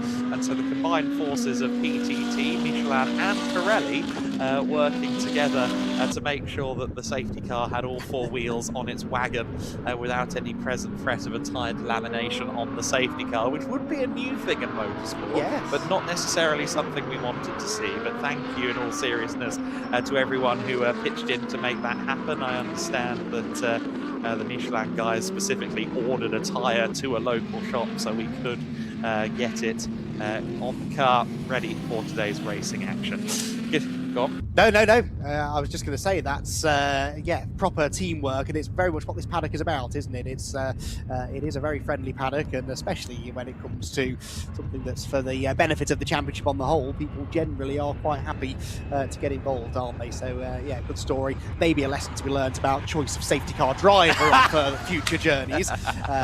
Pothole is a story. I'm sure that's an excuse I've come out with in the past, and I'm sure I'm not the only one. Myself and Mark Hilgenberg think it was more drifting. So then, Arūnas Kachauskas is going to take this race back to green flag conditions. I think he'll have 3 more laps to do once he crosses the start-finish line. He's yet to go, coming to turn 16, but I think coming out of the corner, once he's got the thing straight and narrow, he will punch the throttle. He does so now. Yes, he does. Finnbaum has indeed been caught slightly out there, and for Finn Zulauf, this is now going to be agonising because he's stuck there behind, and of course Severin Mazur could take advantage here. They peel 3 wide, and I think before the line there, Mazur got through. Yes, by a few hundredths of a second, Mazur had passed Zulauf before the line, but now Zulauf worked his way back around the outside, and I think that Mazur should get away with that now that the Liqui Team X, the car is back ahead. Kenneth Heyer is a factor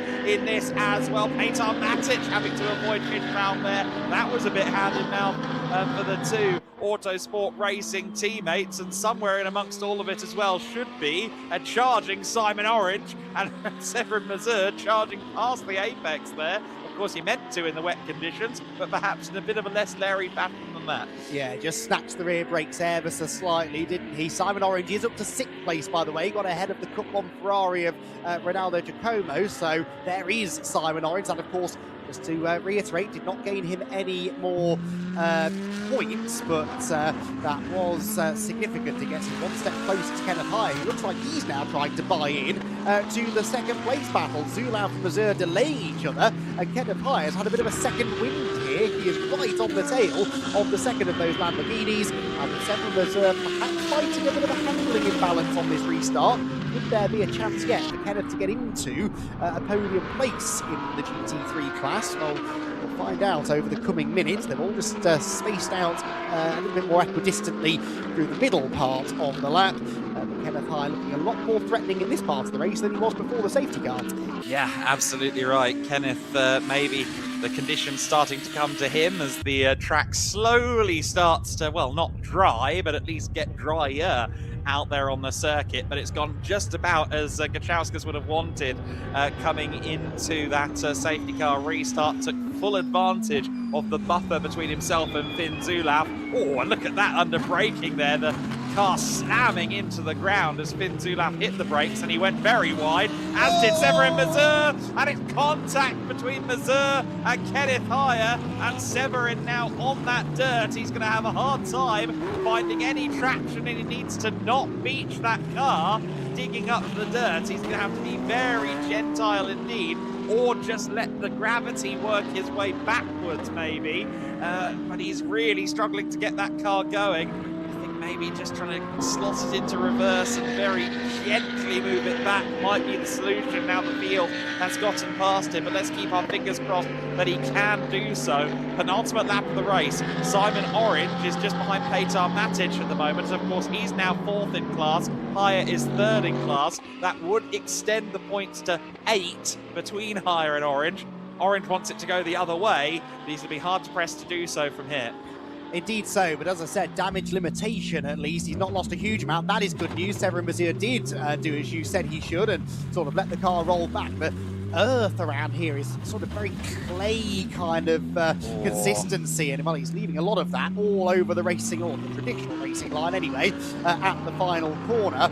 But very difficult to find any grip on that dirt, especially when it's wet. And yeah, he's done a good job there, has Severin Mazur, to get the car back underway. So that means green flags will be back out at turn 16 by the time the leading cars next get to that part of the track. Simon Orange then, 5th position, chasing after Petar Matic. He's not going to have time, I don't think, to improve on that position anymore. But it does mean at least that he is scoring a decent chunk of points, and bear in mind Igor Klyer is still leading in his category. That is significant, because actually it means that Simon Orange is possibly still going to be scoring about the same number of points as Igor, despite the fact that he is not leading the class. Safety car restart under investigation. That, I suspect, was that temporary change of second place before the line. Of course, and now we watch here, because there's so much dirt down, I'm sure the pit crews will have been telling the drivers, just be careful and stay wide. You were doing so already, but stay wider if you possibly can. But there is something to be said as well for that Heyer and Mazur collision. Mazur was very much coming across Kenneth, in my view, but that will most likely at least be looked at, and well, that could be a factor looming as well. Yes, indeed so. I mean, it was, for me, the definition of a racing incident. It was just the two different lines merging. Whoops, that's Biankowski off again. And that is... turn 17. Turn 17, yes, it is again. Same part of the circuit as we saw Fishman have the spin earlier on. Gets going, possibly got caught out by the dirt that's been laid on the circuit around that part of the track. Second spin for Biankowski, and he nearly had one on the green flag lap, so he's maybe not been feeling at home in the conditions. One man who is, though, is Finn Zulaf, who on the previous lap was 1.9 seconds quicker than Arūnas Kačauskas. It was a new fastest lap of the race, a 2:11.0, and he began this, the final lap, 1.9 seconds behind Arūnas Kačauskas. Can he get there? Can he make a move? It's going to be another nail-biting finish. Well, there's about 5 apexes there. He can make all of the difference from here until that long back straight.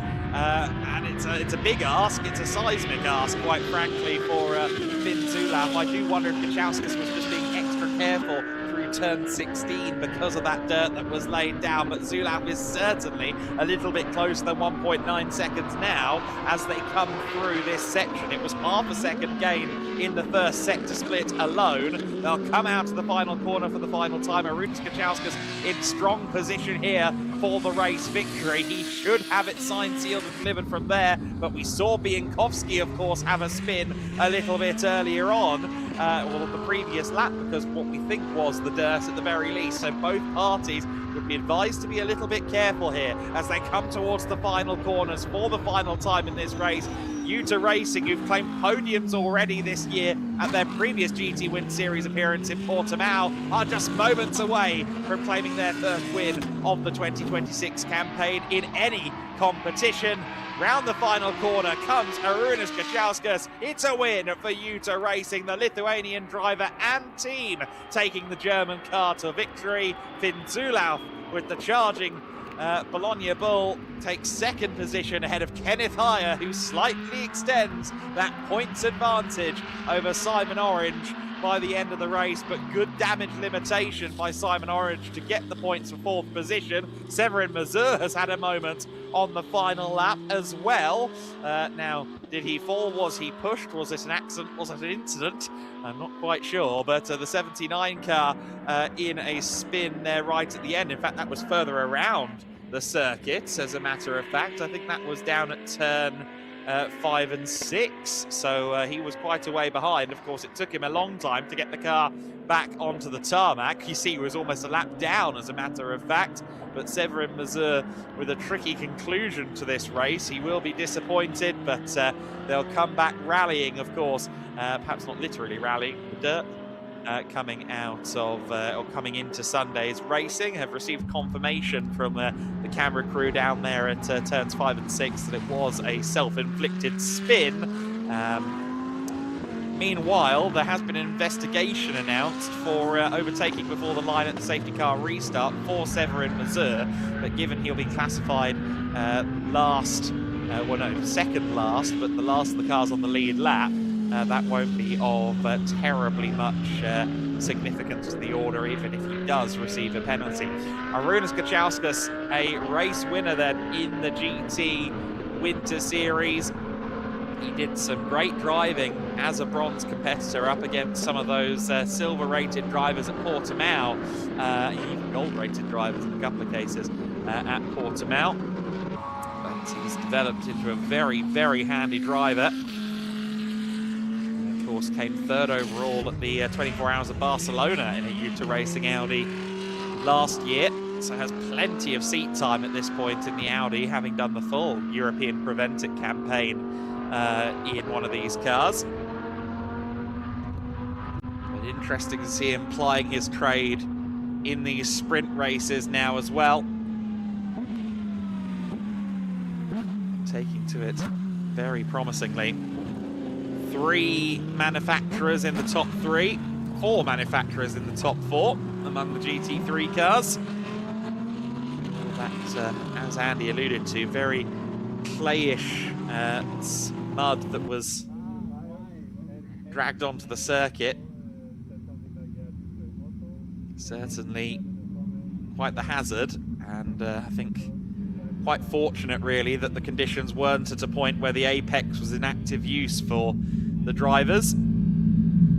Everyone's straying wide at that hairpin anyway, so the dirt pulled onto the road by Severin Mazur, not a consideration particularly ultimately down at turn 16. One more lap, Finn Zulauf will be thinking, and I could have had that P1 spot, but he'll be happy enough with 2nd place. We'll see what Felix Hirsiger can do on Sunday morning. I'm very excited for race 2 on Sunday morning. I do quite strongly advise you don't miss it. It will be going to green flag just before 12:30. Well, 12:30 exactly will be the green flag for race 2 in the GT Winter Series, as Arūnas Gudžiauskas gets out of the car. But the reason I'm excited for that is because we're going to have some of the real heavy hitters, Jamo Hertling, Marcus Clutton, Felix Hirsiger, all on the circuit at the same time, and in the GT3 class, and I think that is going to be a lot of fun to watch come Sunday lunchtime. Certainly that is a race that I'm very much looking forward to. But for now, certainly, Arūnas Gudžiauskas can be very pleased with his performance in that race. Effectively a runaway leader by the time the safety car came out. Once the safety car did come out, he managed it to perfection.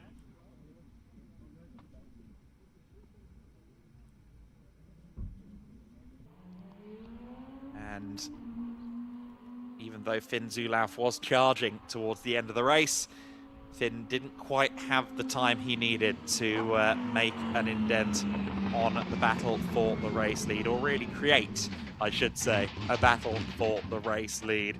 For Arūnas Gudžiauskas then, it will be the top step for the first time in the GT Winter Series.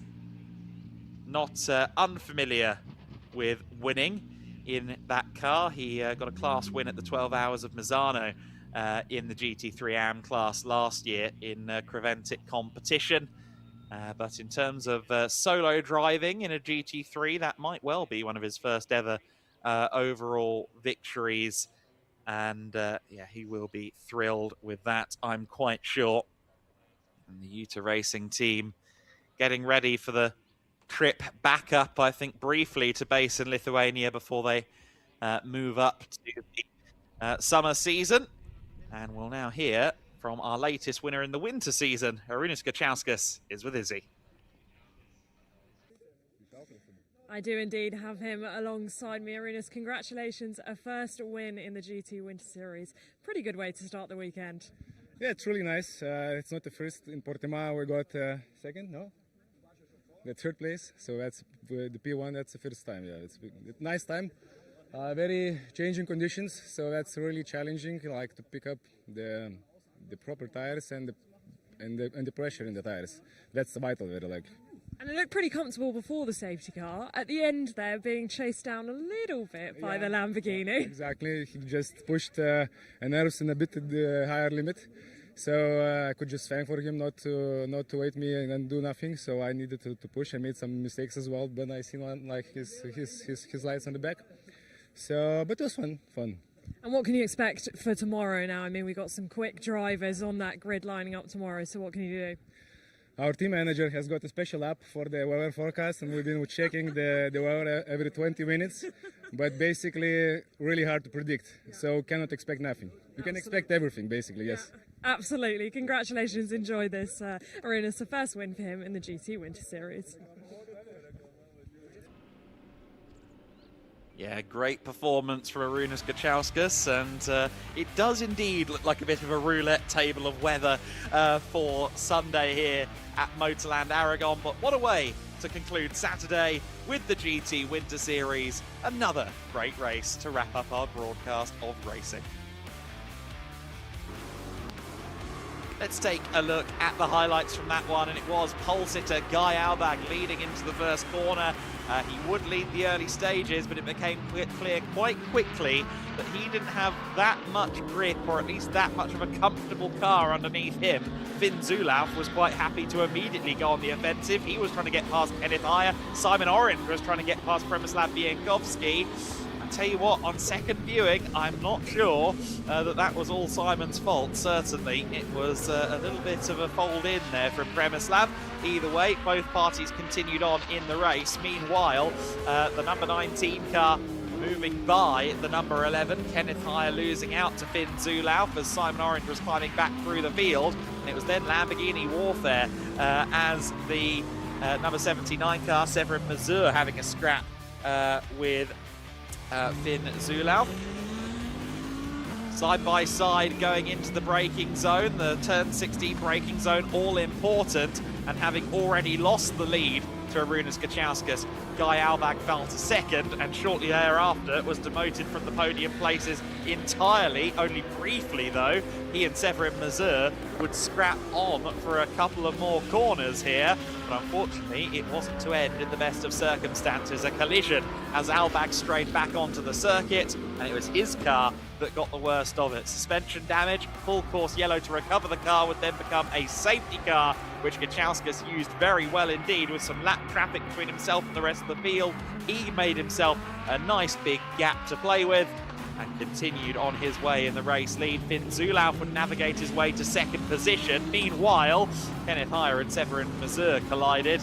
Definition of a racing incident, said Andy McEwen, and I'm fairly inclined to agree with him. A lot of dirt left on the ground by Severin Mazur's recovering car, and Przemysław Bienkowski was caught out by that. The top two across the line, Gaižauskas was being closed in by Finn Zulauf, but Zulauf couldn't quite get there in time. Kenneth Heyer rounding out the podium and extending the points lead to 8 in the overall championship.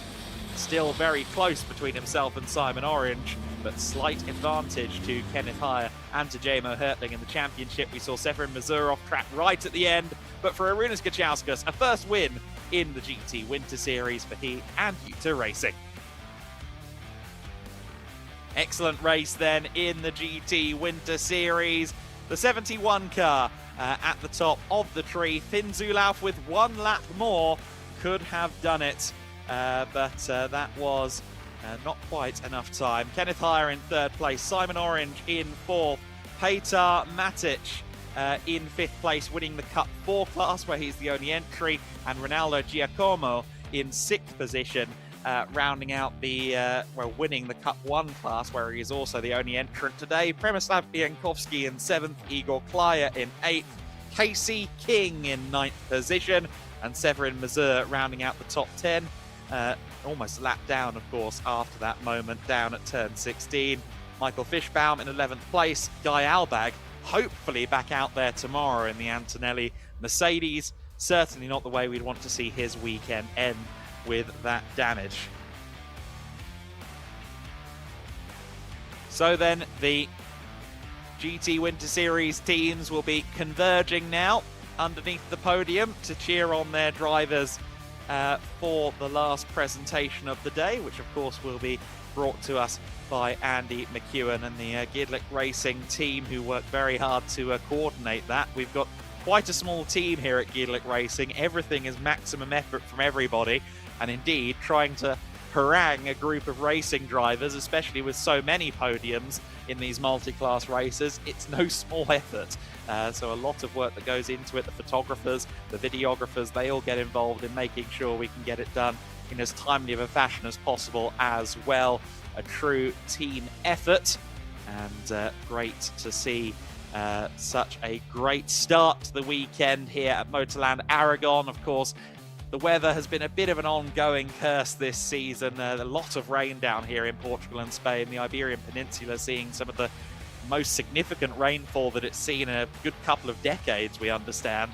And that's an unfortunate consequence of the winter sometimes. But hopefully in 2027, we'll see some more of the lovely weather that we've had at times in the Winter Series seasons past. And rain or shine, our fabulous teams put on a brilliant show for fans and spectators here on the live stream and on the track.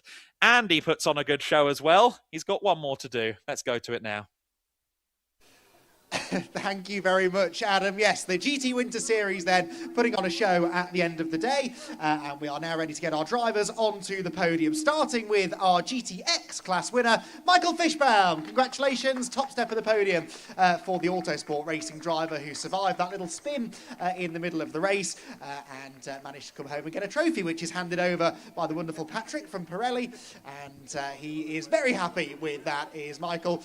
And just to stay on the top step for a second, we're going to take some pictures. This is, of course, Michael's first time with us on the Winter Series podium, and he is going to pop down. I'll just ask him a quick question or two. Careful. You had a couple of slip-ups in the race as well, Michael. Difficult conditions out there. Difficult, and you know, I haven't been racing for half a year. It feels like it. So it's the first time out there again. It was great. A great team. Great organization. Thank you very much. Come back next year. That's what we like to hear. Thank you. Congratulations. Michael Fischbaum gets the win in the GTX category. And we move on now to Cup 4, where once again there was just the one car entered. So a class win goes the way, not for the first time this year, of Petar Matic. Well done. Onto the podium he comes. Trophy to be presented once again. And Petar Matic, who's got a few of these Winter Series trophies now in his collection. Again, no competition in the class, but he will be very happy indeed with a strong result. Photos to be taken by our wonderful Laurie, part of the GEDLICH Winter Series photography team, and it is a team. Let's have a chat with Petar. Congratulations, another trophy for the collection. Thank you. How was that one? Amazing race. I really enjoyed that drive and the race. It was nice conditions. Yeah, very nice race. Do you enjoy it when it's a bit damp and a bit slippery? Do you like those conditions? Yeah, I like it. Yeah, it's good. You know, for get some better feeling about the car and to feel the car better. Yeah, it's good. I really enjoyed it. Excellent. Congratulations, Petar Matic, our winner in Cup 4.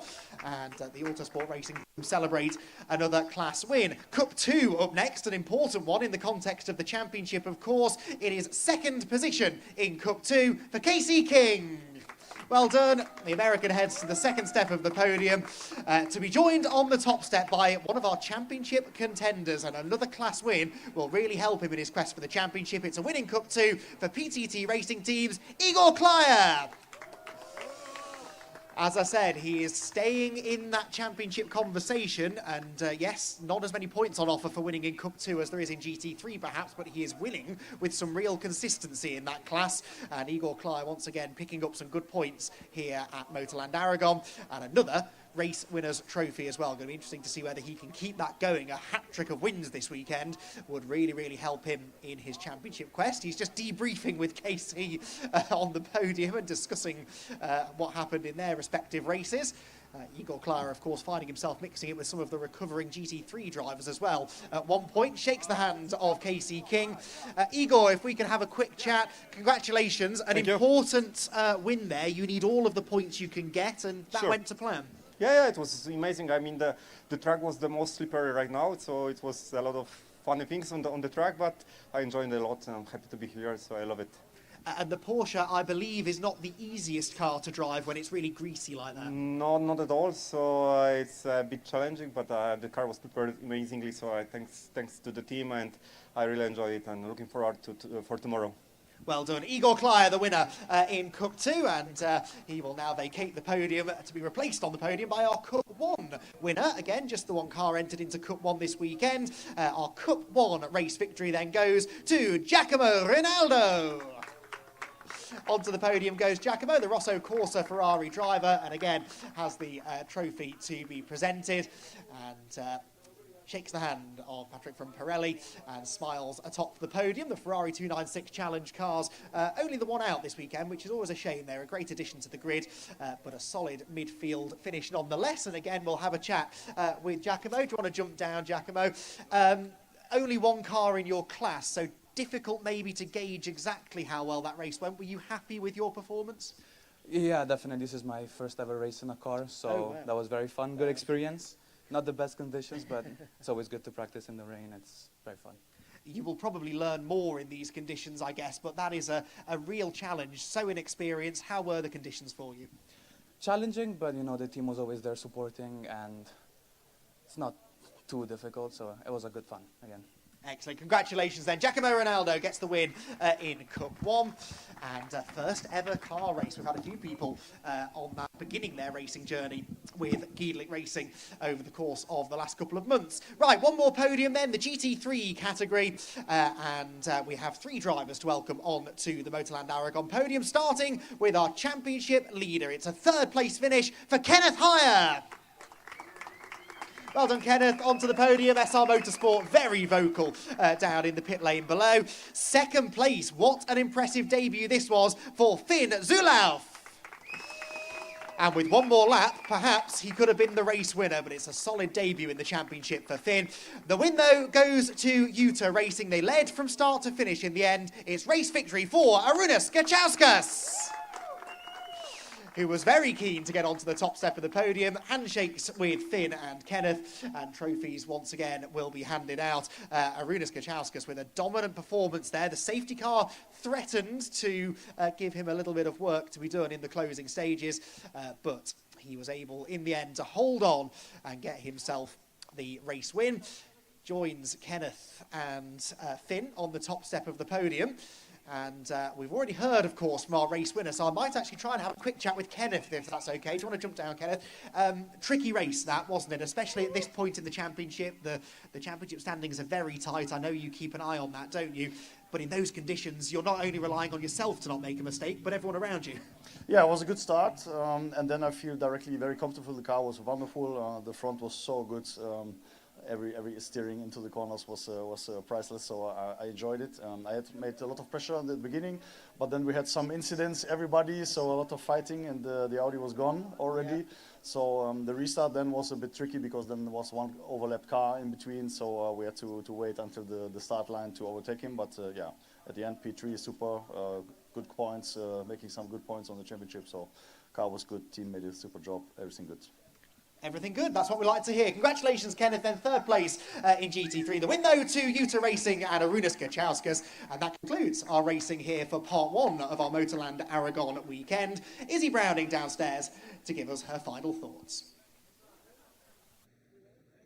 Oh, thank you, Andy. It does indeed conclude the day here at MotorLand Aragón. And I think it's fair to say that it has been a very interesting day across all 4 of our categories. And the best part is, of course, there is plenty more racing coming up tomorrow. Make sure you join us again from 9:25 local time. We'll see you then.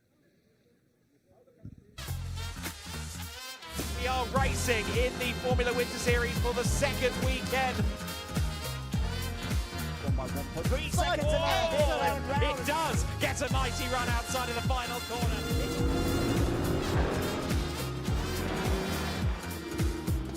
Ooh.